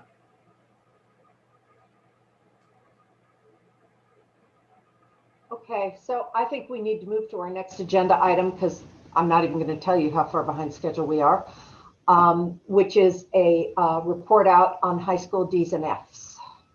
Yes. So I'm assuming I'm going to Donna? Yes, indeed. Donna, I know Donna, no, you're ready to go, Donna. So I'm going to just go ahead and say, take it away. Thank you. Thank you, Superintendent Thiele. So I know that Superintendent Thiele sent you all the data ahead and you're all marvelous readers of data. I am sure that this will likely not have been a surprise to you. I think the general big strokes that I'd like to mention here and kind of encapsulate, especially for those that are listening, are NCs or no credit rates went up across all of the schools. And we did not give Fs this year, as you probably remember. And I did provide you the data of what those Fs looked like last January in 2020. And roughly speaking, the NC rates are about double what they were last year in a sort of normal school year pre-COVID. A little bit more than double in one of the schools, a little bit less than double in one of the schools, but roughly double. The number of students who earned those grades did not increase at that same rate. And I anticipated you would want to see the data disaggregated by both ethnicity and program. So that's why I laid that out in this way. And on the left-hand side, I gave you all the total percentage that each of those subgroups is of the student population. So by comparing, hopefully, if you wanted to, that first column on the left with the fourth column, you could see for yourselves any disproportionality. And I don't think there's a lot of surprises here. I think the high school principals, just like we had feared, when we're not happy about, obviously, is to see that our low-income learners are really seeing a significant amount of disproportionality in not earning credit for coursework. And of course, some of our other subgroups that kind of jump off the page at me, at least, are non-native speakers of English, our Black students. Those are probably the 3 most concerning rates of no credit scores that I'm seeing. And I wanted to give you guys a little bit of information about some of what we've done this fall so far in anticipation of just greater need. We offered the PSAT in October, and we started with a very small group of students, worked with Lisa Hechtman on all the COVID mitigation protocols, of course, and started really with those kids who still needed to meet a grad pathway or who had an incomplete from last year and needed to resolve that, whether it was math or English or both. That was successful. We offered the ASVAB test, which is also a grad pathway that students can use to meet that particular requirement for graduation, and they can use it to recover a credit they might be needing to resolve or recover. And then we offered the PSAT again in January. So those 3 things have gone so well and the mitigation has worked and the students have been awesome that we are now expanding. We're planning to offer the SAT twice this spring and hope again to just be creating opportunities where kids can recover a credit in a really sort of time efficient way, if you will. AP and IB test scores can also be used. I did update Cabinet not too long ago. IB has given us the option to use our internal assessments. So we will be doing that again this year rather than in-person testing. So that is, I think, going to be a really powerful way for students to gain those credits. We also did a lot of staff learning work. Our teachers and our counselors and our administrators and our grad specialists, they worked their tails off to offer pass and no credit contracts for students so that they knew really clearly in December, here are the things I would need to do to earn a P grade or to earn a passing, letter grade, a D or higher. And if that's not going to happen, we then worked on the NCs and Some students are still working on a contract like that. So these numbers might go down. I just can't predict for you how many of the contracts maybe are through midwinter break, for example. That work was really done on a kid by kid, teacher, counselor, administrator, working with each individual. So that is still ongoing. Keep in mind too, not every NC that's on this page has to be converted. We offer 28 credit opportunities. And as we know, many of our kids come up to high school with some credit. And so they might have 4 wiggle room spots, if you will.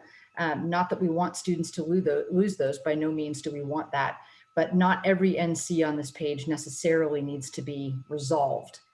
And the last piece I want to mention is that we are waiting on the state legislature here to figure out what waiver authority, if any, they will grant us for grad requirements. Last year, if you recall, they did grant us that authority. I know that they are seeking it.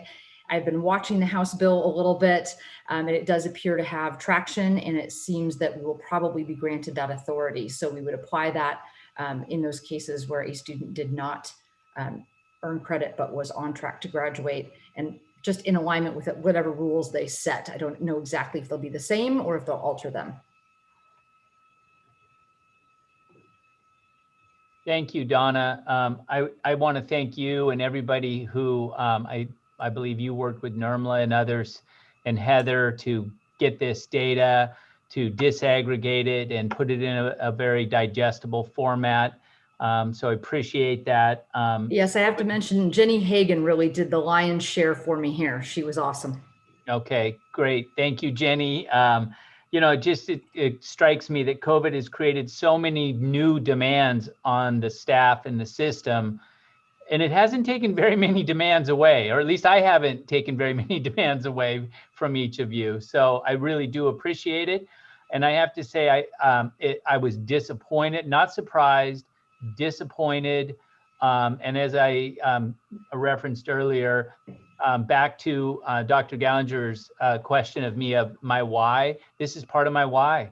Yes. This is it right here. I mean, I see what this is doing, and it's very troubling to me. So thank you for all the work and the work that we have to do to help these students, in some cases, dig out of a hole. And we're committed to that. We did a little bit of outreach too, just to colleagues that the principals and I have that are in different regions. You know, we're always very curious, is what we're experiencing kind of normal? What are other people seeing? And I love my principals' curiosity. They're really marvelous about this. And so we each kind of picked a colleague and a buddy and called them up. And we learned that in fact, in Central Washington, we have some colleagues who are seeing 30% of all their grades be Fs. And I looked at all of the grade opportunities. This is something Dr. Almy has always taught me to do. If they have 7 credit opportunities or 8, multiply that by the number of kids when you're looking at these total grades earned, make sure you've got some context. And so I did that, and it's roughly 6% of our grades were NCs. And a couple of the schools just a touch lower than that. So 6% is really the high range here of all grades earned. And so hearing from a Central Washington colleague that 30% of all grades earned turned out to be Fs there was like, okay, whew.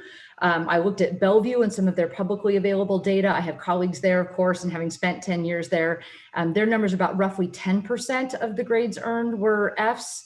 And they saw very similar disproportionality. They had disaggregated their public data as well. So I just took a look at it, and it's deeply troubling. But it is not out of line with what our neighboring colleagues are seeing and finding.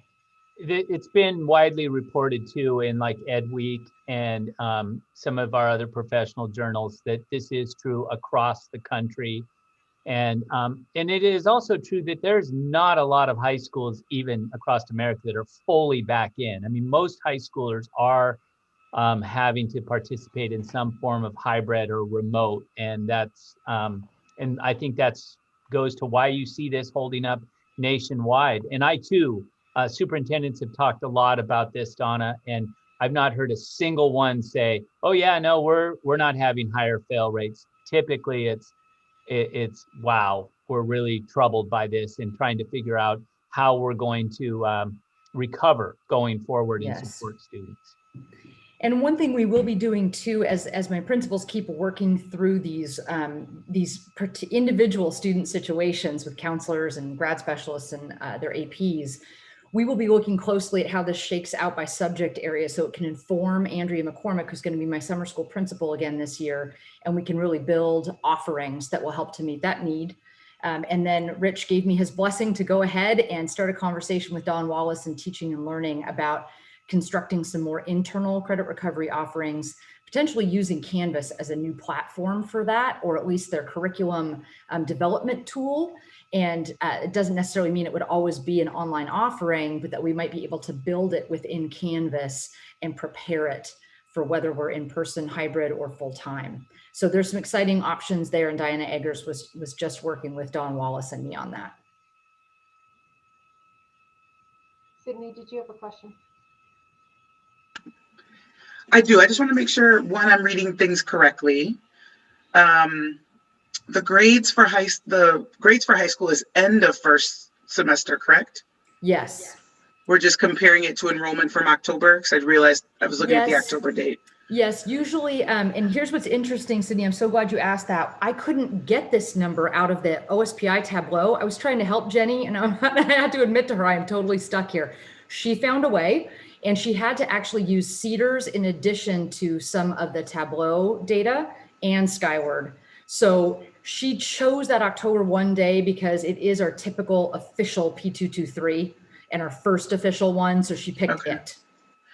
Okay, then I guess my next question is, do we have a sense of any difference between freshmen versus the rest of the grades? Yes, and you know what's interesting? So I had evaluated that more last year in the spring than I did for this report, and it was not the same school by school. There were some pockets, I think 2 of the 3 high schools had more freshmen struggling, but that it just wasn't real consistent across the buildings, which I found kind of interesting. I could certainly try to break this down by grade level also. I hadn't yet.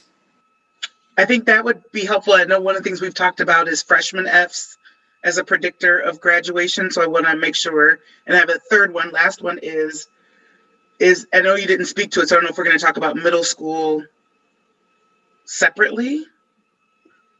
Or should I ask my middle school question now? I think you can ask it now. Sometimes with the middle schoolers taking high school classes, you might get half an answer from me and half from Jason, but it's okay. If you're okay, we're okay. Well, it's just interesting that the I guess sort of racial or subgroup impact is the exact opposite in middle school. So if I look at the change year over year, we're actually seeing the much more impact of white and Asian students. And so what's that about? I guess I don't know. Do we understand what is the difference? Is it a different support structure, or why would we have such a dramatic difference here? Right. Great question. When I analyzed that data, I broke down the percent of kids per school. So I'm not really sure what the high school data looks like. Dawn and I haven't taken time to compare that.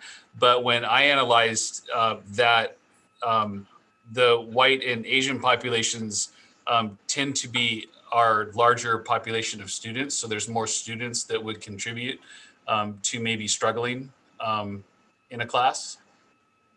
I understand that part, but I'm looking at just sort of constant rate over change. So if you just look at, if you look in the last column of the middle school spreadsheet in total, okay, and I'm comparing the Tri-1 total of 2019 and the Tri-1 total of 2020, we're in essence flat. If I look at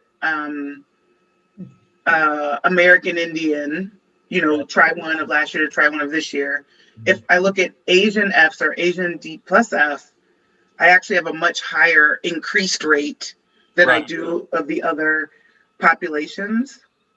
And so 2x in white students, almost 2x in one or more races, where if I look at Black and other groups, it's in essence flat year over year. And so, and actually, yeah, flat or actually even or reduced. decreased. Yeah. Or decreased year over year. Yeah. So, yeah, I don't know that I have a granular definition of that, but I mean, I guess I'm not happy any kids are failing. well, yes. But at that rate, you know, that I'm glad to see that it's almost like a reverse disparity. It's complete. It's the complete opposite in the middle school numbers. Right. Yeah. So I do wonder if there is some, I don't know what to say there, right? Is it a difference in outreach? Is it a different support structure? Right. But that's pretty dramatically different.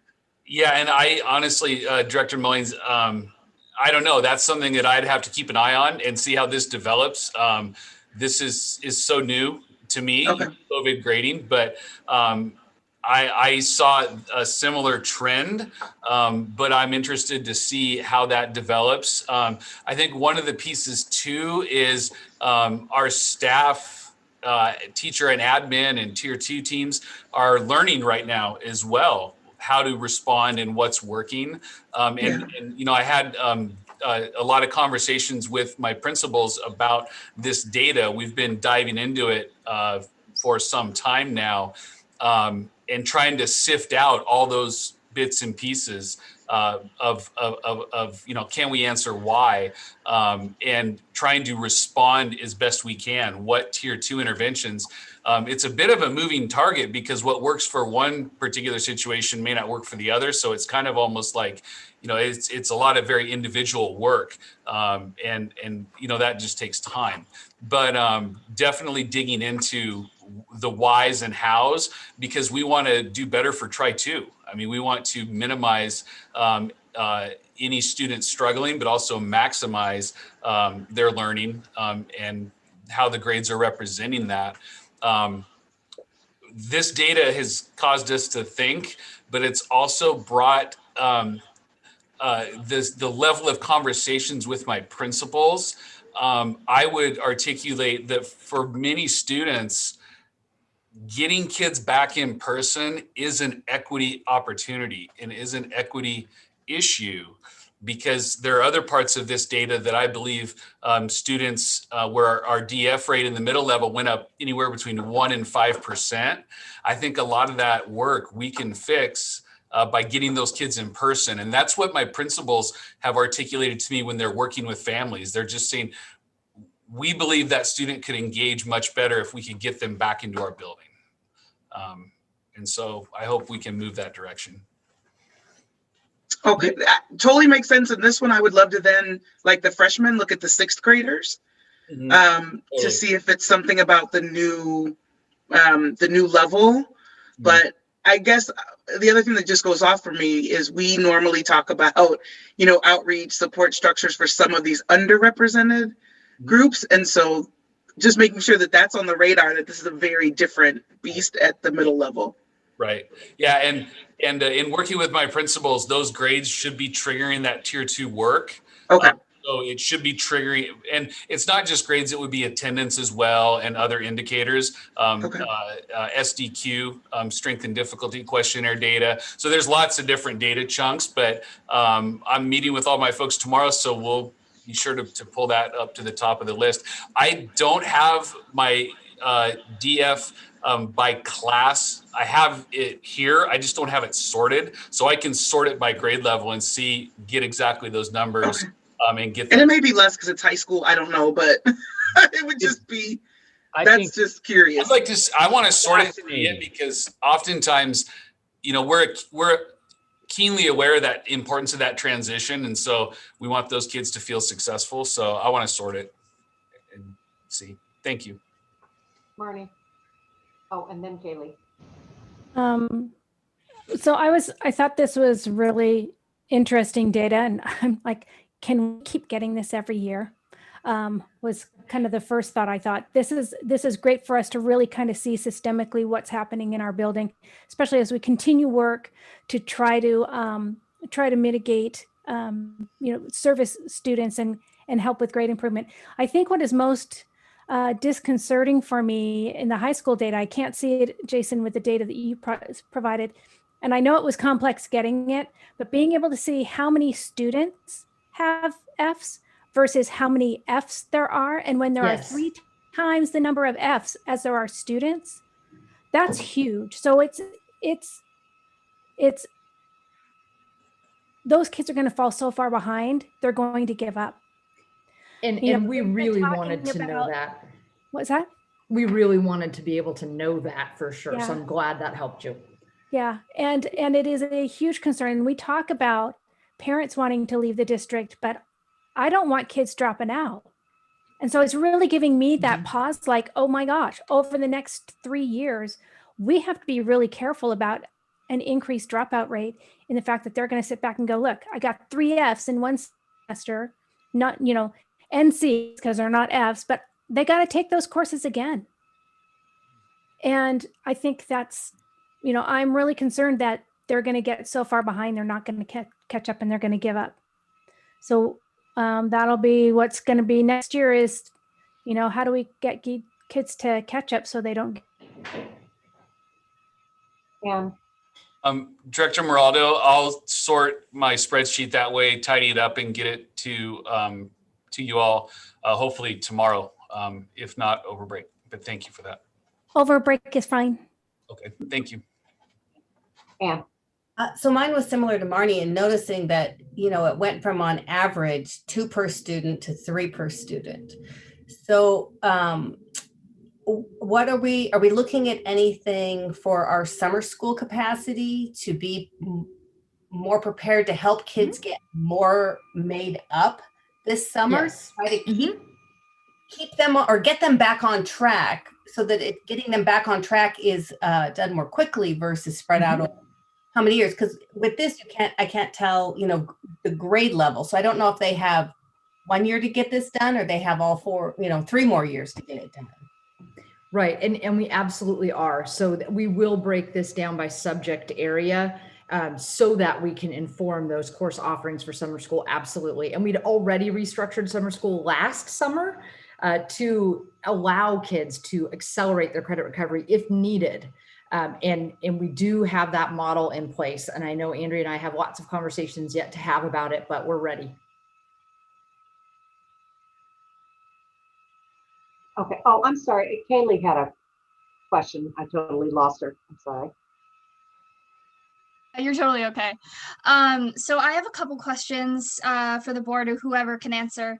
I was wondering if Ds and Fs would be totally taken off the board, especially for college and applying later on, like how that might affect somebody's ability to get into college. Because I know that all 4 years can count.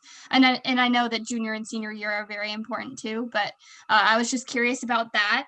The second one is, how do you think the, I guess the relative workload and how much homework people are getting, students are getting affects their grades? I would kind of like to see some numbers based on that, because all I'm really hearing is based on,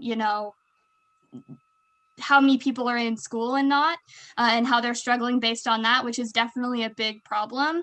And I've talked about that before, but how are separate teachers taking into account that the pandemic has a huge effect on people's mental health and that the homework workload can be a lot.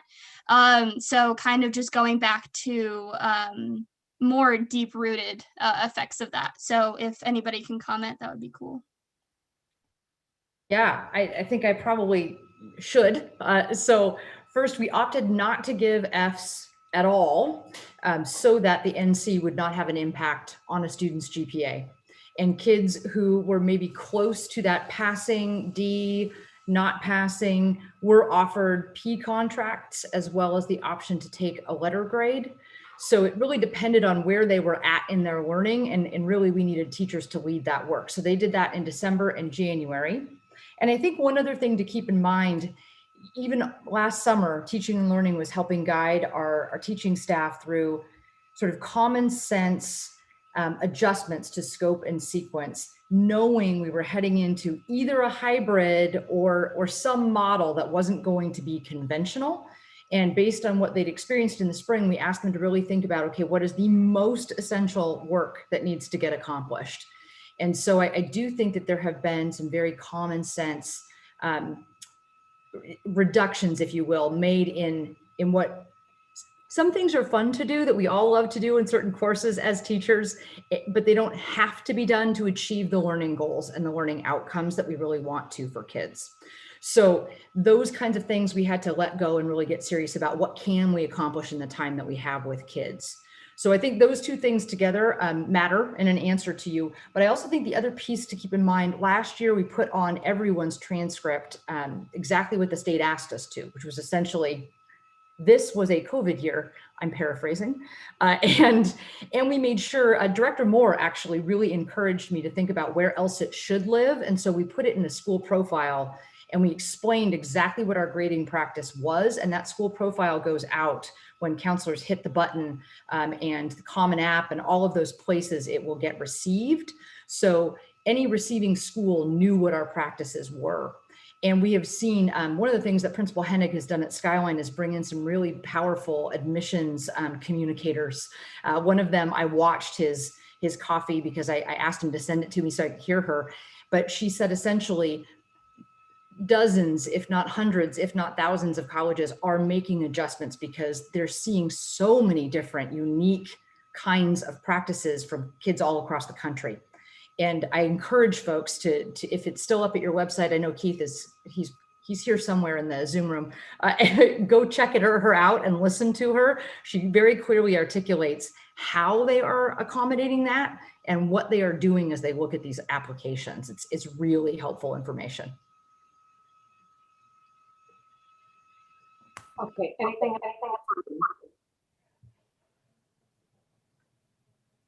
Harlan.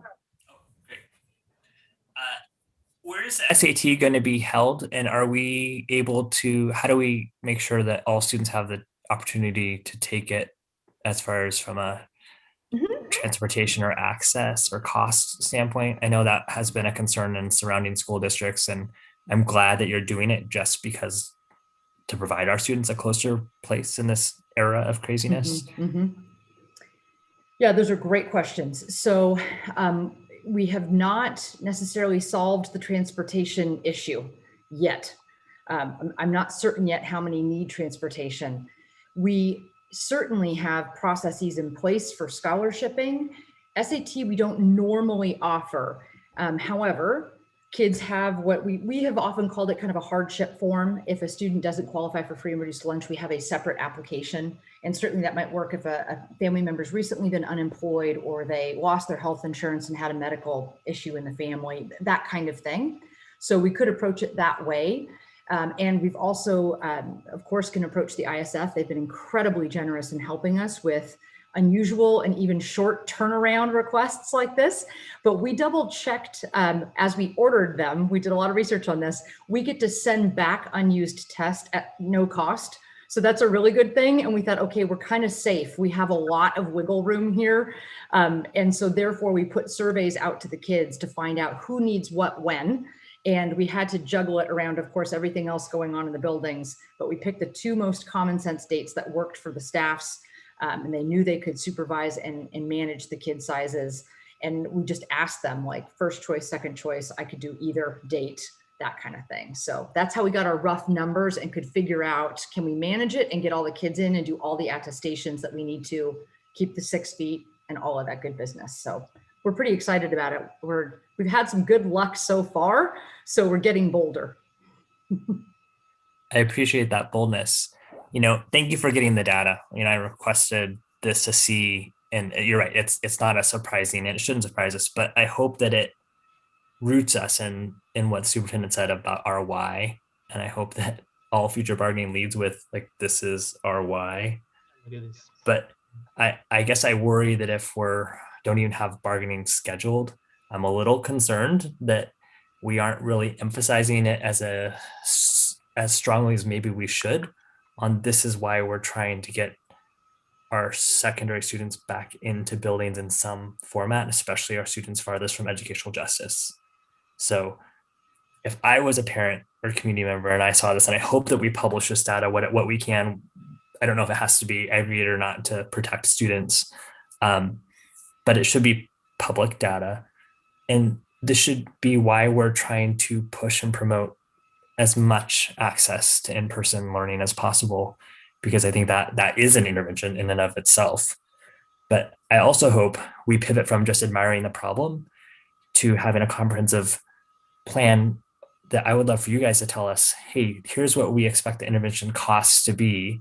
And then our job is to go to our legislators and say, so in Issaquah, for our student recovery process, this is what we expect it to be. And I know that's going to then pivot into the budget conversation, but we are going to have multiple conversations with legislators over the course of these months of this long session, and having concrete things, intangible things that I can hand them one sheet electronically or in person would be really, really helpful for us, that we could say, okay, here's what our need is as far as like the academic gaps we've seen.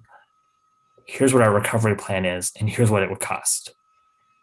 So I think of no higher professionals or better equipped leaders than this organization. And you are well respected such that if Issaquah is proposing this, they suspect if it's good for Issaquah, it's probably good for many, many other students and districts in the state. So that's my hope, that we use this data to pivot to that. Ann, did you have a question? Oh, okay. We are woefully behind. There's two people that want to give public input, so I'm going to let two people give public input, and then we are going to move on, oh gosh, to boundary review. Kaylee Byrne. And this is input on the DNF rate.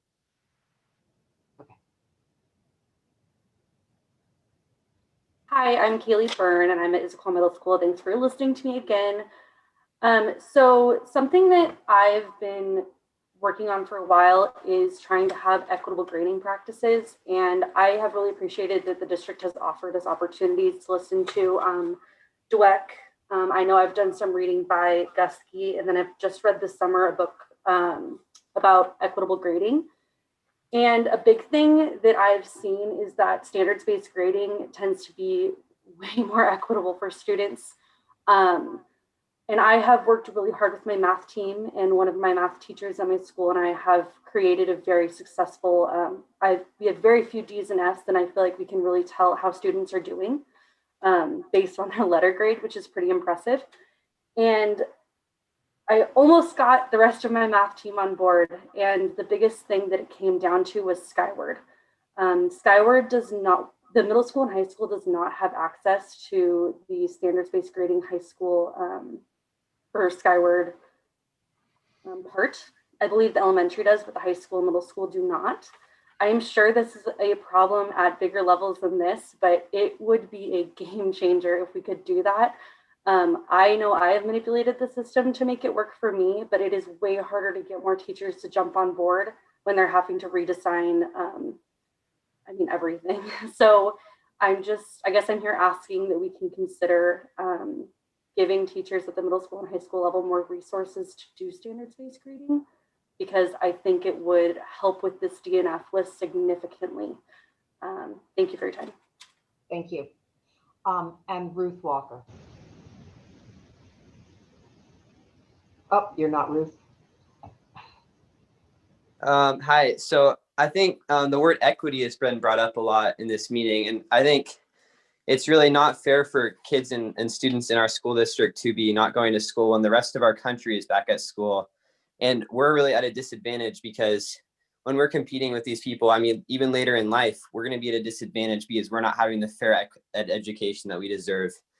And my mom has two employees that have had to drop out of the Issaquah school district because she has to work. Their kids can't keep going to school because she has to keep them at home. So I think it's not fair to kids and it's not fair to students to keep them at home when they should be going to school, because it's not fair to anyone. And there's been data that's shown that kids are failing. Let's be real. Kids are getting D's and F's in school right now because they can't get the education that they need. Okay, thank you very much. Okay, boundary review. Thank you, President Weaver. That is a great conversation, by the way, and it certainly has been one that has sparked a lot of discussion in these offices around here. So, you know, lots more to come on that, I'm sure. So for the boundary review, first I wanted to again acknowledge and thank all the members of the Boundary Review Committee and our technical support team. I was so impressed with the work of this 40-member committee, especially given that they had to conduct all their business remotely through Zoom. And, you know, we've talked a lot tonight about how that can be challenging as a place to try to learn and have dialogue. I will say that this committee improved upon the technical team springboard proposal.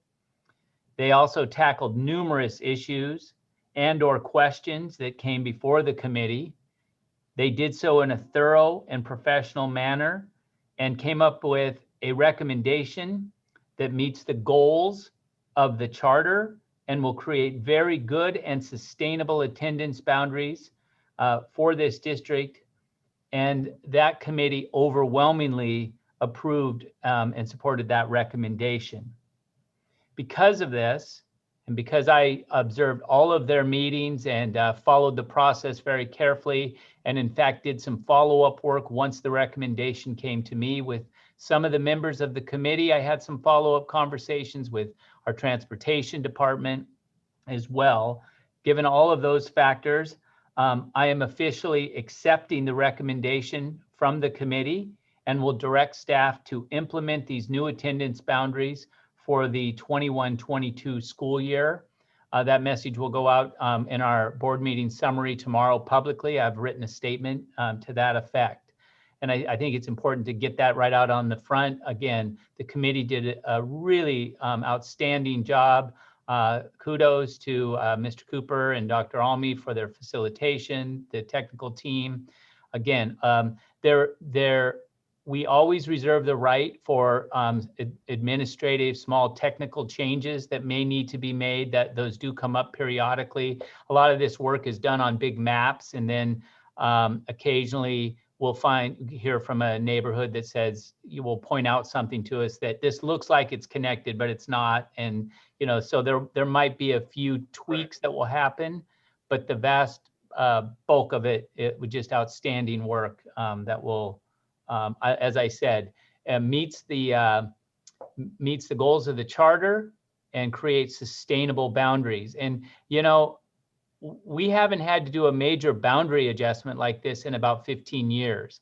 Prior to that time, it was common that those were happening on about a 2 to 3 year cycle in this school district. So again, I'm really proud of the work that was done then, and I believe this work will hold up very well. I do certainly recognize how challenging changing school attendance boundaries can be. I don't take that lightly. The impact that has on students and families. In fact, my own family has a personal experience with having a change. Our daughter's boundaries were changed when she was in middle school. And we weren't happy with that at the time. You know, I think it's, if I recall, my wife wrote a letter, an angry letter to the superintendent, and just so happened to be the person who gave me my first ever administrative job. But so I do understand it, and I do recognize that we're also in unusual times with COVID, and it's another additional stress. I also recognize that we are moving many hundreds of students into new attendance boundaries, and that this is occurring during this pandemic, as I said. So I get that. And, you know, again, we don't take that lightly. I know that some regions of our community, or some regions and communities in the district are more impacted by this change, given the location of their community or proximity to schools or new schools. And some parts of the district have been impacted more by growth as well. So we have, you know, the Sammamish Plateau is a great example. We have tremendous density. We have a lot of schools in close proximity to each other, and we still have growth occurring in that part of our district as well.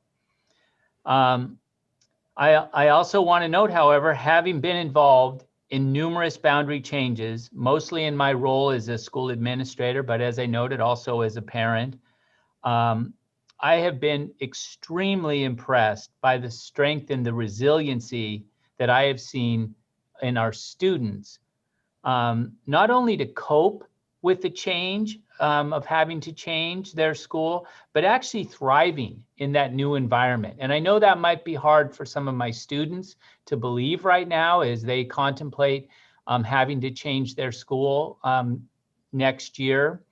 But I can tell you, I have seen that. I've been impressed by that. And some might recall back in the day when we had a freshman campus in this district, the one thing, and I was not a huge fan or proponent of that, I'm on the record in that way, but I will say the one thing that came out of that that I heard is a very positive was those students said, I got to meet lots of students from lots of other places. And we are going to have a group of students that, yes, started in one elementary or one middle school and had to move to another, but most of those students will come back together again, either in middle school or in high school, and will have benefited, I think, from that broader exposure. More opportunities to meet new classmates and make new friends. And I know that can be scary going into it. But the other thing I want to say is that those receiving schools that will be receiving new students and families, I know that they will go to great lengths to reach out to those families, to welcome them into their school, to acclimate those students to their new environment. I know that our PTSAs play a role in that and welcoming in those new families, and they have always been very gracious in doing that and partnering with us on that. So again, I do understand that for many students, this is unwelcome news, but fortunately for me as the superintendent, I truly believe that all of our schools are amazing. I would send my own children to any school in the Issaquah School District, that we will serve them well. And again, I want to also make sure and thank our community once again for their support of our 2016 bond that allowed us to build these schools. And I would ask some of our community to remember when, with many of you, we stood in libraries and common spaces in our schools or doing bond presentations. I always said, now just remember, when we build schools, we're going to put students in them, which means we're going to have new boundaries. And this is that moment of reckoning. And again, I know that there are some communities, I've heard from some, I watched the debate during the actual Boundary Review Committee meetings as well. And there are people that will feel like losers in this. I don't believe there are any losers. I'm just very pleased that the boundaries, the new boundaries, are going to balance our schools much better. You'll see much better averages. The new schools are doing what they were intended to do. They're balancing the enrollments. They're providing space in our growth sectors where we can grow into those schools, and allowing our system to better utilize the space we have and create better teaching and learning environments. So I look forward to inviting these new students into their schools. I desperately hope that it will be in person at a very high level, not just a small hybrid level, based on everything we've heard here tonight. And I recognize and I appreciate President Weaver noting that I would love to be able to tell the community exactly what school will look like next fall. But that would mean that I could exactly predict what's going to happen with the virus, and I can't do that. But please know we are committed as a district, as an administrative team, and I know I hear this from the board, my bosses, to providing as many in-person opportunities as we can. And I say opportunities because some of those might be from a social emotional standpoint. I talked with a principal today that talked about having picture day at her school. And they were able to, in a COVID mitigated fashion, bring kids in for their pictures. And they loved it. They just loved being there. Probably, I wasn't there, but it probably felt much like it did this morning when I was at Clark, when those kids were getting to come back to school for the first time for in person. So I have truly appreciated hearing from the community. Even though sometimes it's tough, when I have a 7th grader writing me, telling me that basically this is going to be the worst thing that I could ever do to them. I do have to say, I've been impressed by some of the persuasive essay writing that some of our students have done. Makes me, I have to sometimes get up and go out and kind of walk around the office a little bit with my mask on, of course, just to, as I reflect on some of the messages I've heard. But I absolutely believe that all the kids are going to be fine. They're all going to be welcomed into wonderful schools. And in the role that I play as superintendent, I have to think about the entire district, the sustainability of the things we do. And I really do believe that these new attendance boundaries accomplish a lot. Good transportation, good balance of schools, create good learning spaces. I feel very good about it. So again, I am accepting the recommendation from the Boundary Committee and directing the staff to implement those new attendance boundaries starting in the 21-22 school year. So, and this will be part of our, as I said, there'll be a letter attached to our summary that goes out tomorrow as well to the entire community. Superintendent Thiele, I have a few things to add. Yeah, please do, Mr. Cooper. First off, if anybody wants to see any further details or relive all the wonderful debate, our website has every document, every piece of data. Secondarily, I did want to say high level, I want the board to know the following. We only reboundaried 2 elementaries to fill elementary 16. So we only touched Clark and Sunny Hills. Sydney, important to you, Grand Ridge kindergartners are back. At least for your community, I wanted to say that. So we should celebrate that all our kindergartners. I forgot about that, Mr. Cooper. I could have stolen your thunder on that, but you guys did the hard work. So good job. I know how you are a thunder stealer this time of night, so I was not about to let you have that. And so that's excellent news. And then we did right size and reboundary and touch every middle school. So every middle school had a slight bit of change to it. But again, for community engagement, I know we always love to talk about community engagement. Dr. Almy and I received nearly 800 emails in the boundary box and had a lot of community engagement. So that's my summary in brief. I'm as happy with the end product. I've never had a committee, at least on the boundary side, not make things better. And so we spent, Dr. Almy and I, for the record, the last boundary meeting took 10. We did it in 5 and in a Zoom environment. So, and we were bargaining as a side note. So that I was really happy with the outcome, because if we had drug it along, it would not put us in a very good place or our community. There's already enough unknowns, so we were glad to put that to bed. So Dr. Almy, before you say anything, Josh, Jake makes a good point there at the end, though. It was important that we move on and wrap this process up. So thank you, both of you, for doing that in an expedited manner. We want to give as much advance notice to families as we can. We've got 2 schools that are in the planning process out there right now. They needed to know who their families were so that they could start communicating directly with their new families, because they've got some important feedback that they want to get as they contemplate bringing name proposals forward and mascot proposals forward and start planning for the school year. So the board has some naming work to do. Yes, they do. So, it's not quite as much advance notice as we'd like to give families, but here we are on February 11th, letting them know that these will be the new attendance boundaries that will start in September. Okay, sorry, Josh.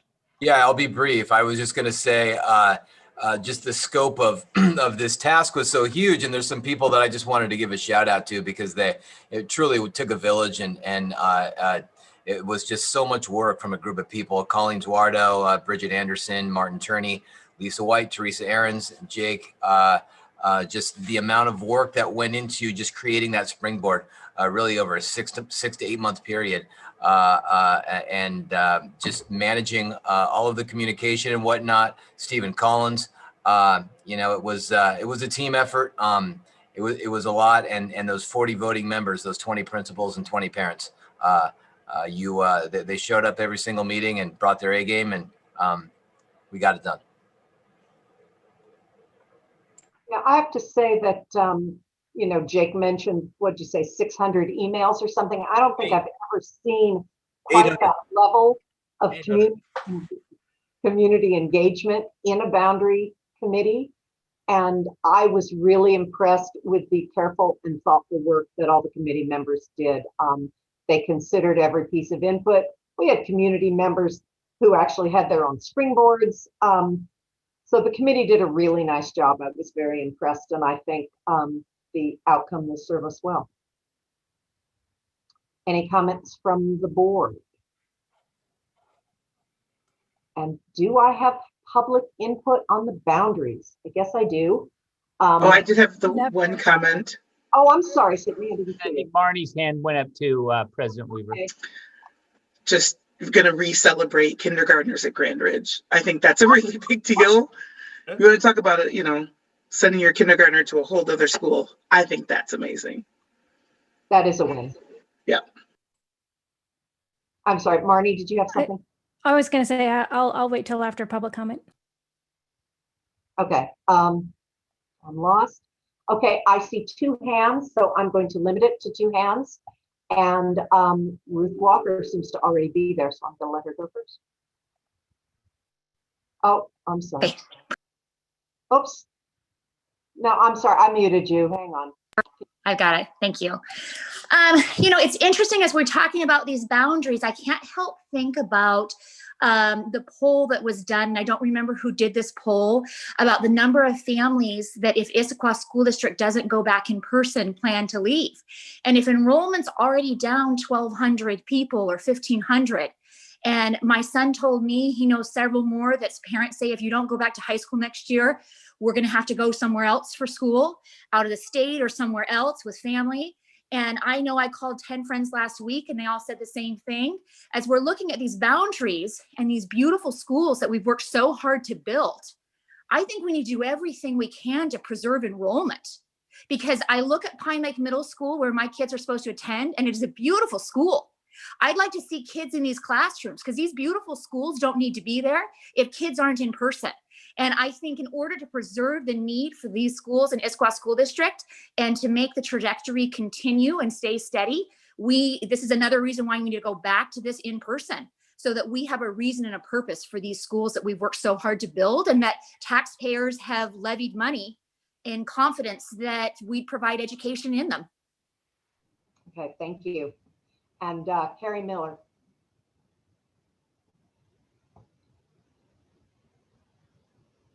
Carrie Miller.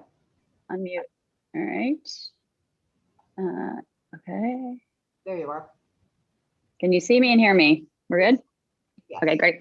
Hi, my name's Carrie Miller. I'm a Sunset Briarwood Science and Tech PCMS and soon to be an IMS mom, which is great. I appreciated what Boyd Cotton had to say earlier and piggybacking on Kaylee Burns' equity comments. I have to say I'm a little nervous to speak this evening. As a data-driven community member engaged in the boundary effort, I was misrepresented on social media and then censored, so I could not respond to the inaccuracies. And so I preached to my 4 kids to do what's right. So Superintendent Thiele, the board's priority for equity was evident in the last meeting, inspiring me to speak tonight. As you approved the new boundaries, I wanted to highlight the equity piece, which was not represented on the committee or part of the committee's charter. And the equity data gave me pause. The approved boundary springboard clusters 3 of the 4 most socioeconomically challenged schools in our district, Clark, IVE, and Sunset, into one middle school, IMS. The same 3 schools, Clark, IVE, and Sunset, were the only 3 schools prioritized by the district to address the recent Washington State sanction instituted for the over-identification of students of color for special education services. Alternatively, the new middle school, MS6, would be a feeder for the 2 schools, Cougar Ridge and Newcastle, with the 2 lowest poverty rates in all of the district's central and southern regions. The current IMS, Clark, IVE, and Cougar Ridge, is the only school in the district with a discipline rate almost 6% higher than the state's average of 4%. Sunset's PCMS has the second highest discipline rate in the district behind IMS. Swapping out Cougar Ridge for Sunset will impact the new already high IMS discipline rate. Looking at the most recent testing numbers, the percent of students who would have met math standards at the Springboard's MS6 will be 84% versus only 68% meeting the standard at IMS, a 16-point assessment disparity across the two schools. The valley geography and the building capacities lend to the district having the option, clustering the socioeconomic challenge populations at IMS or diversifying them across IMS and MS6. When asking numerous parents, teachers, principals, administrators, and even a Washington State equity leader, cluster or diversify, the vast majority advocated for diversifying. With the successful adoption of the Springboard, congratulations, the next step is, what is the district's plan to address the economic, academic, and discipline disparities created by making IMS an outlier in the district? Thank you for the opportunity to speak tonight. Thank you. Hang on. My agenda just disappeared. Come on. It's budget guidelines, right? Oh, well, I'm sorry. Did you have a comment? I did. Thankfully, a lot of what I was going to say, Ms. Miller just said.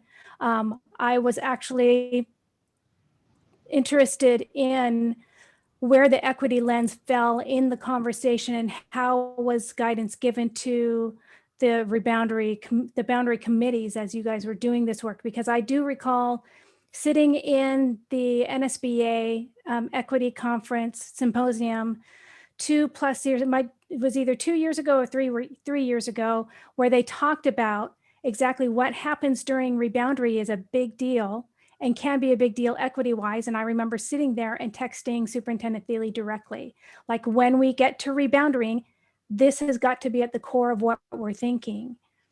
And I feel like I'm not sure that it was at the core of what we're thinking, because it is much easier to do neighborhood schools. And that was exactly the whole topic, like, where was this coming in? So I agree with the question that Ms. Miller had, which is, if this is going to be accepted, which I think likely it will be, what are going to be the mitigating factors to address the inequities within the schools where there are such large differences, especially if you're coalescing a larger population of lower income schools into one middle school? What is going to be your mitigating thoughts around that, resources? Does that key into our conversation about, we need to start then talking about equitable funding of schools rather than equal funding of schools based on a model, if you're going to have a higher population, and not just the title dollars going to it, because that's not going to be nearly enough. So those are just kind of some of my concerns, and I'll just raise them here because I've raised them with you, Superintendent. You're not going to be surprised when I tell you, and I know Mr. Coos is not going to be surprised when I say I am still really concerned that the Newcastle school, elementary school, will be at a separate middle school than when they go to high school, that they will, as it is, the culture down there, and people might get mad at me for saying it, but the culture down there is a disparity between the Newcastle elementary kids as they come through and the rest of them. And now they don't even have middle school together to start building those bonds. They will be coming in as freshmen, new, and having not known 3/4 of the population. And I'm really, really concerned about that on an ongoing basis and how staff is going to mitigate that disparity. And that's a comment, not a question, because I don't think there's a solution. Okay, was there anything else? Thank you, Marnie. Was there anything else on boundary? I didn't, I think I really do appreciate those comments from Ms. Miller and Director Moraldo.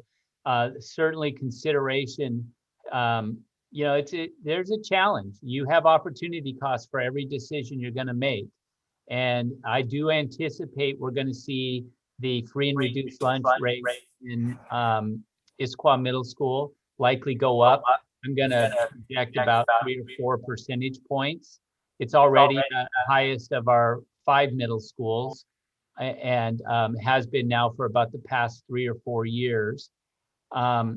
I will say though, for example, if you just pull out and compare the demographics, for example, to Newcastle and Sunset Elementary, very, very, very similar to each other in free and reduced lunch rates, ethnic makeup. There's, you know, we have a lot of very similar schools to each other in the Issaquah School District. And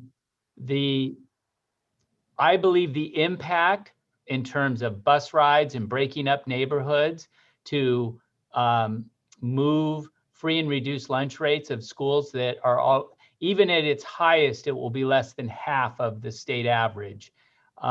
So if we were talking about having schools that were at 75% free and reduced lunch and schools that were at 10%, I think we would have a stronger case to make to maybe put some of those impacts on the system.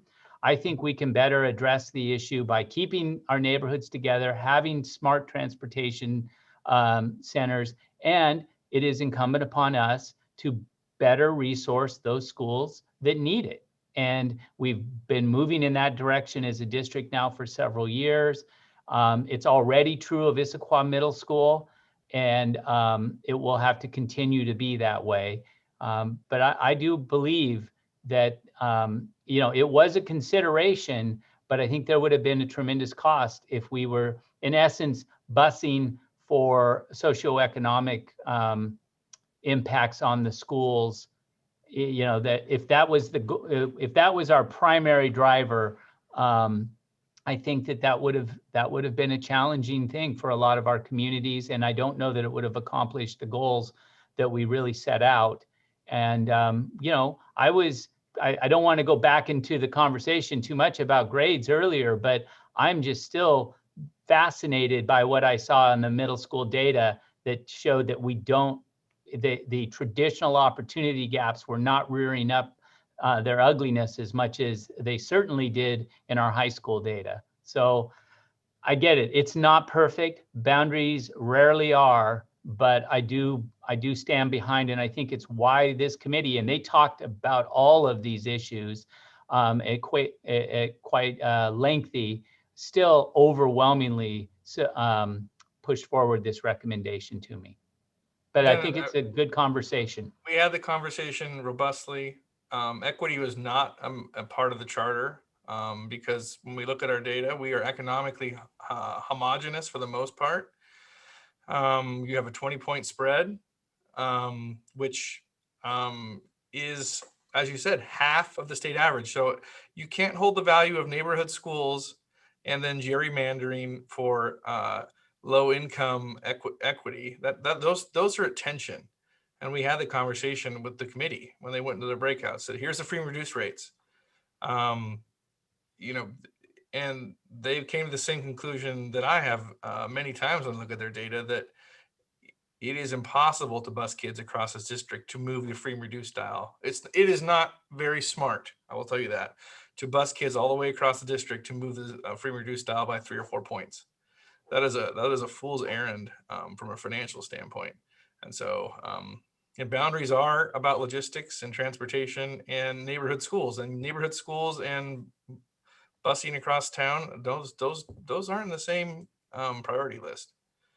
So unless if the priorities are changed, then we'll have to decide differently. But for the most part, our community, as you see by that input from Wesley Park, they love themselves some neighborhood schools, and that was the most important component to them. Not busing across town for socioeconomic equity. So hard conversations to have for sure, but one we did have, Marnie. I do want you to know that. And just really quickly, I think a lot of what you're talking about, you know, and looking at free and reduced lunch, it will be my way of coming back and saying, I'd love for our district to hire a demographer, use a free and reduced lunch when you're legally required to. But I think we as a system need to start looking at the percentage of AMI as a way of indicating who's at 25% area median income, who's at 50% area median income, because that's what poverty looks like in the Issaquah School District. It's not what we report to the feds, because I think the feds base it off, frankly, the wrong number. Harlan, did you have something? Jake, did I just miss it? I don't see where Grand Ridge is on that last meeting of the boundary review where all the other schools are listed. I'm just trying to follow through the middle school 6, and so I just don't see Grand Ridge. Sorry, Director Gallinger, which part? There's a lot of data on there. Can you point The very last meeting on the boundary review page. Well, did the boundaries for Grand Ridge not change? They didn't. And so then he didn't create pages for schools where the boundaries didn't change? Is that? Correct. I think that's why. Yeah, the only thing that changed on Grand Ridge was the kindergartners coming back. No, Grand Ridge finally has aged out enough as superintendent and I and Assistant Superintendent Bungard's goal. Once we boundaried West Highlands off and choked out the growth, it moderated just as predicted. So that's why there's no change. I guess then my request would be that as you guys go to bring this data forward, since it's the middle schools most impacted, if you would make middle school specific maps, which show the elementary schools that are feeding into it. Like the district wide one is really hard to interpret. So if you had middle school 6, which then show which parts of color coded schools fed into it or PCMS or whatnot, that would help us to see. And so that's what I was trying to see and put them all together myself to see how they changed. And it's hard for me to follow. We will get the pretty maps, I call them, from Kroll.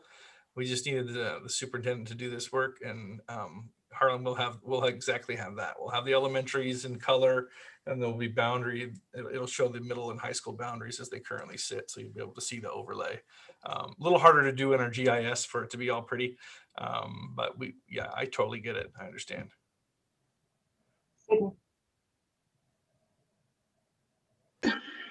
So I have to say I'm a little uncomfortable, persuadable, but I'm a little uncomfortable about this last conversation about equity and the school selection and poverty. And it may just be that I need more words on what the concern is. What I am hearing, and even in reading some of the emails we've received or looking at the data, is we believe there's an inherent unfairness in putting low-income people together. And maybe that's not the message that we hope to give off, but I find that a bit of a problematic message.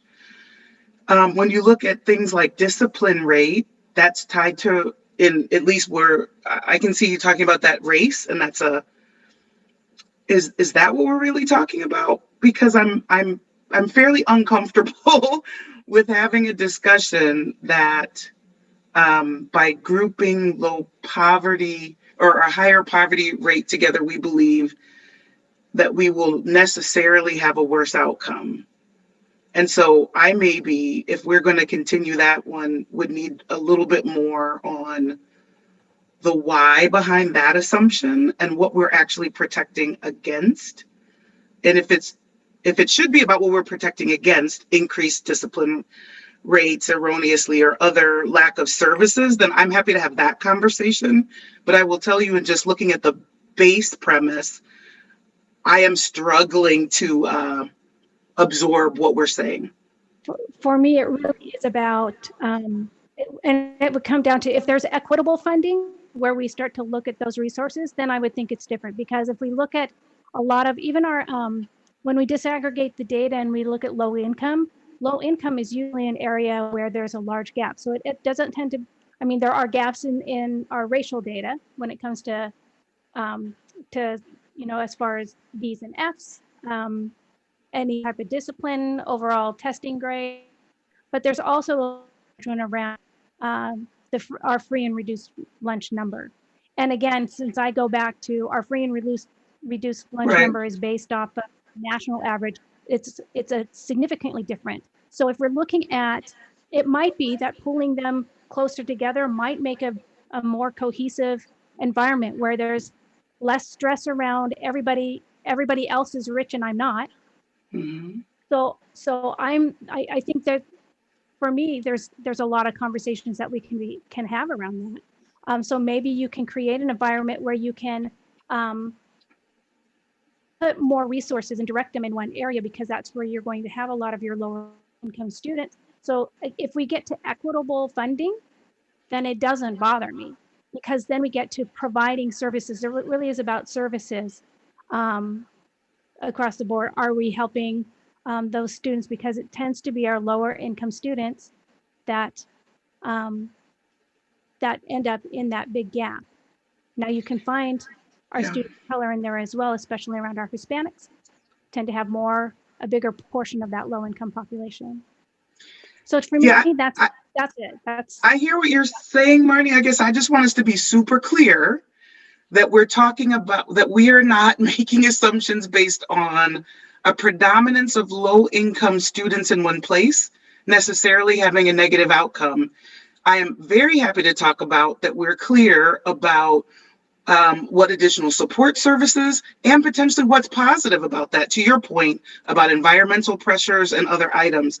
What I'm uncomfortable with, very uncomfortable, is a presumptive close on the fact that having more low-income students in a single place is necessarily a negative outcome. The discipline rates being raised is not a factor of the student. Let's be clear about that. So I just want to be super clear that we're careful on this line because the students aren't disciplining themselves because of low income. So this is one for me, we have to be really careful about, and I'm very uncomfortable with some of the phrasing. I may not be being very articulate, but as I heard you, Sydney, I think we're in an alignment. I mean, again, I don't think, and I think we actually have data that will show this, that right now IMS has our highest free and reduced lunch rate, and there are absolutely areas in our academic data where they perform better than some of their peer schools. So I think when you talk about, as I said, when you talk about having swings, poverty swings in a building of 70 percentage points, I think then you start to see, because of the impact that poverty has on those families, that you may have some issues there. But in and of itself, I completely concur. It is not about poverty or the skin color. I think that these schools, I think there is real value too. And, we use that term community-based school. I think there's real value in that. And again, we're talking about a difference. We're talking about a middle school that will still probably rank in the top 10% of wealthiest public middle schools in the state. Our highest free and reduced lunch school. And so again, I concur with the committee. For us to make dramatic shifts in population and put kids on buses for longer periods of time and everything, I don't think it's worth it. And I think we do have to address equitable resourcing of our schools. We've been doing that at IMS and at Maywood. I just right off the top of my head, I can tell you, those were the first schools where we added additional staffing. They were the first places for additional assistants. They were the first place where we would bring in instructional coaches and TOSAs, in part because we were trying to make them look and perform more like maybe our plateau schools were, where you do have that difference in free and reduced lunch. But overall, I think you see great consistency, and you will continue to see great consistency amongst our 6 middle schools going forward. And I think, and I will say this too about that group of principals. They get it and they work really well together, and they don't sit in a room and talk about, oh, if they get this, I should get it too. I've literally sat in the room with them before and heard them say, no, if this is what Maywood needs, this is what Maywood needs. I may not need that at Pine Lake or PCMS. So, I want to be clear about that. I don't want to try to disparage any population group in our system, whether it be based on race or socioeconomic status. We can perform at very, very high levels at any school in the ISD. And in fact, most of them do, most of the time. Yeah. so I'll go off a little bit from that one, and that is to the growth that's expected in the Issaquah Valley area, that was planned into that, and that is that part of why it's left more capacity at IMS. Yes. Yes, Director Moore. Yes. Along with Clark. So the hotspots for growth are what we believe to be in the pipeline are obviously in the Valley Corridor. And then we still have growth on West Highlands. And so that's why Clark is boundary down and Pine Lake. IMS. Remember, IMS also in the long term, and I had a conversation with the superintendent about this, if there is growth above capacity of the core facility at Issaquah Middle School, we have a very large 2,200 student high school that is soon to have 600 or 700 less kids in it.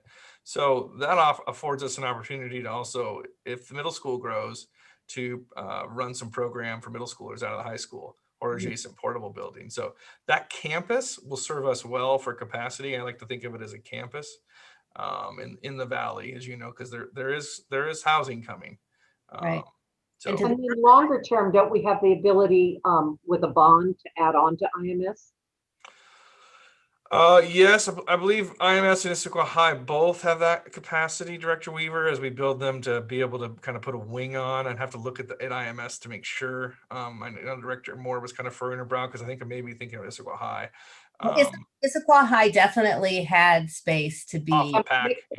Maybe I'm mixing them up. We built it out, I believe, Jake, at IMS as well. That didn't we run conduit and stuff to a wall that would be where you would build out? I thought we did that at IMS as well. That's usually what we do. We always add another place where we could tack on 6 or 8 classrooms. Now, I will say that we would have to go through a permitting process, and there'd be. It's not the board knows all well that there's challenges to building. I did want to note, though, we do have growth projections at Pine Lake as well. I mean, if you go up there, the Connor subdivision, Connor Home subdivision, and the subdivision across the street from Pine Lake, which is why we had to boundary that school down some, because we are going to get some growth there. Right. And on the flip of all the growth, because middle school 6 is not expandable. Right. That has to be a very mature boundary area so that there isn't really expected growth there. Because we don't want to end up with middle school 6 over. The only growth that we would have are the remaining homes to build out the top of Talus. I think there's 120 up there, 100. So that could be roughly 50 or 60 kids. But that building is, yes, it's landlocked. It does not have the ability to put portables on it. If we do, it'll be a very expensive crane operation. So we kept it fairly conservatively projected. So, and let our larger buildings, Pine Lake and PCMS, as I said, the good news is they're now down all below 1,000. So much better. Which is the goal. And I know Dr. Gallinger, when he first came here, his goal was to get the elementaries down below 500, but we haven't got there yet. But we have another one coming online. So, well, and I don't want to get there because of declining enrollment, to some of the earlier comments by parents. I don't disagree. I think that, it will help us if we can safely start bringing more and more kids and secondary kids back in for in-person. Because I've heard some of that too, that people are going to go seek opportunities for in-person if they can't get them here. I don't know how, that's anecdotal. I don't, we're going to do kindergarten registration here pretty soon. We're about, and maybe whenever you're ready to transition, President Weaver, we can talk kind of about that, because it flows right into our budget development as well. And let's do that now. Good. I'm trying to move us along just a little bit. Yeah, thank you. I would entertain a motion on this one. Director Weaver, I do not believe there is a motion, any action to be taken as the superintendent approves the. Oh no, she means for the budget guidelines. Oh, we're moving on, Mr. Cooper. I know it's been a long day. Suzanne, what are you doing? So you know know my 9 o'clock rule. You guys passed it 2 hours ago. I know. Okay, so I move the board adopted 2021-22 district budget development guidelines as presented. Second. Thank you. Now, Mr. Cooper, is this Yeah. Why don't you go ahead, Jake, and kind of walk them through the document? And obviously you want to point out the addition of the COVID pandemic thing as well. Yeah, and Superintendent, are you, do you want me to screen share or? I actually have it up on one of my screens here. So let me Would you see. mind popping that up? So I do want to let the board know a few things right off the bat. Of all the budget cycles I've ever had to tackle, this is probably the most difficult in nearly 18 years. Besides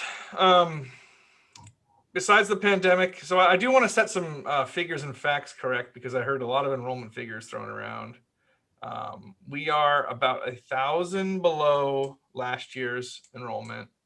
We're 1,200 below projection, but enrollment to enrollment, we're below 1,000.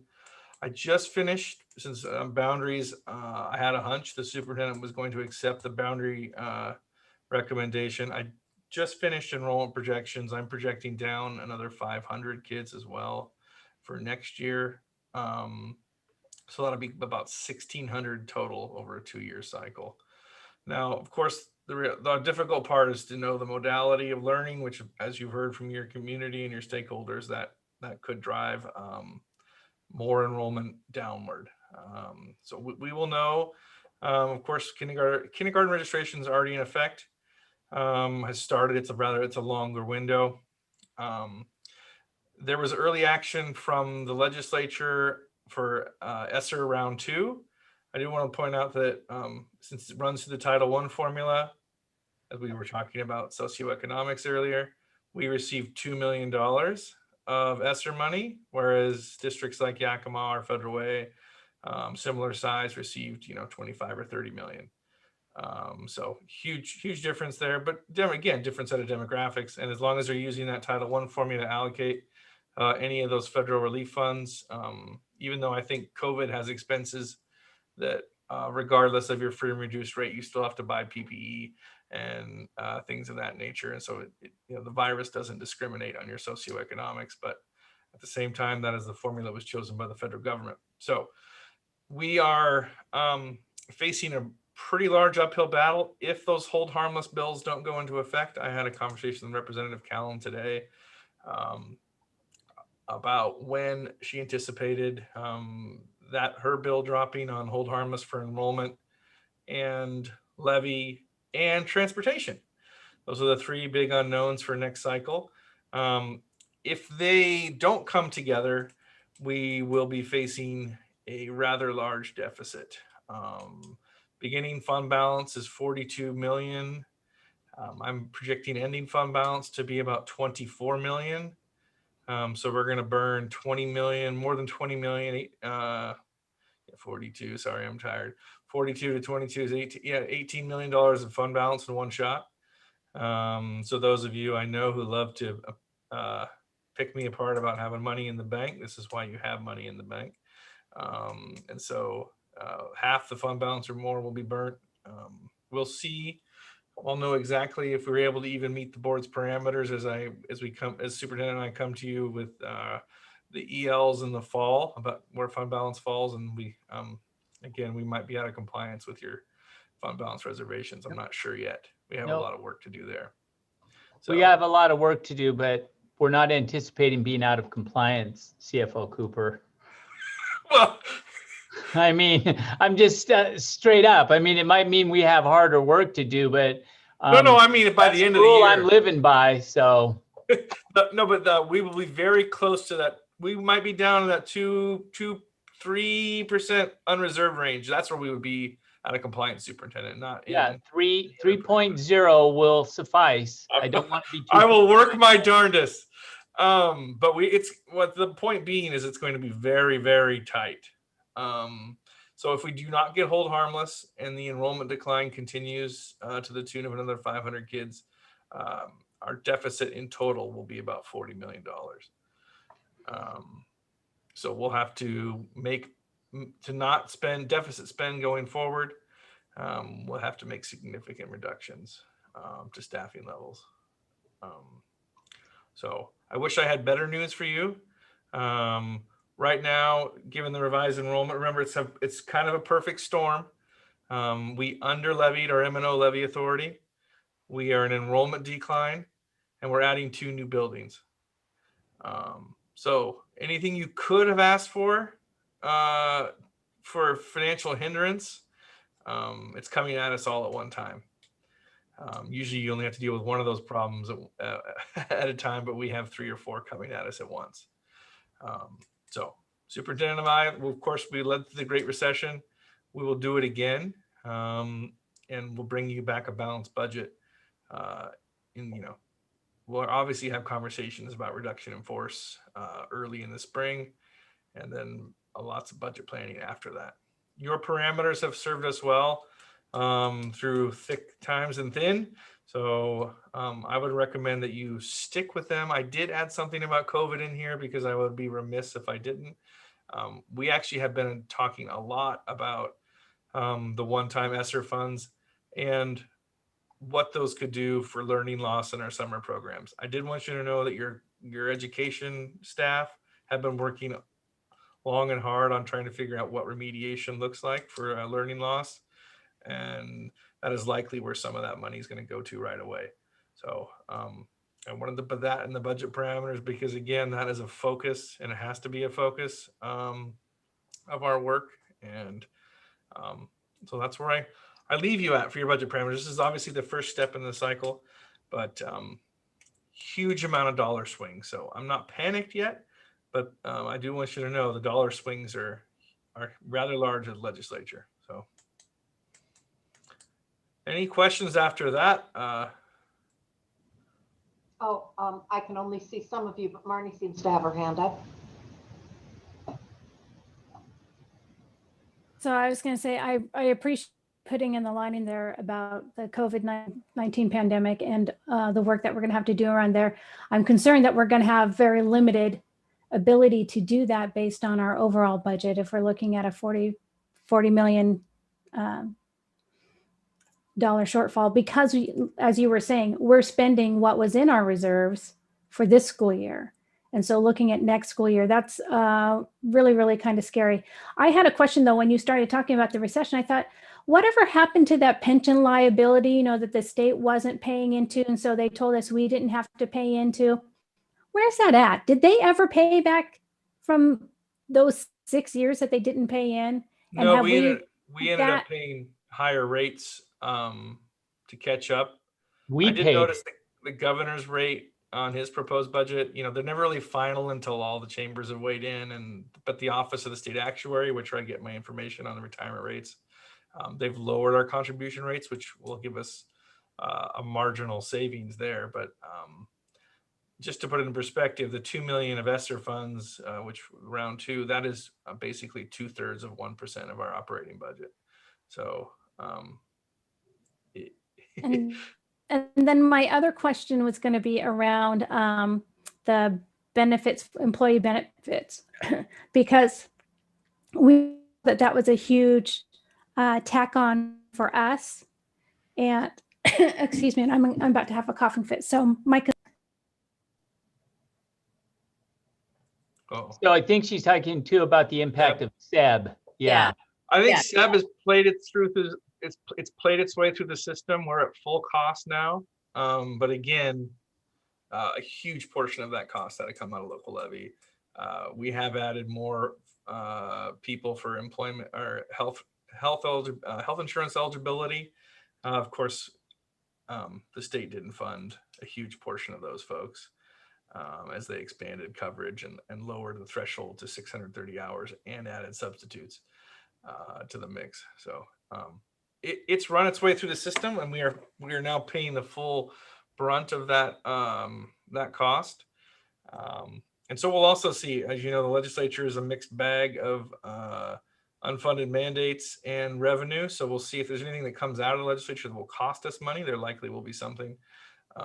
There always is. And on the revenue side, though, I haven't heard, given the infusion of federal money, most legislators are not talking about reduction of state revenue of any significant amount, which is a positive thing. So, we have some positive things, and if the hold harmless can come together, and they're obviously the primes of the bill are very senior members of the D party, which means it has a good chance to move.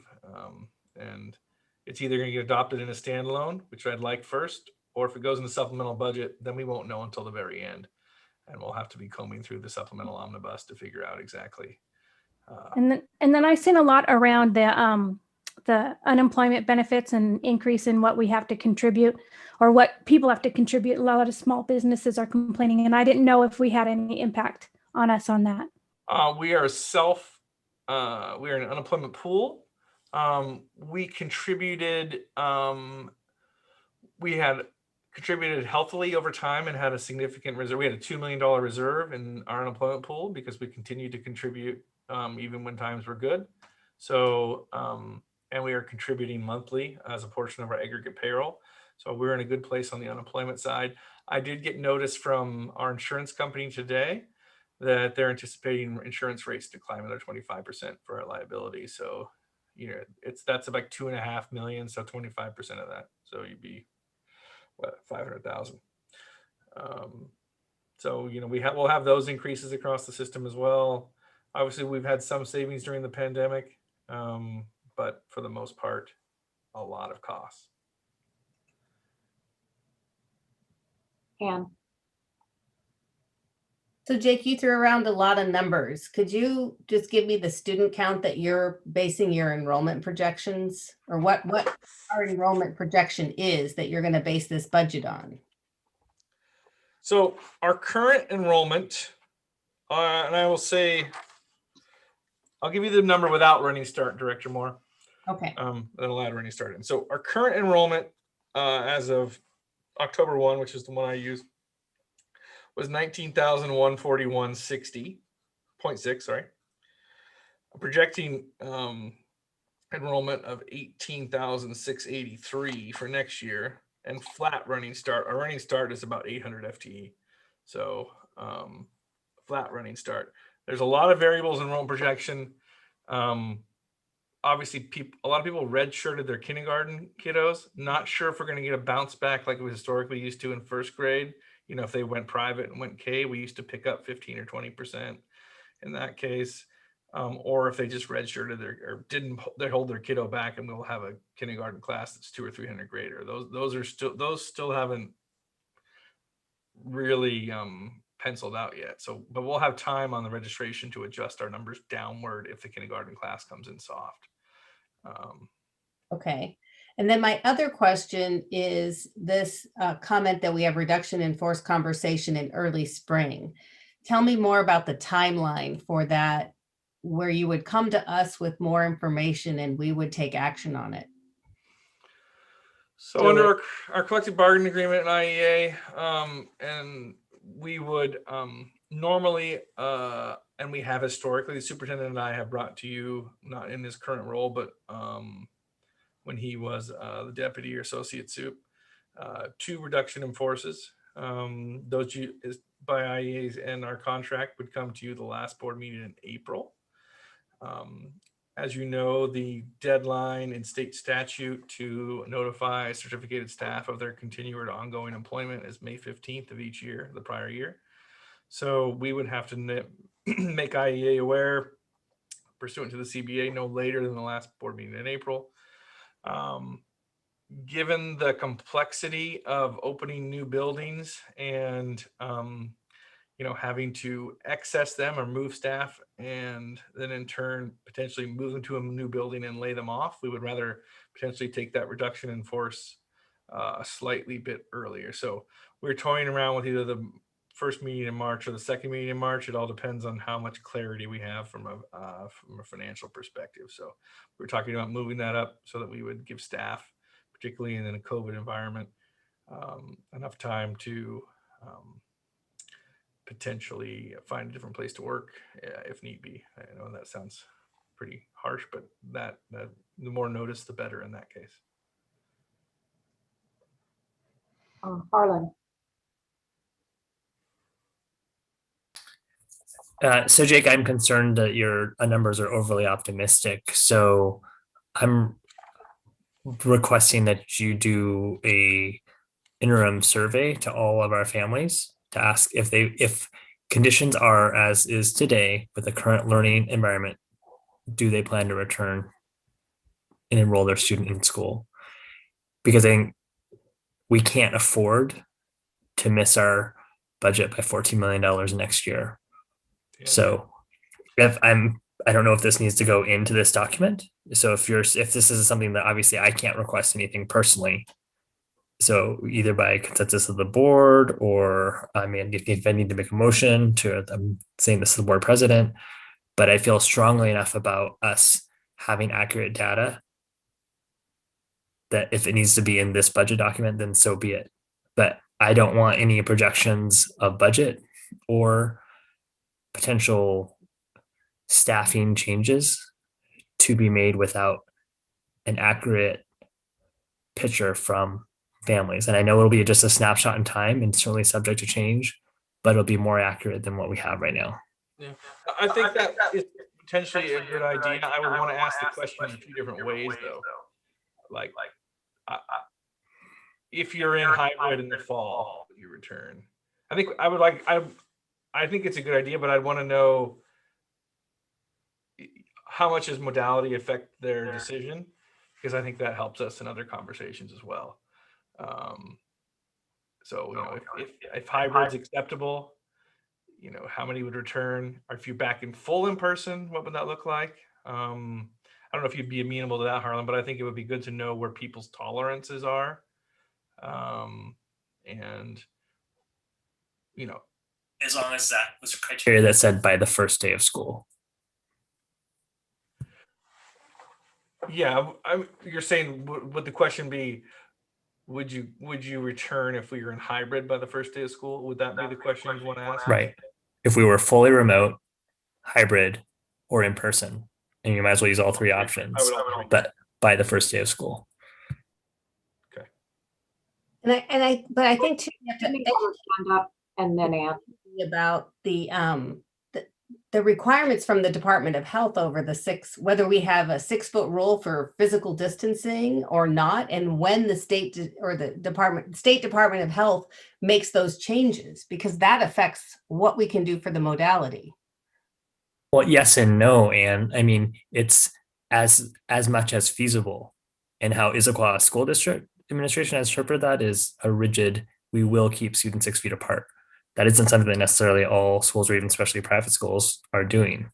So the criteria is very clear, 6 feet as much as possible. That's in black and white. I mean, 3 feet. Oh, I'm sorry, there was another question, Suzanne, I think from one of the board members. Well, no, Sydney had her hand up. Yeah, I don't have the hand raise feature for some reason tonight. So I guess, Jake, I just want to understand. So the drop off this year is of enrollment is something to the tune of what, 5%? Correct. In the aggregate, in the aggregate, right? Obviously, it's more the younger grades. So one, I think we need to we keep focusing on the amount we've lost, but we have 95% of our students here. I guess my question is, what's the percentage you're already projecting? Because you're projecting a decrease. I just couldn't write the numbers quick enough. I'm projecting a decrease of just under 500. So that is a 10 key. That is a what? That is a 10 key calculator you hear. So it's 2.7% decline in the aggregate. Okay. I guess for me, I would rather model the budget at where you're at 2.5 and 5 drop off versus do another survey. For me, the survey is not super valuable. I would just model it at some range of understanding and see where we end up. People are not going to make a logical choice now about what they're going to do in 6 months. Now, Harlan disagrees with that, but I just don't see it as a valid sample. I think that's another piece of data that would be really helpful in the projections. So the sole use of data, no, but another piece of data, important. That's fair. mean, my feeling on this is if it's not a big deal to do the survey, it probably doesn't hurt to have another touch point. My concern is we have enough people right now who are unhappy about the way the district is progressing through this, that they may say they're not coming back just out of spite, as opposed to what they actually end up doing. I don't know, maybe I'm just reading too many unhappy emails, but I sort of question how accurate the survey results will be. Yeah, I mean, surveys, I would not normally use them in any demographic sense. Because enrollment is a lot more complicated than a survey because again, I'm not projecting downward as much as K-1 because I know there's a birth rate clip coming up of about a cohort of 200 or 300 greater than there was the prior year. Even if, right, I mean, there are certain things that, and we still have housing starts. So it's not as simple as even who are here, right? There are multiple breadcrumbs coming. There are multiple breadcrumbs that are needed. The other thing too, housing supply and stock demand, right, is if interest rates are low, it makes this community more affordable because people have to borrow a lot of money usually to get their foot in the door. So low interest rate environments tend to help us out with growth. But I agree. I agree with Dr. Gallagher, and I think it's another data point. So I'm not resistant to it. I don't know if it's going to change my professional assumption on the projections, but I don't mind gathering the data. Well, let me ask you though, Jake, what if, typical of a survey, you get only a 50% response? How do you read that?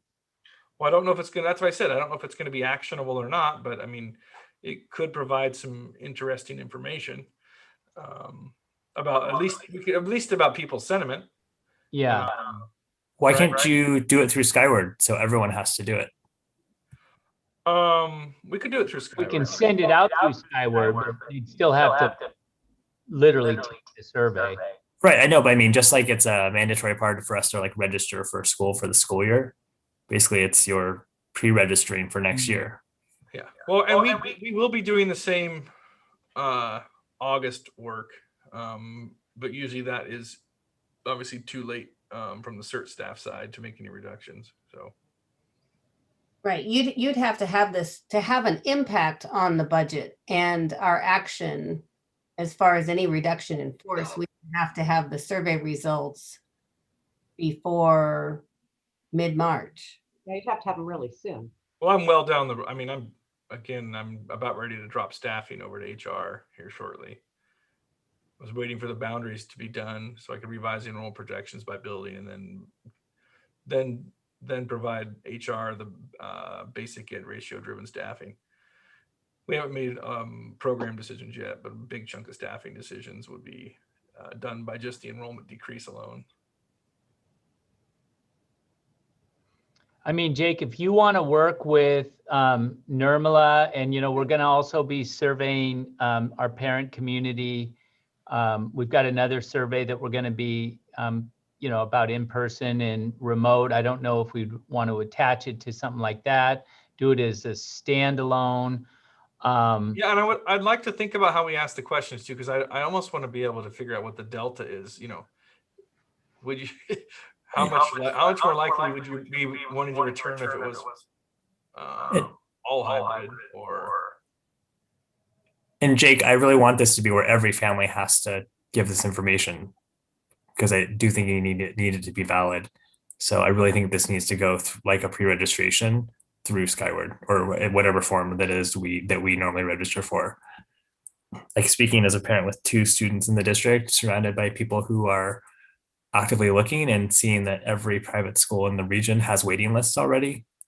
Like, I don't think that you appreciate the magnitude of what people in our community, at least up in Sammamish, are doing to look for a feasible alternative for in-person learning for their children.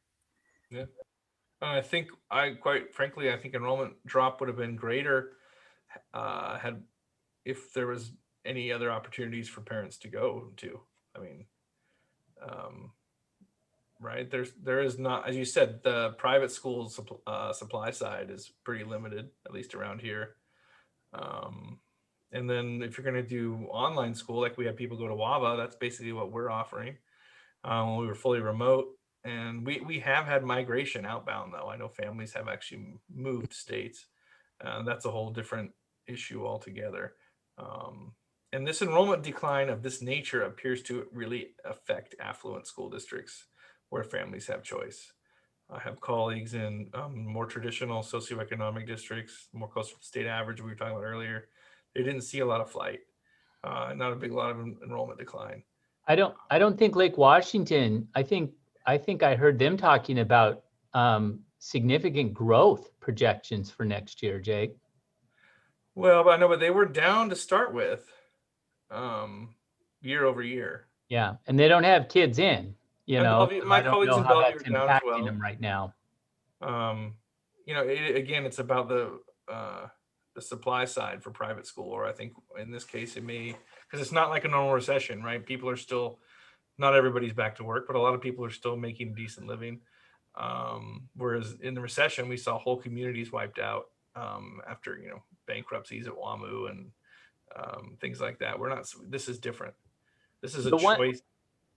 The one thing I do want to say, though, there is, so if this was simply a budgetary practice, I would be saying to Jake, cut deep, cut big. Why wouldn't you go with the worst case scenario? We could always build back. The problem in a school system, if we overcut, I'm not sure how easy it will be to build back. I mean, maybe it will be, maybe there'll be tons of teachers available. And as I've said to people, as we've contemplated this RIF that we know is coming, you know, there's always recall as well. But as somebody who received a RIF notice, it is as a second-year teacher, I left that district. I wasn't coming back. I wasn't going to give them the opportunity to hire me back. So I do worry a little bit about overswinging, and then we find ourselves in September having to scramble and build new classes because we didn't staff well enough. But I mean, this is the challenge that's in front of us. What I said is the most difficult budget cycle I've ever had to face, just from an unknown standpoint. And those harmless have significant amount of money for us. I mean, you talk about 25 or 26 million, that's what we would get as well. So that's a big difference. Yeah, but Jake, we won't have that answer before we have to make the decision about teacher staffing. And that's right. That's the important thing. And the other thing is if you're projecting a fund balance of 22 million after the end of this year, and if we were to drop another 14 million, right, the math on that's not very good. I know. So I really think that we need much more actionable data than we have for me to feel comfortable with anything moving forward through this budget cycle. And I agree, Doc. I just don't know where that number is. You and I have had this conversation offline before. We're like, is it 1,000? Is it 500? Is it, because the superintendent's right. I mean, I will say this: if we do get a COVID bounce back, which I'm hoping for, if things, you know, who knows, then we'll be hiring late. But you know what? I'd rather be hiring late and hiring than the other way around. So. Right. You know, we can always dispense with the survey, and I could just ratchet down enrollment. But that's one way. Right. Well, yeah, If you're covered, I mean, I think the enrollment's gonna be down 10%. So that's where I project 10% plus whatever of the kindergarten cohort that you think is purely birth rate added. That's what I think we'll be at.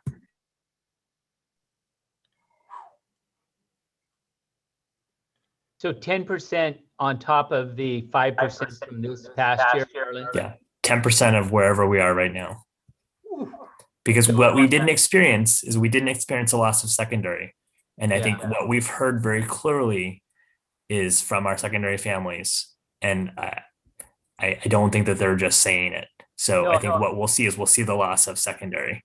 Yeah, I would certainly take them at their word. I will say, you know, I've heard this claim repeatedly that, oh, everybody around us is in and we're the last ones in. That's just factually not true. I mean, there aren't public high schools, very few in the greater Puget Sound area that have any high school kids in-person learning.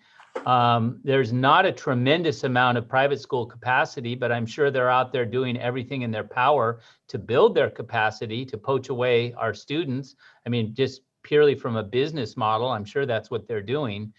But I do want to be clear, if they're talking about public high schools, they're talking about moving out of this region, which I'm sure many of them will do, especially if they're able to work remote. But I also know and are hearing people saying, well, I live in the city, but I don't need to live in the city anymore. Maybe I would like to go out into the suburbs and buy a house too, and with low interest rates, and their money does come this way. So it's so hard to predict what's going to happen. But maybe having some additional data, if it's good data. I just worry about, we need to be thoughtful and try to really get good data if we're going to survey, our 12,000 families. And because if we get bad data, that's not going to help us either.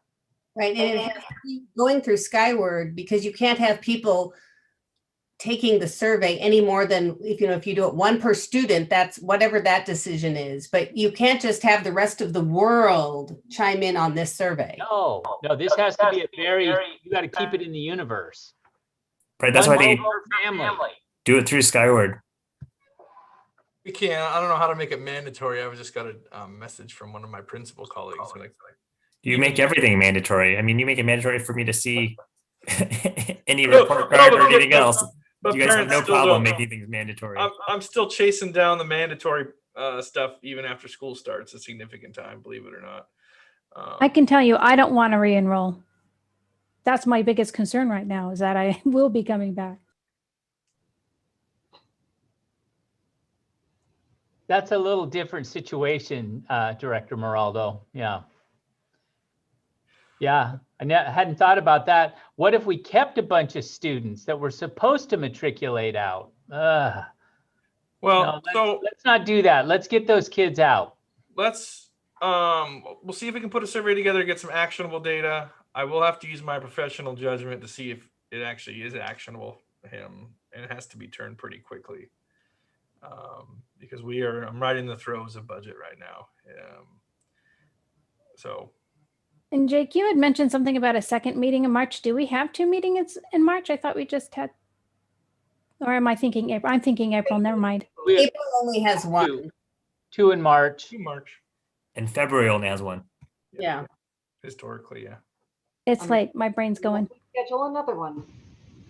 So, I mean, I want you to know that not my first rough budget, but there's a lot of moving parts in this one. And if anybody can do it, Superintendent Thiele and I and our cabinet can put it together. So it's not going to be fun. They're very fun. There will be. I just want to hear that there will be budget reductions. Well, there will. I think you can almost say with the same certainty, though, Jake, that there will be a reduction in our labor force. Yes, Superintendent.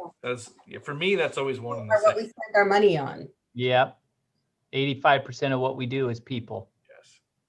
And when you lose a small school district in enrollment, medium-sized school district in the state in enrollment, let me rephrase that. You have to adjust your operations downward. So we have to right size to the people that we do have in our schools. That's right. Our goal is to try to bring you a budget where we're not deficit spending next cycle. Okay, are we ready to vote on the budget guidelines? Any other concerns? Okay, there is a motion on the floor to approve. All those in favor, please say aye. Aye. Aye. Okay. Opposed? I'm going to abstain. Oh, I'm sorry.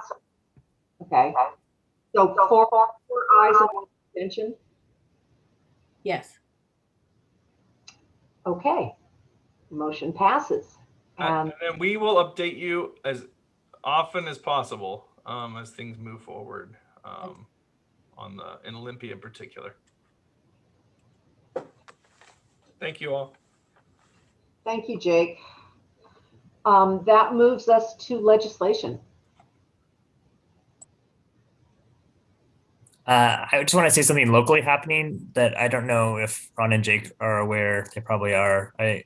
But I got a call from Kathy Lambert, King County Council, that the Puget Sound Regional Council had heard some school siting things that seemed like they were going to be fast tracking it through. And she was very concerned that it was going to impact schools along the growth boundary, which is us.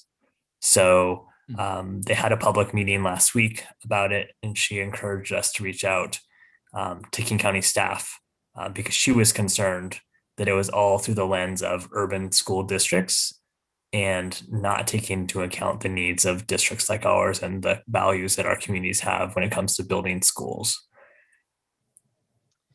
I believe Denise Stiffarm was there on behalf of the Alliance.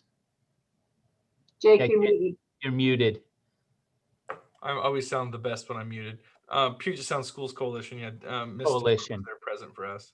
So we are watching that, and Kathy Lambert actually reached out to you. Was that from, I forget, either it was forwarded from Harlan and or you, maybe Ron, one of the, so we'll dive back into that issue. Yeah, her fear was they were moving towards approval within the next few weeks. Yeah, their next meeting. Yeah, she reached out. That's why I forwarded that on to you and Denise. And that's when Denise got back and said, yes, she actually testified at that meeting. And then yesterday, President Weaver and Director Moraldo and I met with the leadership of the Issaquah City Council. And I believe Councilmember Ray sits on that board as well. And he mentioned it and had some questions about it as well. So we are monitoring that. I hadn't heard the thing about it being fast tracked. So we'll have to circle back through our council and see what her thoughts are on that as well. And then I said told the board earlier, I testify in the morning on the OPMA bill that Rep. Callan primed for you all to try to get you back in person and meeting. So testifying on your behalf tomorrow at 10. Thank you for that, Jake. I know Grace had reached out to me as well, and I just am not available tomorrow. So as you know, so no worries. But I did want the board to know that Rep. Callan followed through, started with that letter that was written by legal counsel Grace Yuan after that board meeting. And now, not the traditional way a bill becomes a law, but that's down the path it's heading. So we'll, either way, we'll make sure the legislature knows how important it is for you to meet together as a physical body as you deliberate these kind of issues.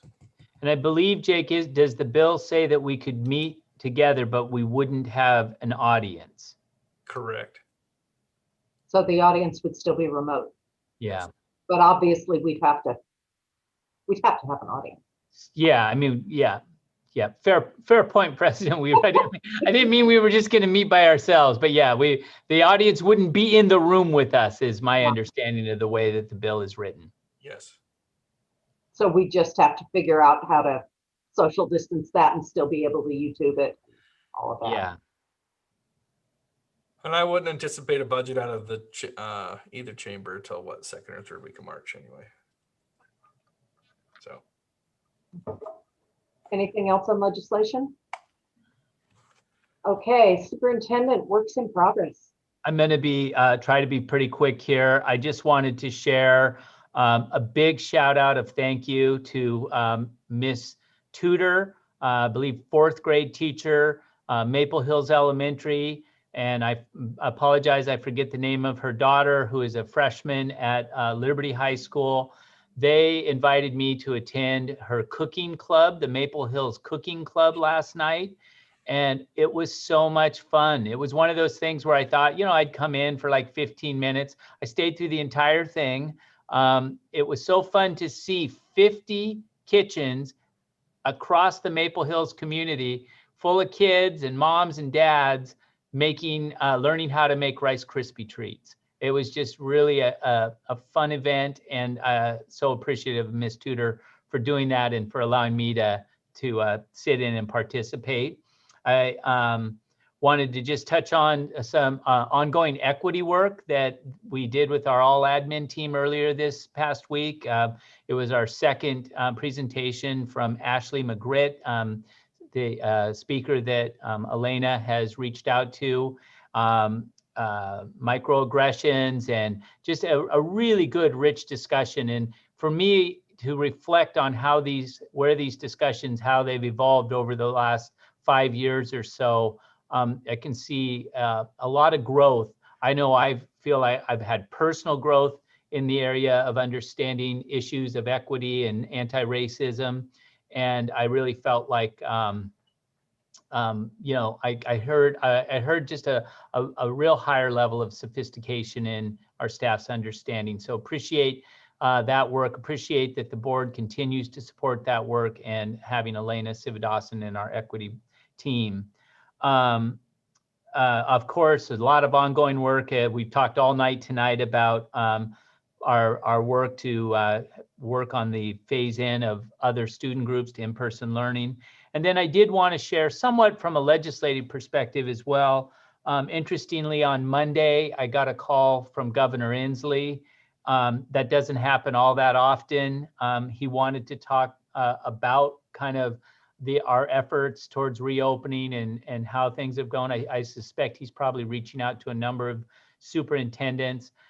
It was an opportunity for me to share with him kind of some of the challenges that we've faced. Also to thank him for, I didn't say it like this, but for finally kind of getting out there and having a common message that is advocating for students to return. That his alignment with Superintendent Reichdahl's and the CDC, I think I think it's just helping our general population to have greater confidence in that we can do this. And I also put in a serious plug, something to what kind of Director Gounger was mentioning earlier, for ongoing resources for public schools. We're going to be paying the price of COVID and remote learning. This is not going to go away anytime soon. I think they need to be thinking in terms of at least the next 2 biennium budgets or a 4-year cycle. He had questions for me about how we thought we might, what we might do to help address some learning loss and social emotional issues. And talked about ideas of expanded school year, summer, of course, knowing that this, like I told him, I said, if I can offer in-person services, I think I can get a great response. If I'm offering remote services, if you think about a child who's failing classes remotely and I offer them more remote, that's a hard sell. So, but that we also need to make sure that we're maintaining the money for the social emotional impact of this as well. Now is not the time, in my estimation, to gut our counseling and our mental health counseling as we work to bring our students back into in-person learning. So I appreciate the fact that the governor would take 15 minutes and reach out. Like I say, he's probably talking to a lot of superintendents and trying to understand some of the realities that we're dealing with out there. And I will say this too, conversations with some of our local representatives have from the 5th and the 41st also allowing us to make our case, if you will, for the need to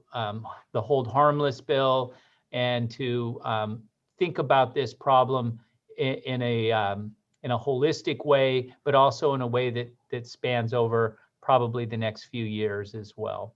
So that's all I had for tonight, President Weaver. Okay, thank you. Announcements and correspondence. We've had a lot.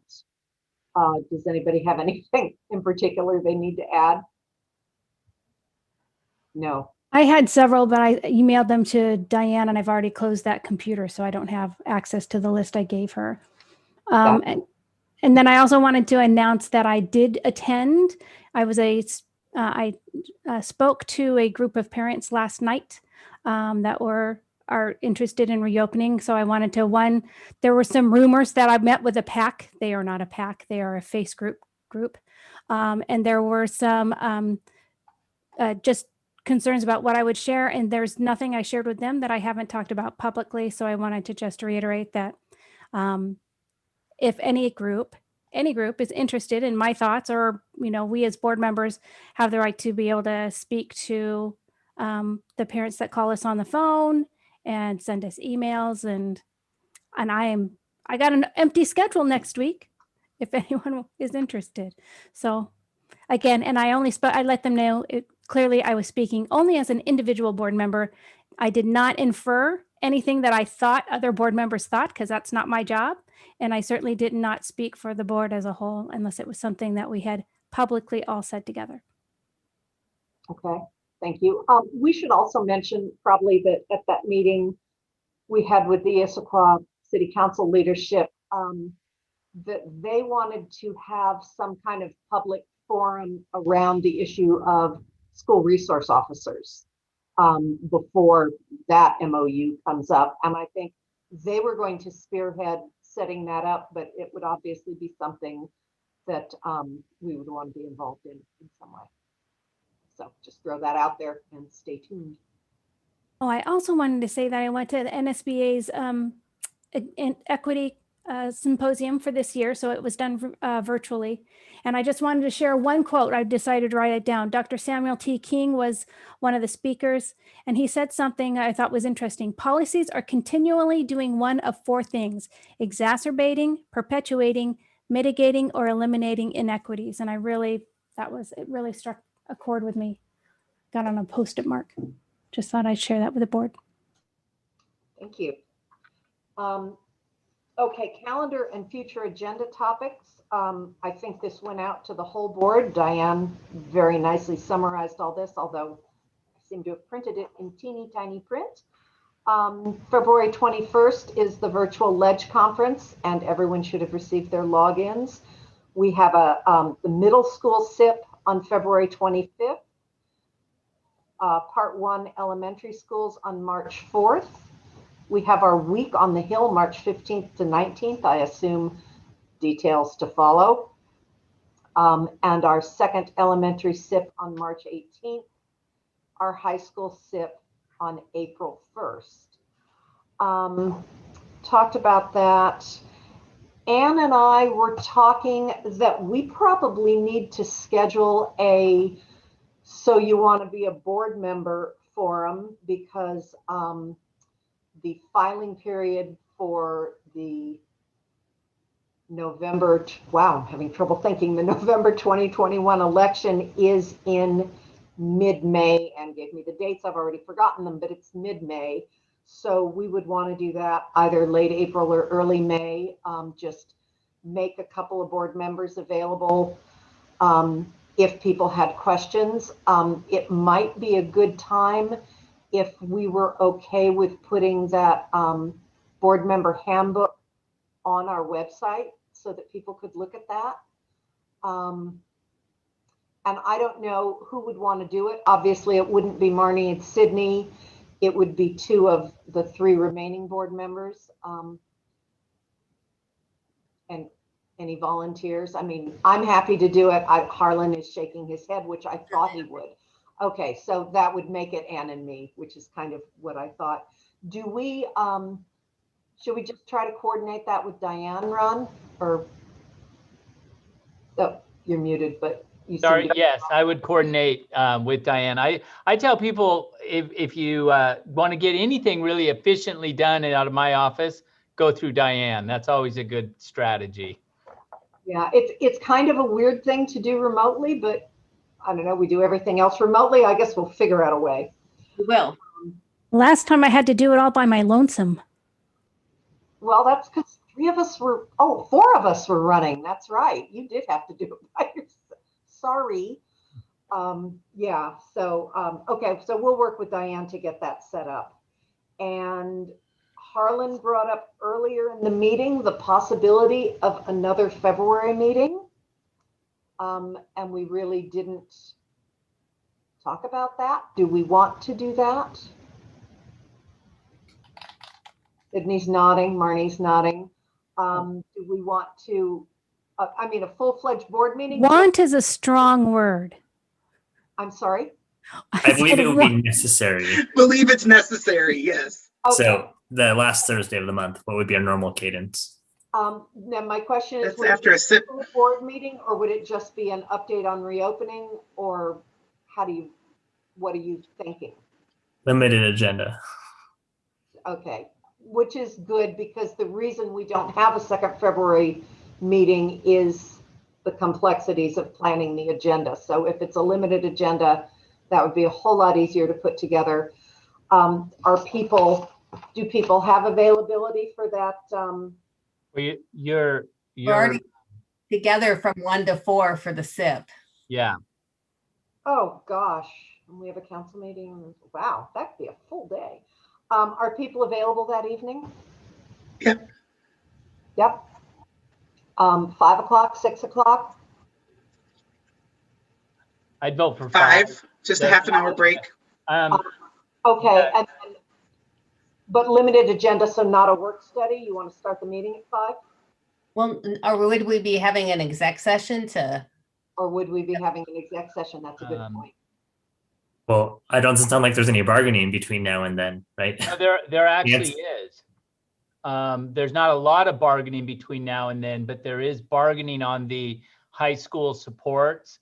You won't have bargaining yet on middle school at that point, because I think their plan was to have their springboard ready the following day, the 26th. So then maybe we should meet the beginning of March instead, because otherwise, what are we getting for this meeting? Yeah, unless we're going to talk about the springboard prior to them going in. Or unless we want a resolution. We've let off with resolutions Yeah. over the course of the year to sort of map out what we believe. Maybe this would be something to set a date on after we complete the exec session that we're going to have when this meeting is over. Okay. Does that make sense? Because that was part of what we were going to be talking about in exec. So we can. Sure. That makes sense. Yeah. But let's leave it now, because I don't want to be going into exec session saying that we're going to make a decision. That would not be good. We will schedule a meeting on either the 25th or the 4th. You have I won't be able to do the 4th. Oh, okay. Don't we have a SIP meeting on that day too? I'm sorry? Don't we have a SIP on that day? Yeah. Is there an evening on the first week of March that you could do, Sydney? I could do the 1st, the Monday. Okay. I could even do during the day on the Monday. Yeah, but I don't think we want to do it during the day for. Just throwing it out there. No. I appreciate that. It's so rare for me. I didn't mean to be abrupt. I'm really tired. Does it bias anything from going from the 25th to the 1st, though? Yes, because they're bargaining at the end of they're putting the springboard together at the end of the prior week. Can't we? Doesn't mean they're bargaining it though, Ann. That was just the goal. I shouldn't have said bargain, but they were working on their springboard at the end of that week. Okay. True. Maybe we should just go into exec session, and then then you, Suzanne, can decide when we meet, and you can check with people about availability. And we'll make it a note, because there's plenty of time to make it now. We don't have to decide it. Oh. Diane's got a question. I just believe when you're setting a special board meeting, you need to have board action. I just want to. Okay. And now we're back to that being a problem. Oh, because we'd have to take it now. Yeah. Because we have to take it now. Can we take board action to set up a meeting on a date to be determined? I'm pretty sure that sounds right, doesn't it? Yes. Sydney, are you available on the 2nd, the evening of the 2nd, Tuesday? Yes. Just not the 4th. Okay. I think giving them more time to bargain. Plus, I think the calendar bargaining will have happened before then, so we could potentially approve a calendar, which the committee would like. Okay, other board members, are you good on March 2nd? Yep. Would somebody like to make a motion? All right. I move we hold a special board meeting on Tuesday, March 2nd at 5 p.m. Second. Okay, is there any further discussion? We kind of discussed it to death, but okay, all in favor, say aye. Aye. Opposed? Abstain? Okay, we have a special meeting on March 2nd at 5 o'clock. Thank you.